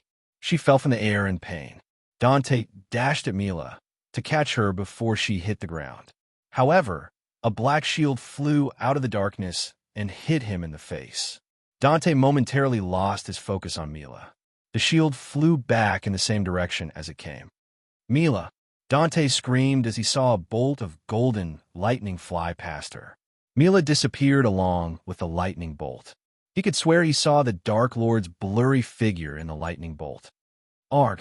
Mila's screams echoed through the hall. But her scream was cut short. Hearing her scream, Dante's heart skipped a beat. He was with Mila for almost 500 years. The two of them joined the Arctic Hall together and have served them ever since. He forgot what it would feel like to live without Mila. Just imagining she might be dead made his body tremble. "Where are you?" Dante screamed. He could see in the dark as an immortal, but this strange darkness completely blinded him. Mila has yet to respond to him. Instead, Dante heard the Dark Lord's voice. "Didn't I warn you all?" asked Michael. His voice echoed through the hall. Dante conjured a ball of light. To his surprise, he saw Mila walking toward him. He heaved a sigh of relief in his heart. Unfortunately, his relief was short-lived. He saw the large holes in her chest. Her silver armor had blood stains. He was about to reach out for Mila when the dark beams shot straight through Mila's head. "Mila!" Dante screamed. He dashed at Mila. He caught her dead body and collapsed down. Michael utilized Dante's grief. Without wasting a second, he immediately cast the lightning dash. Michael raised his hand as thick bolts of lightning shot out his hand rapidly. He bombarded the half-immortals with lightning bolts. The half-immortals tried to shield themselves from the bolts. Their shields cracked upon taking hit by the lightning bolts. One by one, the shield shattered. As soon as the shield around them disappeared, the lightning bolts penetrated their bodies. The half-immortals looked weak as ants in front of Michael. Michael may be a half-immortal in cultivation, but he was several times stronger than one. He was a god, after all. Dante's team stood no chance against Michael, who was using the death range to boost his power. Dante heard the sounds of blood splashing around him. He looked around to see several heads flying in the air vaguely. After Michael slowly the last half-immortal, the hall went completely dark. At that moment, Mutrad only heard the sobbing of Dante. Mutrad saw what the Dark Lord was capable of up close. He couldn't believe he actually signed up to capture this cold-blooded killer. Up to this moment, Mutrad always thought the Ithalan massacre was made possible by the void effect he created deep down. Now he realized how wrong he was. The Dark Lord slaughtered a highly trained Arctic death squad in a few minutes. He toyed with them. Mutrad sensed his death near him. He searched for Dante. Mustering his courage, Mutrad conjured a tiny orb of light to light his path. His heart skipped a beat when the orb of light appeared in his hand. It almost jumped out of his chest. He saw the Dark Lord squatting beside Dante. Dante felt a chill. The fear toxin Michael released and the effects of the death range petrified Dante. Despite the cultivation difference between the two, Dante couldn't even lift a finger against Michael. Michael put his hand on Dante's shoulder. The very next moment, the Dark Lord sent the crimson-red sword in his hand straight through Dante's heart. He stabbed Dante again and again without giving Dante any time to retaliate. In addition, he shot dark beams from his eyes at Dante.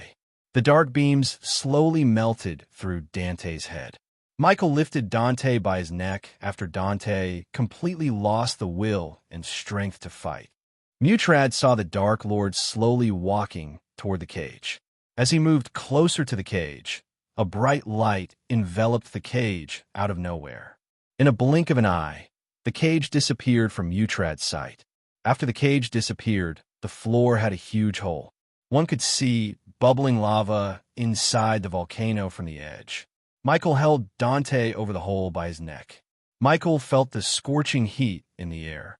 Just by standing above the volcano, his whole body sweated. Dante already lost consciousness after being stabbed and penetrated by the dark beams in his head. Although Michael killed his team and was about to kill Dante, he felt pity for them. They all died because of someone's agenda. To Michael, they were just experience packs. Michael stabbed Dante with his sword one last time before releasing his grip around his neck. Dante fell through the hole and flew straight toward the volcano. After wiping out Dante's team, Michael turned around. He saw Mutrad crawling back in fear. Mutrad shivered as the Dark Lord slowly walked toward him. Mutrad saw no way of escaping from the Dark Lord. "And what should I do with you?" Michael asked in a devilish tone. Chapter 775. Become my spy. Michael snapped his finger as the lights turned back on. Michael gestured at Mutrad to get back to his feet. The air inside the hall reeked of blood. Everywhere Mutrad turned, he saw blood and bodies. An oblivious man wouldn't believe that they were once half-immortals. Despite their cultivation level, they stood no chance against Michael.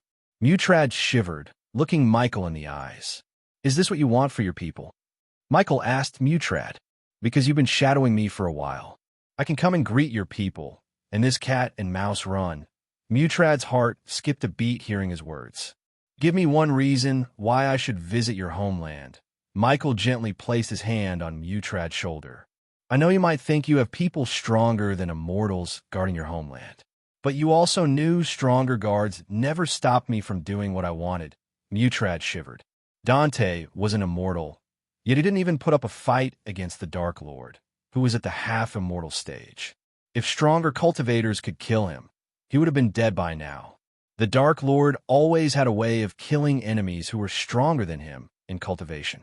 After witnessing what happened in Ithilien, Mutrad couldn't even imagine the Dark Lord stepping into his homeland. Please don't, Mutrad stuttered. Why? Don't you want to arrest me? Asked Michael with an amused smile. I think I want to visit your elders. I haven't tested my spells and power underwater. This might be a great opportunity to do so, said Michael. What do you want from me? I'd do anything to stop you. Mutrad managed to utter these words. Is that so? Michael rubbed his chin. Answer me this, Mutrad. Are you more loyal to your people or the Guardians? Mutrad did not understand the meaning of his question. Hence, he took some time to ponder. However, Michael was not a patient man. He squeezed Mutrad's shoulder, snapping him out his days. To my people, Mutrad answered, getting his teeth. He felt like his shoulder bone was about to be crushed. Michael loosened his grip as Mutrad heaved a sigh. Then you won't have a problem spying on the Guardians for me, will you? Michael smiled. For a moment, Mutrad couldn't believe what he had just heard. The Dark Lord wanted him to be his spy, and that too inside the Guardian Guild. But I am not a Guardian, Mutrad said. That didn't stop you from using and manipulating the Guardians until now, Michael said. He was nonchalant. Just like Mutrad did his research on Michael, he did the same on Mutrad. Last year, Michael assigned Azazel to learn more about the Sea Folks. One of the snippets of information Azazel had on Mutrad was how loyal Mutrad was toward the Arctic Hall and the Sea Folks. He would give his life for his people. In other words, Mutrad would do anything to protect his people. Michael always planned to use Mutrad one way or another.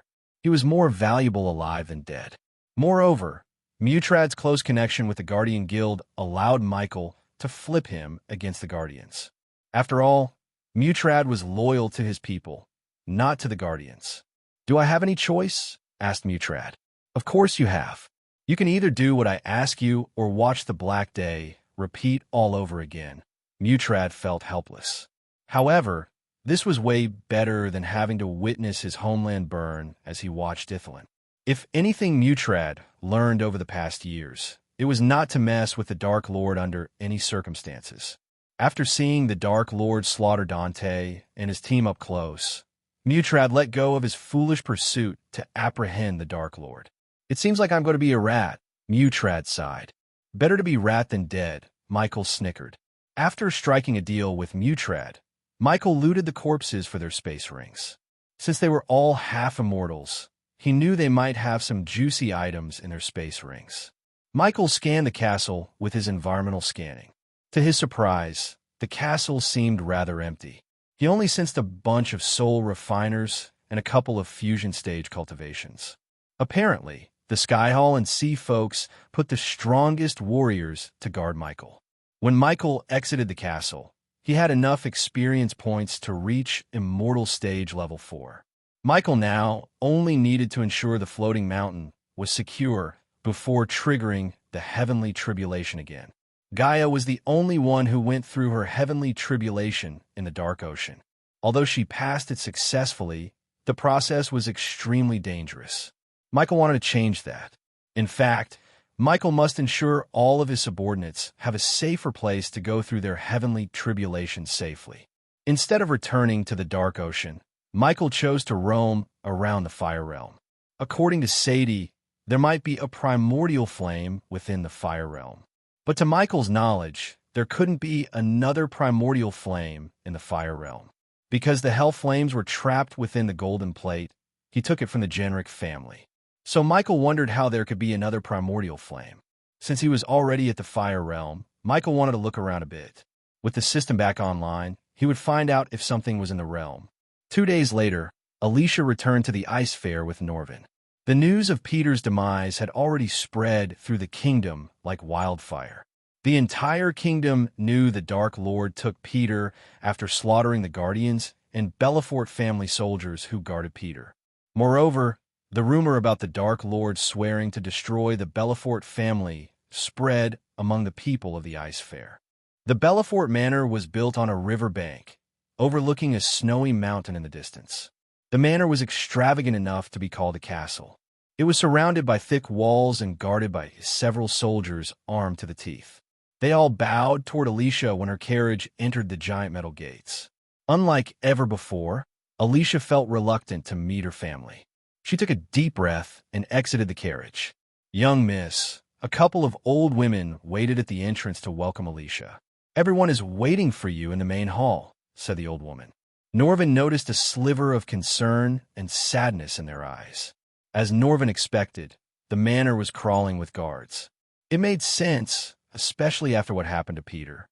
Norvin also knew the Dark Lord spread the news about the hostility between him and the Belafort family. He wanted the Belafort family to be isolated. Although no one would openly admit they were afraid of the Dark Lord, they would automatically cut ties with the Belafort, so they wouldn't end up on the Dark Lord's radar. Norvin hoped Noah would come out of his seclusion soon to sort everything out with Alicia and her family. If anyone could clean up Alicia's mess, it was Noah. Alicia and Norvin followed the two old women inside. "Young miss." When they reached a marble door, the two old women gawked at Norvin. "He is coming with me," Alicia coldly said. She knew they were trying to tell her to leave Norvin outside, since he wasn't a Belafort. However, as far as Alicia was concerned, Norvin was her family. Hence, she outright refused to leave Norvin behind. When Alicia opened the marble door, she was welcomed by a spacious grand hall. Slender braziers enclosing each of the 16 onyx columns lit up the lower levels of the throne hall, covering the hall in dancing shadows and a warm radiance. The marble stone of the layered ceiling danced in the flickering light, while memorials looked down upon the stone floor of this luxurious hall. A gray-haired man wearing icy blue robes sat on a throne atop an elevated platform.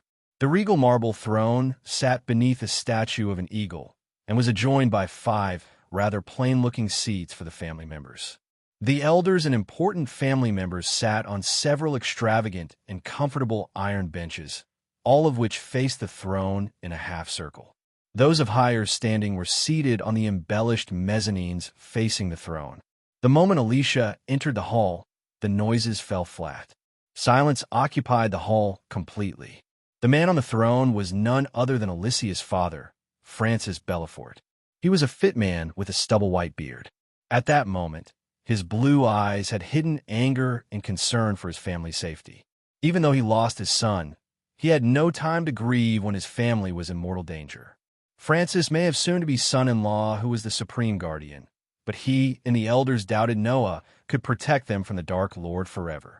Taking a life was so much easier than protecting one. Alicia's eyes watered, seeing the cold look on her father's face. Looking at their eyes, Norvin could tell all of them were scared shitless by the Dark Lord. Their fear was the Dark Lord's strength. He ruled the world through fear. At that moment, the Belafort family was under his thumb. There was a time the Belafort family could have crushed Ghost without much effort. But time had changed everything. Now, even the most powerful families would tremble at the mere mention of the Dark Lord's name. Alicia Flora Belafort. Francis addressed Alicia by her full name. His voice was cold. "Norvin, please take a seat among the elders." "This hearing is only for Alicia," said Francis. "If you don't mind, I'd like to stand beside my friend, Lord Francis. As her friend and sworn brother, it's my duty, and I hope you won't ask me to fail my duty." "Fair enough," Francis nodded. "Before we start this hearing, I'd like to know everything you know about Peter. Is he dead?" Everything Francis saw in Peter's home suggested the obvious. Yet, Francis wanted to hear it from Alicia. Alicia slowly nodded as tears rolled out her eyes. Francis clenched his fist. It took him several moments to find his next words. "Is it possible for us to give him a proper burial?" asked Francis. Alicia's silence spoke volumes. It was hard for them to digest that Peter, the heir to the Belafort family, died a brutal death. "It's time for you to tell us everything you know." "Alicia," Francis asked Alicia. Alicia remained silent. I am not asking you as your father. I am ordering you to speak as the head of the Belafort family. Francis' voice became colder. Finally, Alicia wiped off the tears from her face and decided to tell her father everything related to Peter's death. She didn't care about what would happen to her. They deserved to know the truth. Chapter 776. Unexpected turn of events. Alicia told the Belafort family everything related to Peter's death, including the fact that she worked with the Sky Hall to capture the Dark Lord. She didn't leave the part where she actually tortured the Dark Lord himself. The elders shivered in fear. Some outright dropped to their knees, praying to the gods to save the family. Many elders were furious at Alicia for endangering the family. For a few minutes, the elders murmured and gasped in shock. Silence. Francis raised his voice as the noise finally fell flat. How many times have we told you to leave Peter's matter alone? Francis asked Alicia. His eyes glimmered with anger. Because Alicia was a prodigy and his doting daughter, he always ignored her obvious anger issues. Even when she tried to gather the Belafort family to seek revenge against Ghost after the tournament, Francis only gently talked her out of it. He had never shown any anger toward Alicia. What happened to Peter in the tournament was unfortunate, but he wasn't blameless either. You need to be ready to get burned if you play with the fire long enough. One of the gray-haired elders rose from his seat and said. Alicia clenched her fist. Unfortunate? Is that what you call what happened to Peter? Alicia's voice burned with rage and murderous intent. The elder almost took a step back. He is right. Alicia's anger disappeared immediately when she heard Francis. Instead, she was stunned by her father's words. She couldn't understand how Francis could accept what Ghost did to Peter at the tournament like others. Am I the only one who thinks Peter doesn't deserve Ghost's cruel treatment? Alicia said, gritting her teeth. But he was alive, wasn't he? Francis coldly asked Alicia. If you had left that matter alone, he would have been alive by now. The Dark Lord may have killed him, but you are just as responsible as the Dark Lord himself. Alicia couldn't believe she heard these words from her father. Even Norvin had never expected such cold treatment from Francis. Looking at Francis' treatment of Alicia, the elders dared to speak their minds. Soon, an old lady with neatly combed white hair stood up. Does Noah Winston know you went behind his back? Asked the old woman. He has nothing to do with this, Norvin said. I disagree. He has everything to do with this. He might be the only person who could protect our family from the Dark Lord. Is it true that the Dark Lord said, quote, as long as she is a Belafort, they will suffer untimely deaths? Norvin was startled. The old lady spoke the Dark Lord's words like she was there. How did you know? Alicia coldly asked the woman. So, it's true. The old woman collapsed as the elders gasped in shock. It was none other than Michael who spread the rumors in Ice Fair through Sadie.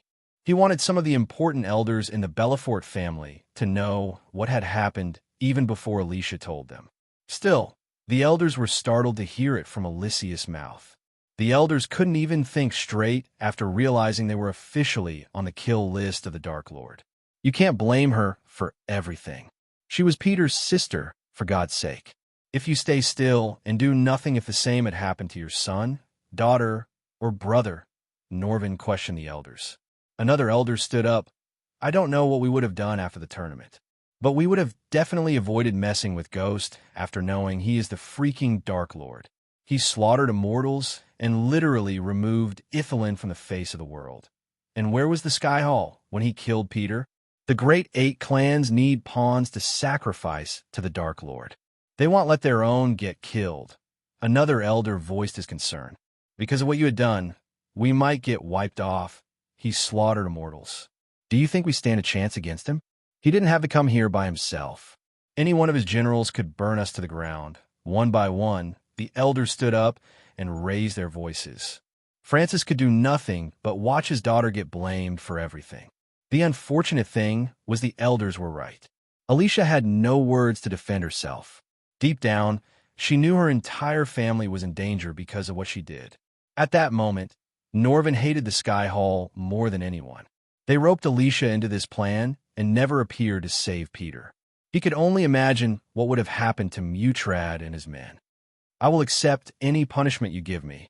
Alicia dropped to her knees. The hall went silent.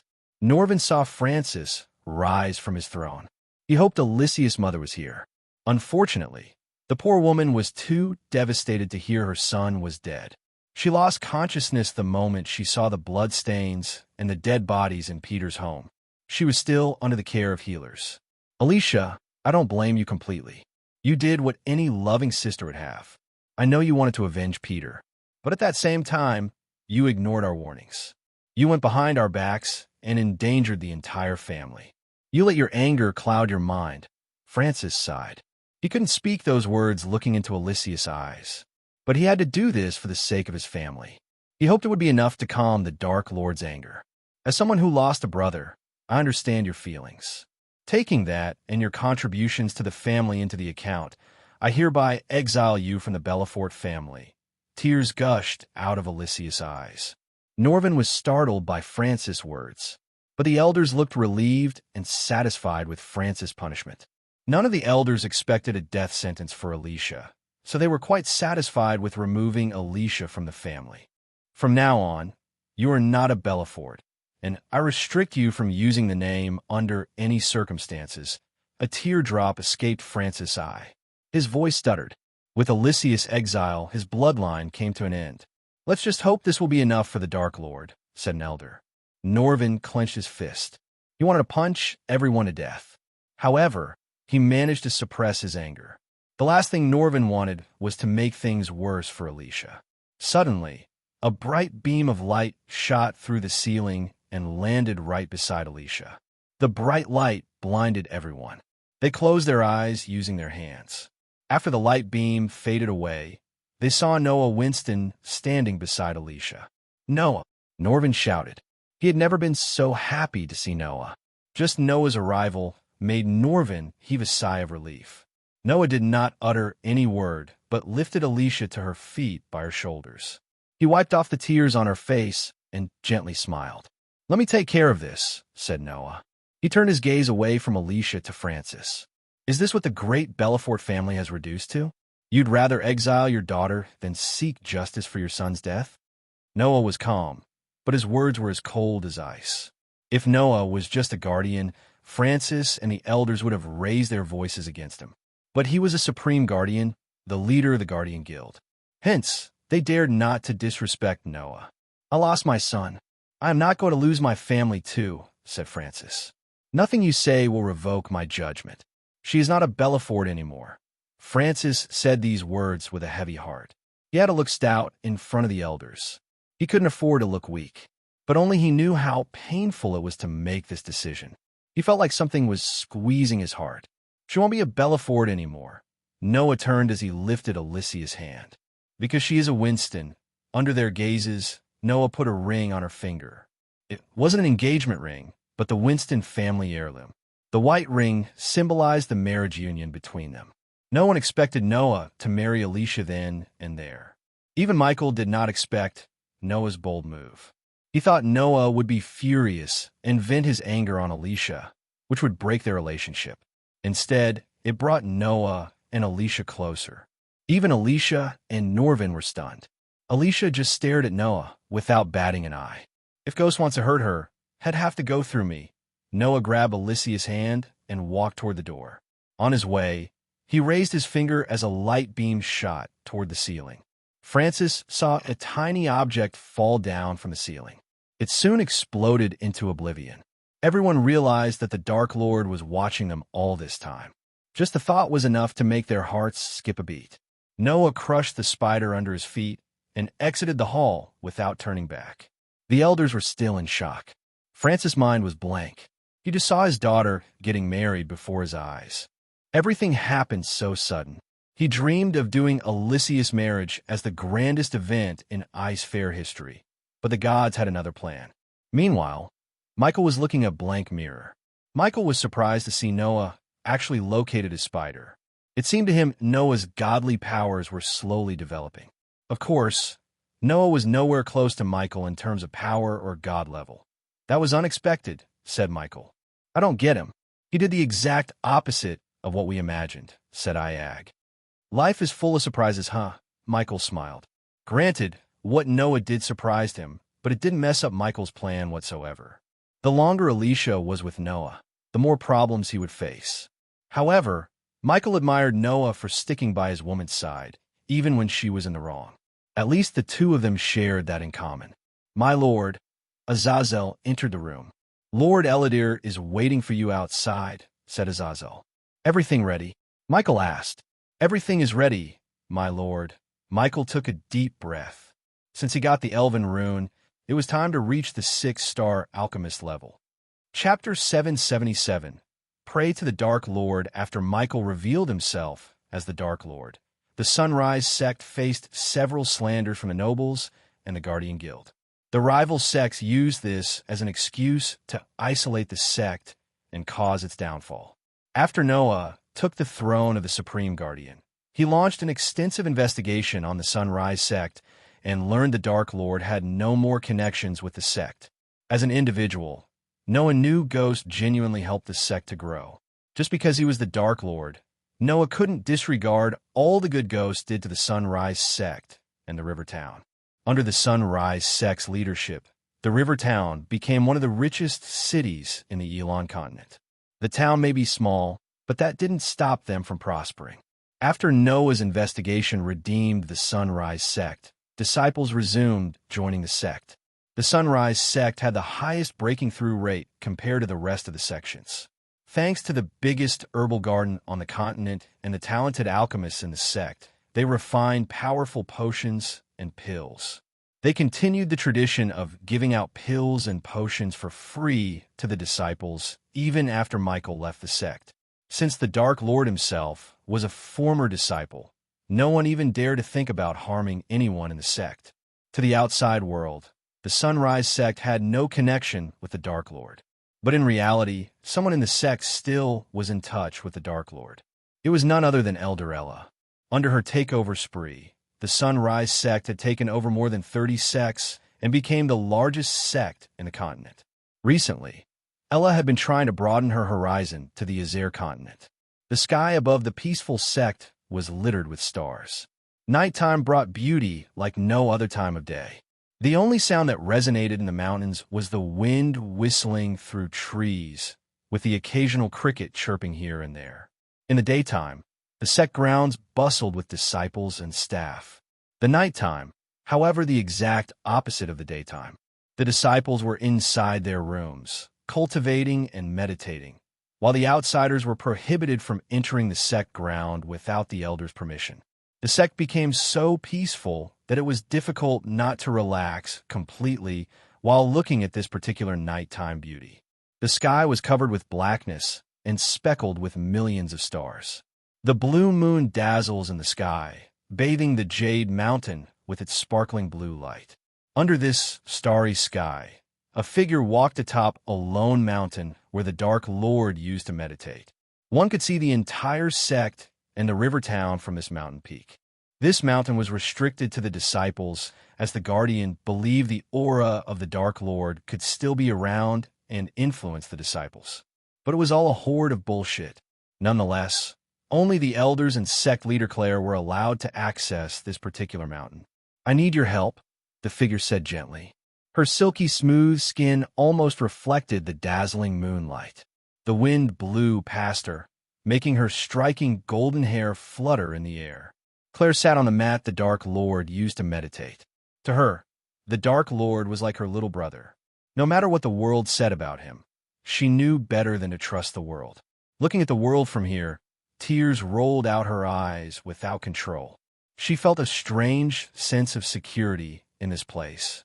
You know, my grandfather had gone missing, Claire said to the sky, hoping it would reach the Dark Lord somehow. It had been 3 weeks since Christopher went missing. Before Ghost revealed himself as the Dark Lord to the world, he broke Christopher's curse. Claire had never been happier in her life. She saw her grandfather finally able to sleep without groaning in pain. Although one of their disciples turned out to be the Dark Lord, everything went relatively fine for Claire and the sect. However, that was only until Christopher began discussing rescuing Claire's mother, Elisha Mortero. She was held prisoner by the Mortero family for almost 3 decades. The Mortero family was based in the kingdom of Nelnithor. It was one of the 3 elven kingdoms in the Aur continent. Unlike the other 2, Nelnithor was extremely hostile against the other races. Of course, they put on a facade of being friendly and welcoming, but deep down, most of the elves would kill the other races in a heartbeat. Most of the racist elves Michael met in Maze Roth hailed from Nelnithor. Hence, they went to such an extent to hunt down Alasha and her human husband. Luckily for Claire, she inherited human features rather than 11 features. Otherwise, she would have ended up in a different prison. I searched everywhere. But who am I kidding? I know where he went. I'm just too weak to go there. I am afraid, Ghost, Claire sobbed. Everyone advised her to go to the Guardian Guild. But Claire knew they wouldn't lift a finger to help Claire. Everyone in the Guardian Guild hated the Sunrise sect and Claire because of the Dark Lord. Even after Noah proved the sect had nothing to do with the Dark Lord anymore, he couldn't wipe out the hatred in the Guardians' minds. She was nowhere close to fighting the elves. Due to the immense workload and the thought of her mother, Claire's cultivation slowed down. She was stuck at the soul refining stage level 10 for almost a year. She had too many things in her mind that created a bottleneck in her cultivation. Because she was the sect leader, she couldn't afford to look weak and vulnerable. Yet, deep down, she was afraid like a little girl. She had already lost her grandfather once. She didn't think she could lose him again. Every time she felt helpless, Ghost was always there for her. She hoped he would appear before her one more time. She closed her eyes, praying to the Dark Lord. Worshipping the Dark Lord was a crime punishable by death in some kingdoms. The Guardian Guild came up with this punishment, only to get demolished by Noah. Instead of killing the worshippers, Noah captured them and asked why they were praying to the Dark Lord. Of course, Andreas outright disagreed with Noah and advised him to kill the worshippers before they could join the Dark Lord's army. Unfortunately, both Noah and Andreas were right. Some of them did join the Dark Lord's army, but many who Noah captured let go of Dark Lord worshipping and returned to their normal life with a little help from the guild. Unknowing to the Guardian Guild, the Dark Lord had his underlings among the people. Whenever someone prayed for the Dark Lord, their prayers would be answered in exchange for loyalty. Please answer my prayers. They say you are a god. A god should answer prayers. You always answer my prayers. Please do it one more time. Claire collapsed her hands together and prayed for the Dark Lord. A gentle breeze of wind blew past Claire.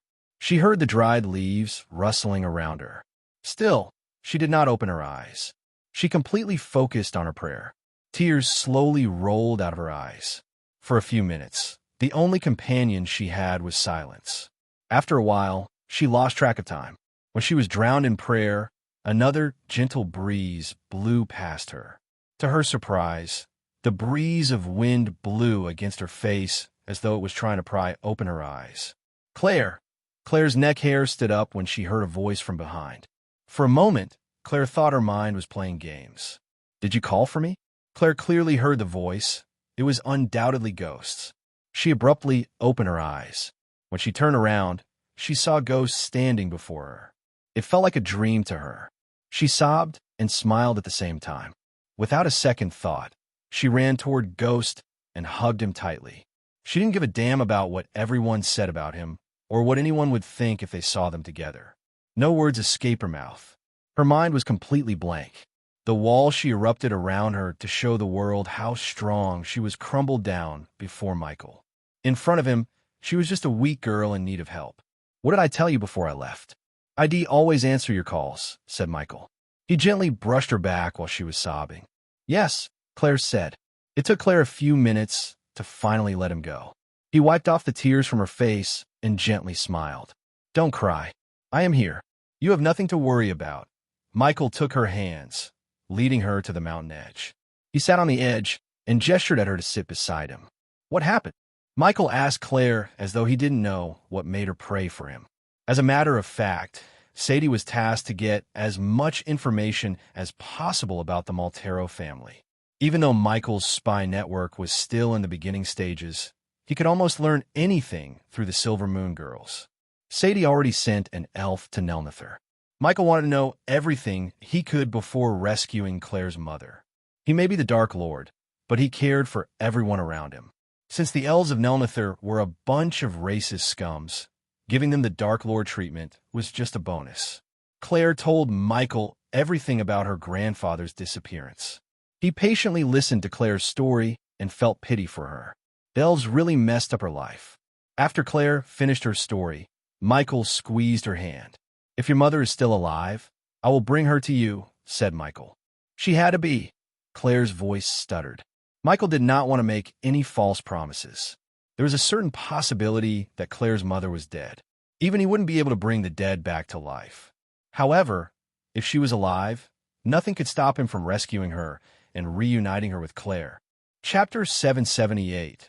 Six-Star Alchemist. After leaving the Sunrise sect, Michael returned to the Dark Ocean. He spent almost 2 hours with Claire. At first, they just talked about Alasha and the Mortero family. Then, their topic turned toward the sect, personal life, and even marriage.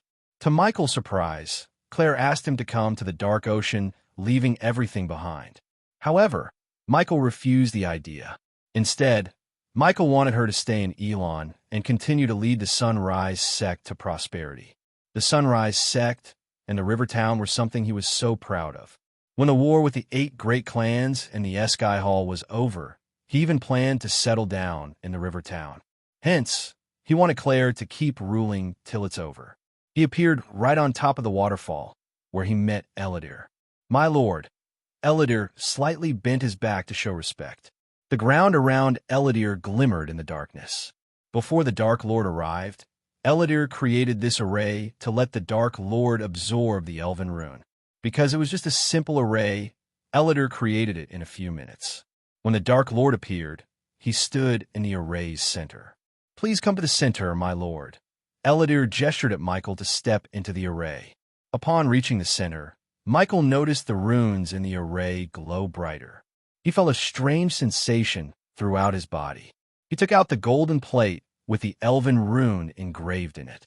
The array flickered as soon as the Elven rune appeared in Michael's hand. The Elven rune responded to the array by radiating a crimson-red light. The 2 lights glowed brighter and brighter as the golden plate trembled in Michael's hand. "Focus on the rune and try to absorb it, my lord," Eladir instructed Michael. He did as he was told. First, Michael closed his eyes. He tried to feel the energy radiating from the rune. While focusing on the rune, he started to feel a strange connection with the rune. Warm energy washed over him. Eladir saw the red rune slowly floating toward the Dark Lord. Inch by inch, it moved closer to the Dark Lord's forehead. The rune disappeared into the Dark Lord's head a few seconds later. Michael felt a bolt of electricity running down his spine. The host has absorbed the Elven rune. Fire mastery has increased by 10%. Current fire mastery is 40%. The host has fulfilled the requirements needed to become a 6-star alchemist. Does the host wish to upgrade to the 6-star alchemist level? Michael saw his vision being filled with system notifications. Finally, after such a long time, he was able to reach the 6-star alchemist level. Yes, Michael willed the system to upgrade his alchemy skill. As usual, he felt an acute pain in his brain. Fortunately, the pain only lasted for several seconds. Congratulations to the host for becoming the 6-star alchemist. The host can now refine pills and potions with 100% purity, said the system. The array around Michael slowly lost its glow. Michael raised his hand, conjuring his alchemy flames. Unlike before, purplish flames appeared above Michael's palm instead of emerald green flames. This flame burned hotter and brighter. Granted, it was nowhere close to the dark flames, but still, it was several times hotter and more powerful than the emerald green flames. "Now you are a 6-star alchemist, my lord," said Eladir. He couldn't help admiring the Dark Lord's talents. But Eladir never felt any jealousy. He knew there was a struggle and hard work behind everything the Dark Lord had. He spent a year pretending to be Elmer in the Genric family to get the Elven rune. Many with his power and resources wouldn't go through such a struggle. With a flick of his wrist, Michael took out several ingredients from the system store. Now that he had reached the 6-star alchemist level, Michael decided to brew a potion that had been in his mind for so long. Under Ellider's curious gaze, Michael tossed the ingredients into the purple flame. To brew the potion with 100% purity, Michael either needed a legendary cauldron or a 100% fire master. Since he had neither, he could only hope for 97% pure pills and potions.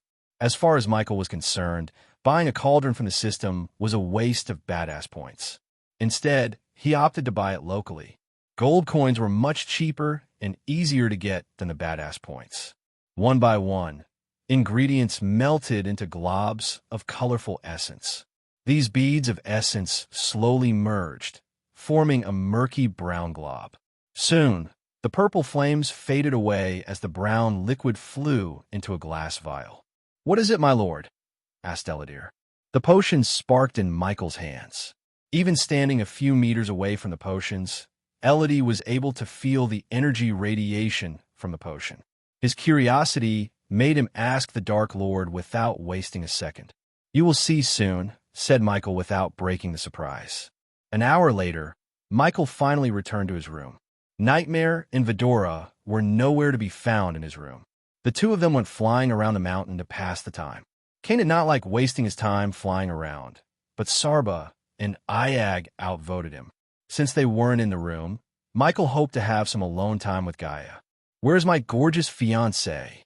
Michael entered the room with a grin on his face. But his smile froze when he saw Gaia sitting on their bed with hundreds of scrolls around her. Her hair was messy, and she was still in her black pajamas. She didn't even notice Michael entering the room. She just scratched the back of her head with the quill. "Okay, what is happening here?" asked Michael. He removed his armor and put it on the armor stand. He willed the system to equip the sweatpants and a black tank top. He slowly moved aside the scrolls and sat behind her. With full of love, he hugged her from behind and placed his head on her shoulder. "What's bothering you?" asked Michael. "The financial state of our order. We are in trouble, Michael," Gaia said with a grave voice. "We need to generate more income instead of solely relying on Giselle. The more we take from Giselle, the more attraction we draw from the world," Gaia sighed. Judging by the look in her eyes, Michael realized they were really in neck-deep trouble. To be honest, Michael had never meddled with the financial side of things. He let Gaia handle it, because she had more experience managing than him. "We are running out of pirates to pillage. They are joining our ranks instead of fighting. So every day, the number of mouths we have to feed and pay for increases. At this rate, we'll be bankrupt in few months." "That bad Gaia nodded. "Let's just hope Saber and his party return from the treacherous ocean with some treasures. It won't solve anything, but temporarily fix our situation till AH. Suddenly Gaia shouted. "The fuck?" Gaia furiously turned around. "What part of our conversation made you think, oh, I should pinch her waist, the part where you being so pretty and cute?" Michael kissed her on the cheek, pulling her down to the bed. He cuddled her so tight. "You are so annoying," Gaia giggled. Regardless of her tension and pressure, he made her smile. She got on top of Michael as he hugged her tight.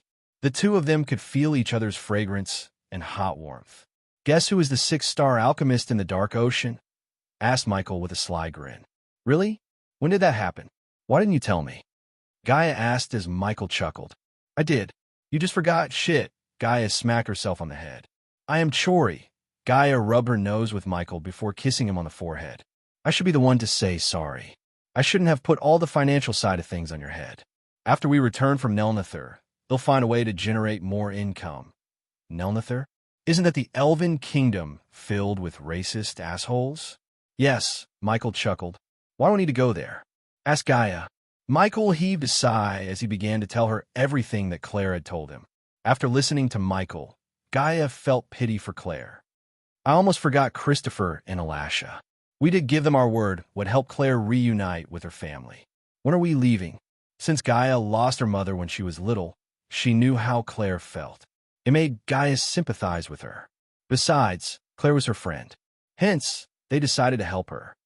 After I break through to the immortal stage, the moment she heard Michael's words, her brows arched up. She couldn't believe him. "What the fuck? You just became a half-immortal." Gaia wanted to punch him in the face. Noah was his rival, yet he was still stuck at the fusion stage. Meanwhile, Michael accumulated enough experience points to jump from half-immortal level 10 to immortal stage level 4. Gaia could only imagine how powerful he would become after reaching the immortal stage. It was really difficult not to feel jealous of his cultivation speed. What can I say? I am a god, Michael shrugged. How long will be your heavenly tribulation this time? Gaia asked. 10 days, said Michael. According to the system, his heavenly tribulation would last 10 days, and it recommended Michael find a safe place or make the dark ocean safe. Fortunately, Elidiri was working on creating a new array to prevent the lightning storm around the dark ocean from intervening in his heavenly tribulations. Michael had no interest in finding a new place. The dark ocean was the only place the Guardians wouldn't dare to come to. Even if they tried, the lightning storm and the weather would take care of them. Michael wasn't the same man he was a year before. He had a powerful army. Every day, they grew in number and power. The only problem was the current financial state. Although Michael vaguely had an idea for a new source of income, he lacked the necessary things. Is it safe to trigger the tribulation here? Last time I almost died. Heavenly tribulation and a lightning storm do not make a good pair. Elidiri will take care of it, said Michael. Chapter 779. The Dark Lord has triggered a tribulation again a few days after Mutrad survived the slaughter and struck a deal with the Dark Lord. He was summoned by the Supreme Guardian. This was the first time Mutrad had stepped into the Winston Manor. The guards patrolling the premise looked proud and walked with their chests puffed up. Since Norvin accompanied Mutrad, the guards did not stop him. Mutrad descended to the ground. Noah is waiting in the garden. This way, Norvin gestured at Mutrad to follow him. Mutrad's heartbeat slowly rose. He was the Dark Lord's spy. So naturally, he felt an uneasiness in Noah's house. He hated being stuck between two gods. At least Noah was not as brutal and ruthless as the Dark Lord. Mutrad could still remember when Andreas revealed himself and told the entire world that Noah was the god of light. At that moment, Noah became the poster child for the fight against the Dark Lord. But the fear of the Dark Lord spread throughout the world like wildfire.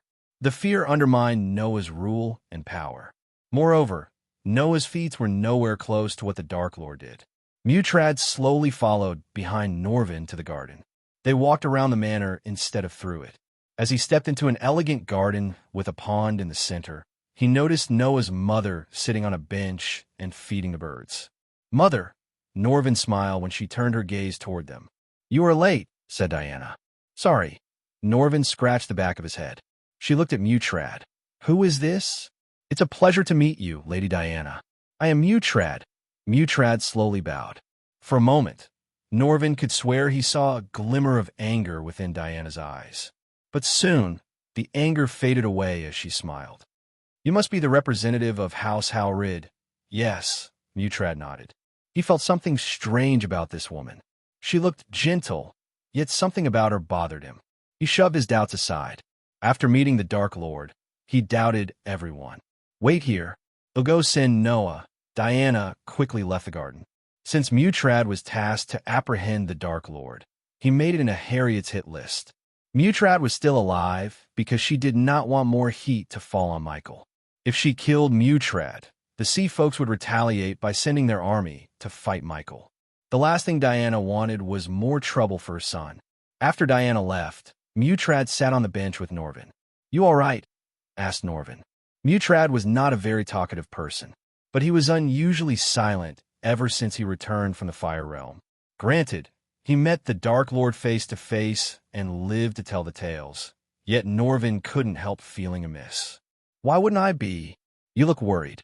Is something bothering you?" Mutrad rolled his eyes. He hated Norvin's concern. Unlike him, Norvin and Alicia escaped the Dark Lord using a teleportation scroll. They weren't there to see how the Dark Lord brutally slaughtered his men. "Of course, something's bothering me. I just survived the Dark Lord. I was this close to dying," said Mutrad.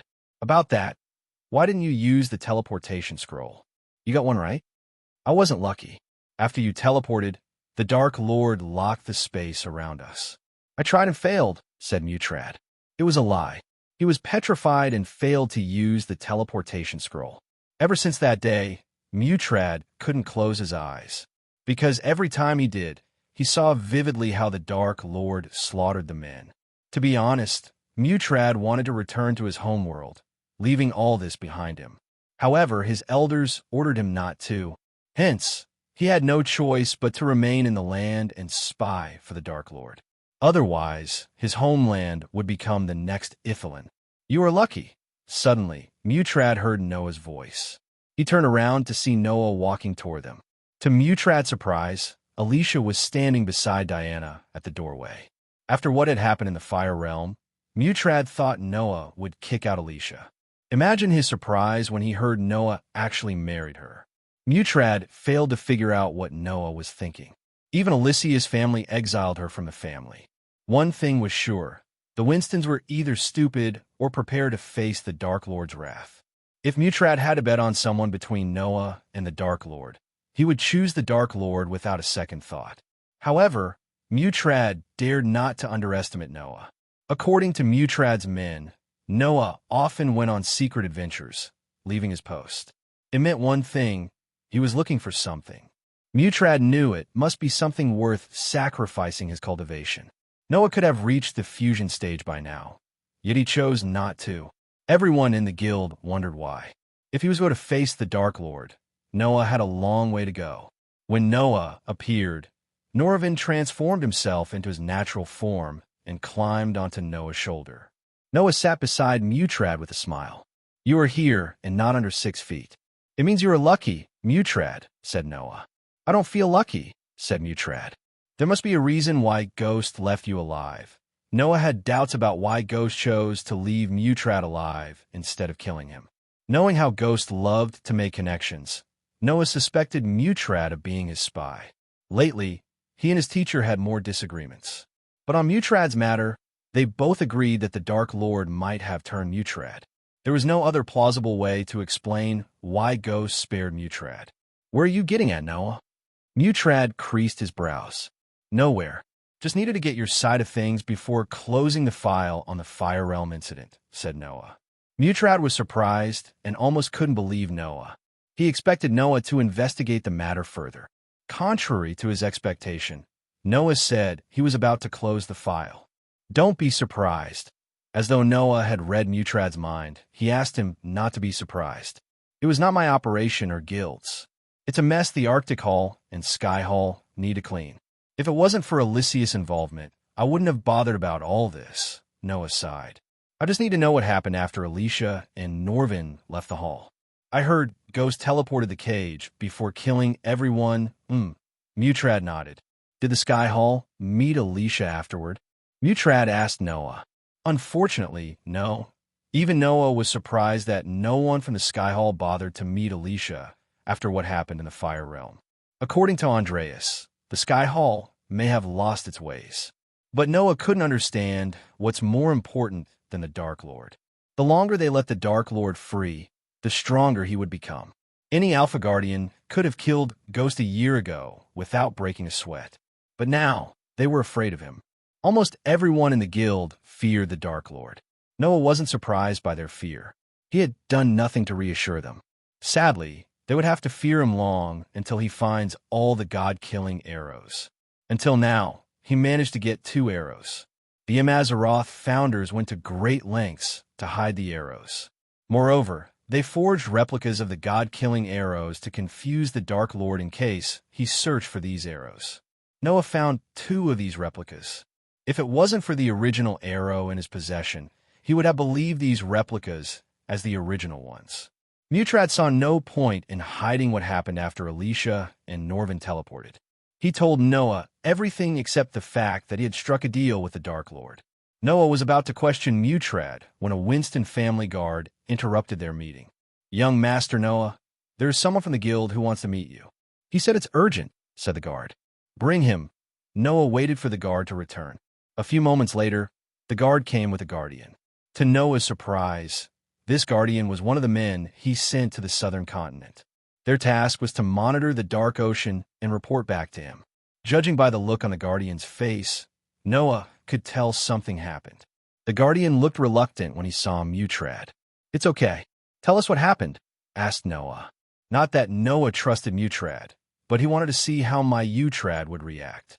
Supreme Guardian, the Dark Lord has triggered a heavenly tribulation in the dark ocean. As soon as they heard the Guardian, they were stunned. Norvin's eyes widened to the point it looked like his eyes were about to pop out. Mutrad's mind went blank. Is it Ghost or someone else triggered the heavenly tribulation? Asked Noah. It's him, Supreme Guardian. He's trying to become an immortal. Mutrad felt that he made the right choice by striking a deal with the Dark Lord. He slaughtered the Arctic Hall's best men when he was just a half-immortal. How strong would he be after reaching the immortal stage? Definitely stronger than Noah. God or not, Noah was just a soul-refining stage cultivator. Meanwhile, the Dark Lord was about to reach immortality. We have to strike him down now. This might be our only opportunity, Norvin quickly said. However, Noah shook his head. Sending a team to interrupt his heavenly tribulation is like sending them to their deaths. He would not have triggered the tribulation without preparing for the worst. So, are we going to sit around and wait for him to get stronger? Asked Norvin as Noah shook his head. I have plans, said Noah.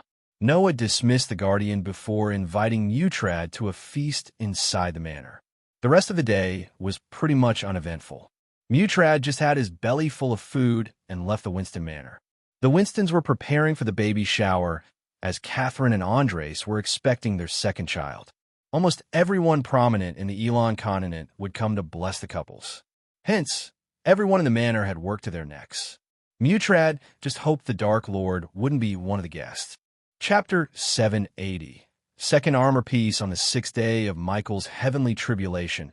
Adelia was flying about an endless ocean alone. The horizon seemed to be stitched with a silver line. The sea beneath her murmured with hypnotic waves.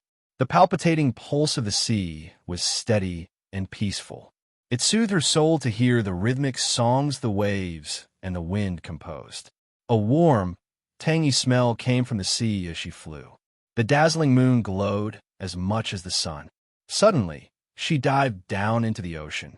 As soon as her body touched the water, she transformed herself into her snake form. In her snake form, she was a monstrous silver snake with diamond-like scales. Her silver scales reflected the light as she swam deeper into the ocean. The deep sea was a world of its own. It was littered with plant life and corals. They glimmered like jewels and diamonds in the sea. Swarms of fish brushed past Adelia without any fear. Adelia didn't even need a light source to navigate through the sea. Instead, she had the luminous stones to light her path. She wondered how a ruin could be in the sea, but she trusted the Dark Lord. Apparently, the second armor piece was hiding in ruin under the sea.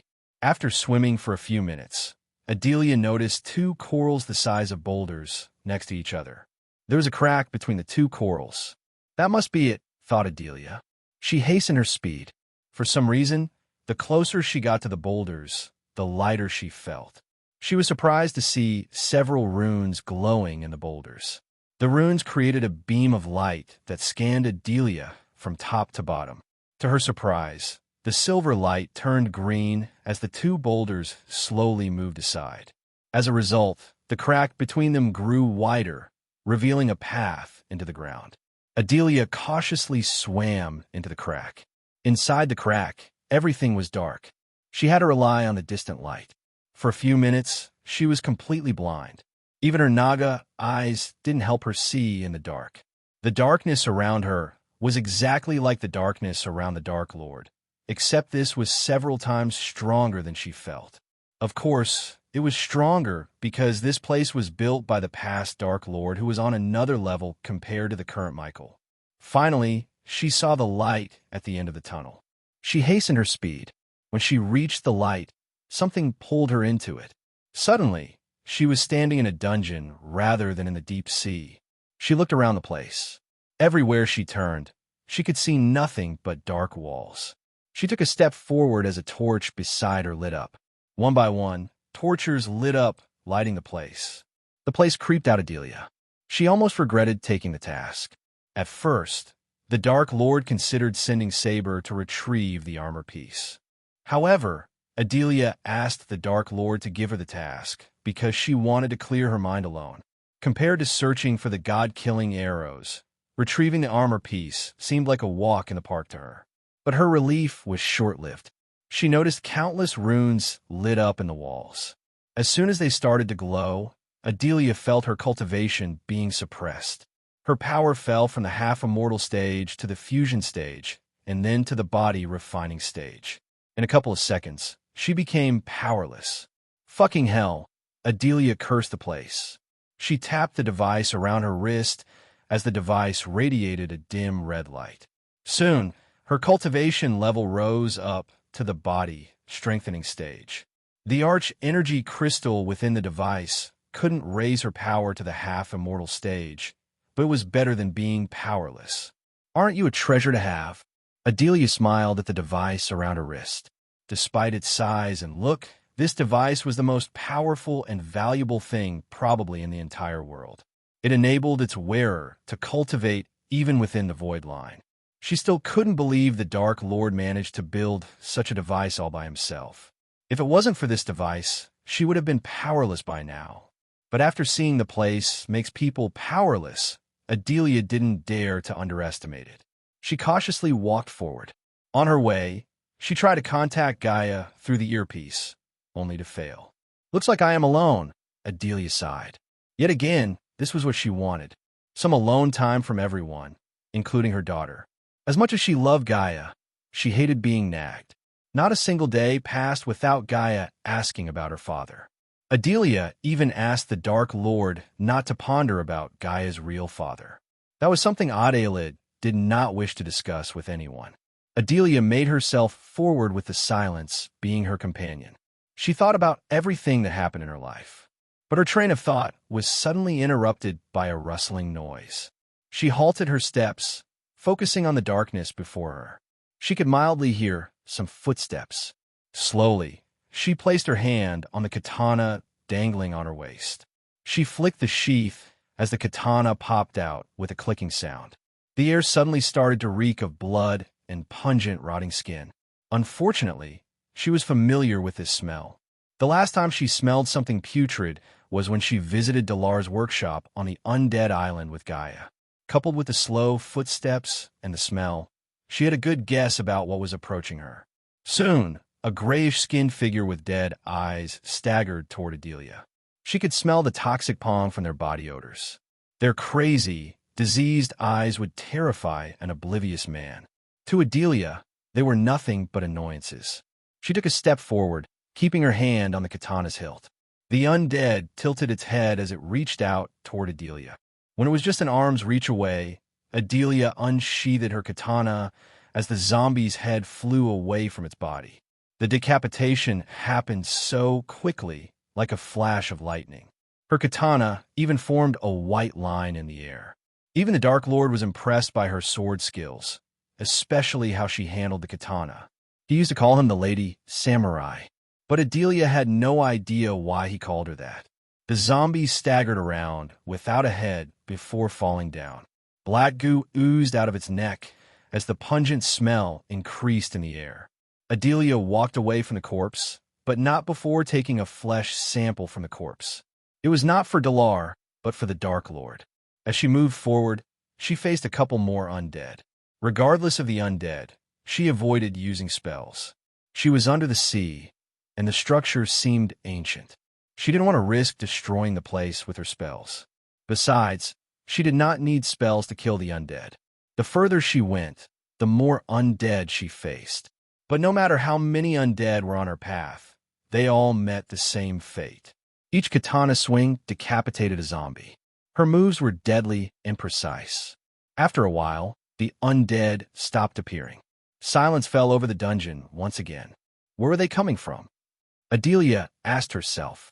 The runes flowing in the walls seemed awfully similar to Elidar's creations.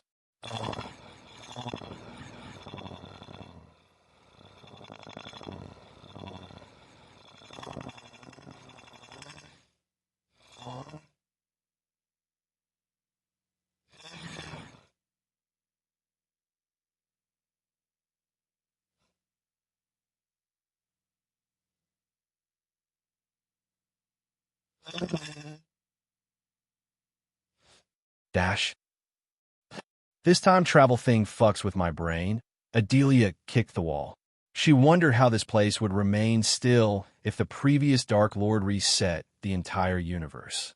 The only explanation she had was the previous Dark Lord was powerful enough to leave some places untouched by the time-traveling array. Otherwise, the first energy and the armor pieces couldn't exist in the current timeline. She continued to walk in utter silence for another 30 minutes. Luckily, she came across no one dead. Still, she didn't feel relieved. On the contrary, the silence and the lack of undead creeped her out. If the past Dark Lord had built this place, she knew he must have placed traps and obstacles to stop outsiders from getting to the armor piece. Her instincts were proven right when she heard a loud thud from several meters ahead of her. The ground started to shake as though something gigantic was approaching her. She halted her steps and waited for it to reveal itself. A few seconds later, she vaguely saw a giant bat-like creature walking on two legs toward her. Grrhhhhhhhhh. The creature roared at Adelia. It looked at her with eyes burning with rage. Suddenly, it pounded its chest like a gorilla. So the past Delar managed to create some fucked-up creatures, Adelia snickered. Judging by how ugly the creature was, she knew it must be one of Delar's creations. No one in the Dark Lord's army could create such an ugly abomination except for Delar. The creature slowly moved forward. Each of its claws looked as sharp as the katana in her hand. Despite its ugliness, the creature seemed to possess some intelligence. Otherwise, it would have dashed forward instead of slowly taking steps. Since the path wasn't wide enough to move around, they had to face each other head-on.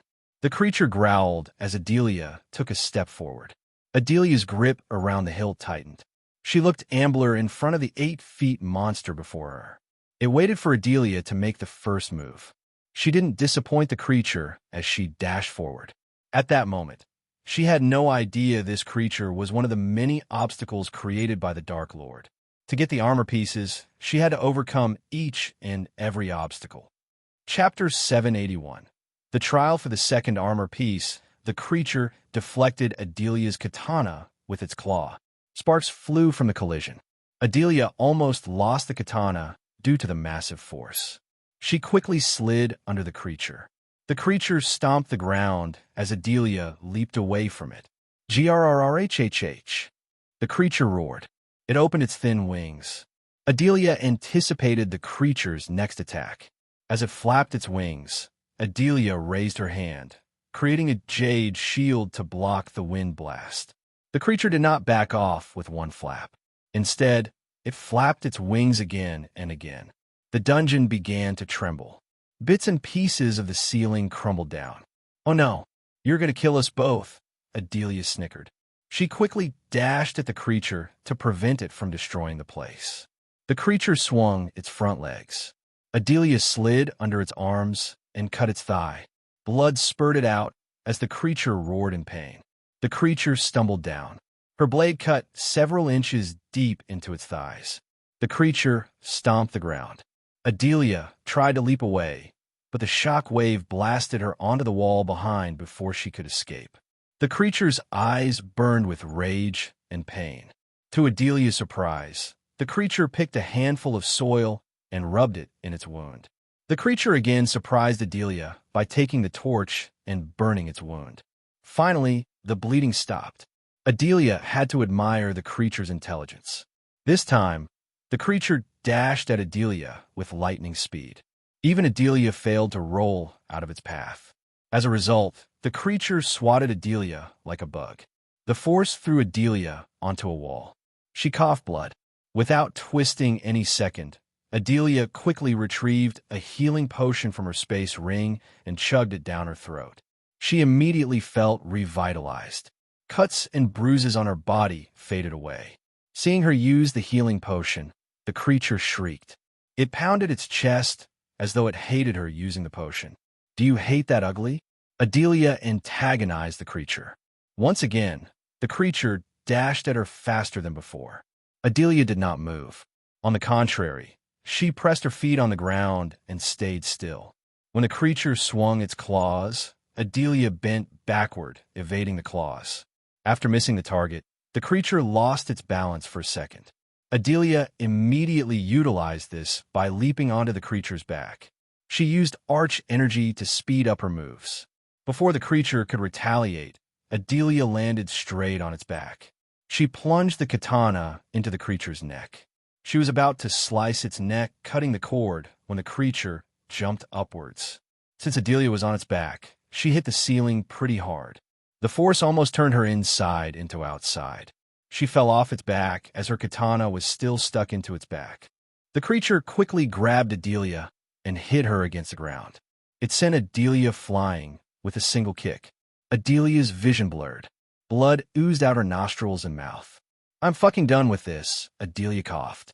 The creature pounded its chest once again. It waited for Adelia to use the healing potion. On the contrary, Adelia picked herself up without using the healing potion. Her pupils flickered. When she blinked, her human pupils turned vertically slit like a snake's. Under the creature's furious gaze, Adelia's body transformed. The creature took a step back in feet in a few moments. She went from human to giant snake. She stood 9 feet tall. Adelia hissed. She slithered toward the creature. It hit Adelia with its claws, yet its claws couldn't even graze her skin. Her body moved around the creature. The creature tried to leap away, but Adelia coiled around the creature. The creature was trapped. She slowly squeezed the creature with her body. Grrr. The creature roared as it violently swung its claws left and right. Adelia didn't feel anything. Her skin scales were like steel. No matter how hard the creature tried, it couldn't harm Adelia.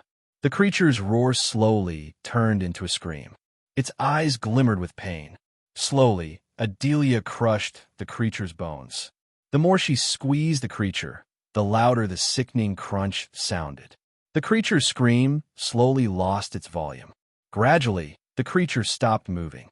Blood spurted out of every pore in its body. Suddenly, a stream of blood sprayed out of the creature's body. The creature's body looked crooked. Adelia moved her head above the creature.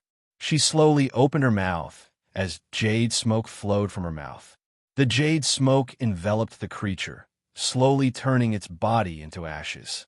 Adelia's katana fell down with a clinking sound. Finally, Adelia transformed herself back into her human form.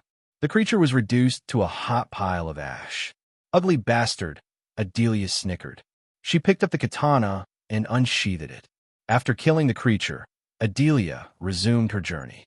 The creature made her realize this place was more dangerous than she initially thought. She became vigilant, focusing on her surroundings. Luckily, the torches lit up further she moved. Once again, everything became silent. At that moment, even a point-dropping sound would sound like a bell. Only her shadow and the silence accompanied her forward. She wondered how long it took the Dark Lord to build this dungeon. Although she was a half-immortal, the runes around her suppressed her cultivation. Without the device around her wrist, she couldn't have survived the creature. If someone else had entered this place somehow, they would have been the creature's food by now. The silence lasted for a few more minutes. Then, she began to hear the undead growling once again. Compared to the creature, these undeads were just an annoyance in her path. She thought about using spells, but the walls and ceiling looked unstable. Before getting her hands on the armor piece, she couldn't risk flooding the dungeon. The undeads staggered toward her from the darkness. She counted at least 20 undeads before her. Despite their number, Adelia showed no signs of distress. Instead, she just smiled. Once again, she unsheathed her katana. With just a swing, she cleaved 2 heads clean off their shoulders. Unlike the creature she faced earlier, these undeads possessed no intelligence. Even after Adelia killed 2, the others reached out to her as though nothing had happened. Adelia did not even flinch as she cut down the zombies without slowing down. Her sword swings were several times faster than the zombies. Before they could touch her, they lost their heads. The black goo splattered across the dark walls and ground. As much as she loved killing the undead, she reeked of rotten eggs and meat because of the black goo. Fortunately, there was no one beside her. After cutting down the undead, she saw a ray of light in the distance. She hastened her steps. A few minutes later, the narrow tunnel opened into a spacious hall. The moment she stepped into the hall, the place lit up. She noticed a couple of huge braziers with blue flames burning atop. In the dazzling blue light produced by the flames, Adelia noticed several statues around the hall. But what drew her attention more was the black chest in the center. The chest was sat on top of a pillar. When she looked closer, she noticed a giant lock with 5 keyholes. The ray of light peeked through the ceiling and illuminated the dark chest. The armor piece must be inside, Adelia mumbled, but didn't take another step forward. She looked around the hall, counting the 5 statues. 5 keyholes, 5 statues. I have a bad feeling about this, said Adelia. Each of the statues looked distinct. One of them resembled the bat creature she fought earlier. The others looked weird and bizarre. Adelia took a deep breath before taking another step. Deep down, she expected something to happen. Just as she expected, one of the statues trembled the moment she stepped forward. This statue looked like a gargoyle. Pieces of stone crumbled down from the statue, revealing its jade skin. The creature was the size of an adult lion. At least the gargoyle wasn't as big as the bat creature earlier. That was a subtle advantage for Adelia in this battle. The gargoyle-looking creature shook itself, yanking the remaining stone pieces on its body. Adelia vaguely saw a golden key on its neck. If she had a guess, she would say this key would fit the keyhole in the lock. As she took another step, the creature noticed her. It locked its crimson-red eyes with her. Coincidentally, the creature was exactly as strong as she was. It was at the body-strengthening stage. She closed her eyes for a moment to focus on her inner energy. Unfortunately, the runes were still suppressing her cultivation. The creature scratched the ground with its front legs before running toward her. Since they were both at the same cultivation stage, it was a battle of strategy and technique instead of spells and energy. When the creature was just a meter away from Adelia, she stabbed it with her katana. Cling! The katana didn't even penetrate an inch. Instead, Adelia's hands went numb. She felt as though she had stabbed a boulder. The creature hit Adelia with its head and sent her flying. While she was in the air, the creature bit the katana. The creature spat the katana to the other side of the hall. Adelia growled. As she picked herself up, the creature roared. To her surprise, the roar turned into a peal of laughter. Adelia was stunned. She didn't expect the creature to laugh at her. Moreover, it was mocking laughter. She burned with rage being ridiculed by a creature such as this. It's on. Adelia cracked her knuckles. Her eyes glimmered with rage. Without waiting for the creature to attack her, she dashed at it. She didn't retrieve any weapons from her space ring. Instead, she chose to fight with her bare hands. Chapter 782. Poison-spewing snake Adelia and the gargoyle clashed in the middle. Their collision made sparks fly. Instead of using a weapon, Adelia fought with her bare hands.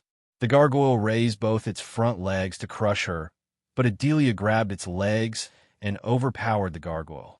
Even without cultivation power, Adelia was able to match the gargoyle's raw strength.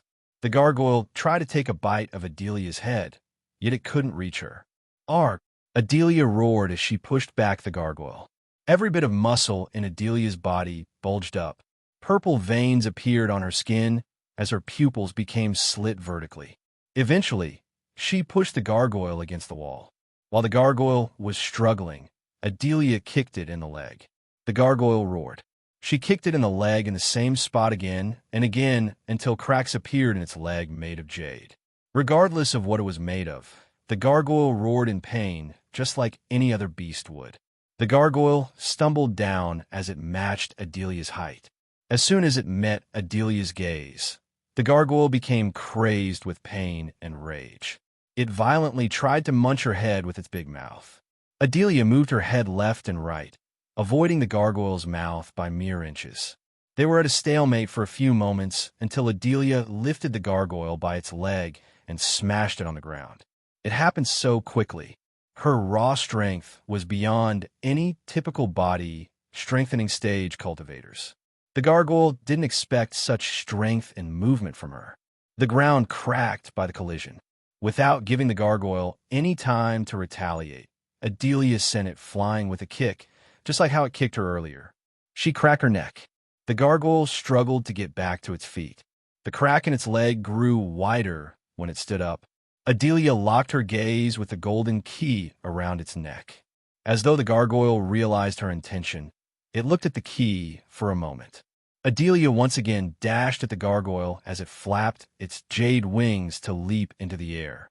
Hovering in midair, the gargoyle opened its mouth. Several jade spikes shot out of its mouth. Adelia managed to roll out, evading the rain of spikes. "You got some tricks, huh?" Adelia snickered. With a single jump, she leaped into the air. In midair, she punched the gargoyle right in the face. When he first met the gargoyle's jade face, it sounded like an explosion went off. The gargoyle went crashing down. Before it could get back to its feet, Adelia shot toward the gargoyle. She landed on the gargoyle's head. "GRRHH!" The gargoyle roared. However, Adelia grabbed its jade wings and ripped them off with brute strength. She sat on top of the gargoyle, locking its head using her arms. She squeezed the gargoyle's neck as hard as she could. Cracks slowly formed around the gargoyle's neck. It tried to stand, only to fail. Adelia kept pushing it down and squeezing its neck. The cracks grew wider and wider until jade pieces crumbled down from its body. The gargoyle's feet squirmed as the glow in its eyes slowly faded away. A while later, more and more jade pieces crumbled down. Soon, its head bobbed without life. Finally, Adelia roared as she ripped off the gargoyle's neck from its shoulder. As soon as she destroyed the gargoyle's neck, its entire body turned into nothing but jade dust. Only the golden key remained intact. Adelia breathed heavily on the ground. She slowly grabbed the key. "One out, for more to go," Adelia said. Adelia picked herself up. With the key in her hand, she made her way to the chest in the center. The chest trembled slightly when she put the key inside the lock. Afterward, dark smoke escaped from the chest before floating toward another statue. It was a 9-foot cobra with wings on top. Adelia quickly took out a healing potion and emptied it down her throat. Just like before, the stone statue trembled as pieces of stone crumbled down. Soon, a purple-skinned snake came to life from the statue. Its emerald green eyes glimmered with killing intent. The snake slithered around the hall instead of attacking Adelia. The blue flames from the brazier illuminated the diamond scales on the snake. The snake almost matched Adelia's true form. It hissed at Adelia, yet kept its distance from her. The snake seemed like it was studying Adelia. Since she was not in a hurry, she waited for the snake to make its first move. Moreover, Adelia tried to find the key on the snake's body. To her surprise, she saw a glimmer inside the snake's mouth when it hissed at her. Adelia slowly stepped toward her katana. Unlike the gargoyle's stone-like skin, the snake's skin seemed soft and vulnerable to her blade. The snake stopped moving. Instead, it turned its head toward the katana. The snake hissed as it realized Adelia's intention. Finally, it slowly moved toward Adelia. When it was just a few meters away, the snake suddenly swung its tail. Adelia quickly managed to jump in the air, avoiding the tail. She dashed at the katana before landing back on the ground. The snake surprised Adelia by spitting a purple glob at Adelia. She swayed her body to the side in the air, barely evading the glob. When it flew past her face, Adelia smelled a nauseating stench. There was no doubt in her mind that this glob was poison. The ground sizzled like deep frying. The glob of poison was powerful enough to roast the ground itself. Adelia could only imagine what would happen if the poisonous glob landed on her skin. The snake continued to shoot out purple globs as Adelia finally grabbed the katana. One of the globs landed right where the katana was a moment ago. She wasn't sure the katana could survive the poison. As a naga, Adelia was able to gauge how poisonous the glob was. According to her, this purple glob was several times more potent than the poison in her poison gland. Adelia dashed out of the poison glob's trajectory. For a few moments, she zigzagged through the hall, evading the globs. She waited for the snake to stop shooting. When it did, Adelia dashed at the snake. The snake's giant body slowed its movements. Adelia's human form made her nimble and agile. As a result, she cut the snake before it could move away. As she hoped, the snake's skin wasn't as tough as the gargoyle's. Her katana cut the snake deep. Purplish blood spurted out of its body. Even its blood was poisonous. She quickly swung her katana, yanking the blood off her blade. The snake hissed. She used the arch energy to leap into the air. Since it was a snake, Adelia targeted its eyes. If it couldn't see her, she would be at an advantage. To the snake's surprise, Adelia raised her hand as two golden beams shot out of her hands. The snake was caught off guard. It did not expect Adelia to use a spell. Thanks to the device around her wrist, she cast a spell. The two beams penetrated the snake's eyes. Grrrhhhhh, the snake roared in agony. Its scream almost tore Adelia's eardrums. The snake's body violently twitched. Adelia pressed her advantage by boosting her speed with arch energy. She flew around the snake, cutting the snake repeatedly. Unfortunately, the snake was too thick to cut its head with a single cut. Hence, she had to cut around her neck again and again, one small cut at a time. Suddenly, the snake began to shoot a poisonous cloud. The purple cloud of poison enveloped the hall. For a moment, Adelia's throat burnt as her vision turned blurry. She just took a whiff, and the poison already affected her body. But being the mother of the Dark Lord's fiancé came with a few perks. One of them was a special mask, an antidote for poisons. She quickly put the mask on her face before she lost consciousness. Then, she immediately drank the silver potion. Gradually, her vision cleared up. Just to be safe, Adelia drank a healing potion. She was almost tempted to use the berserker pill Gaia gave her, but she chose not to. The snake was strong, but not strong enough to give Adelia a headache. The snake would have been a bloody paste if she could use her cultivation. Furthermore, Adelia was a battle junkie, just like Gaia. The stronger the opponent was, the more excited she would feel. Simply put, Adelia wanted the battle to last long. Battles calmed her mind and soul in her own twisted, strange way. She patiently waited for the snake to stop spewing poisonous clouds. Surprisingly, it took almost 5 minutes. Only then did the purple poison in the air clear. The snake's movements slowed down. Adelia knew the snake was exhausted. Coupled with the cuts in its body and the blind eyes, the snake was on its way to greet the death. She just had to speed up the process. Once again, Adelia dashed at the snake. Considering the snake was blinded by her, it had no idea that Adelia was on her way to end its life. Because it was a snake, Adelia felt a bit of pity for it. Hence, she just leaped into the air and stabbed the snake right between the eyes. The snake stopped its twitching all of a sudden. The snake let out a groan before collapsing down. Just like the gargoyle, the snake's body turned into a pile of dust after it died. The golden key glimmered within the ash. She picked up the key from the ground. 3 to go, said Adelia. She took a deep breath as she went to put the sky in the lock. But before she could do that, Adelia drank a healing potion. For a few moments, she just took deep breaths, because she knew that another statue would come to life when she used the key in the lock. Therefore, she wanted to take a few moments to rest her body. Each of the 3 remaining statues looked terrifying. Anyone would have been worried, but not Adelia. She looked excited to face 3 more beasts. You're tuning into the Romance Rendezvous YouTube channel. We're so grateful for your support, and don't forget to subscribe to join us on this incredible journey through captivating stories.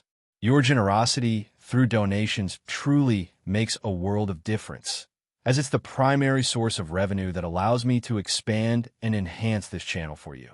Thank you from the bottom of my heart for being a part of this adventure.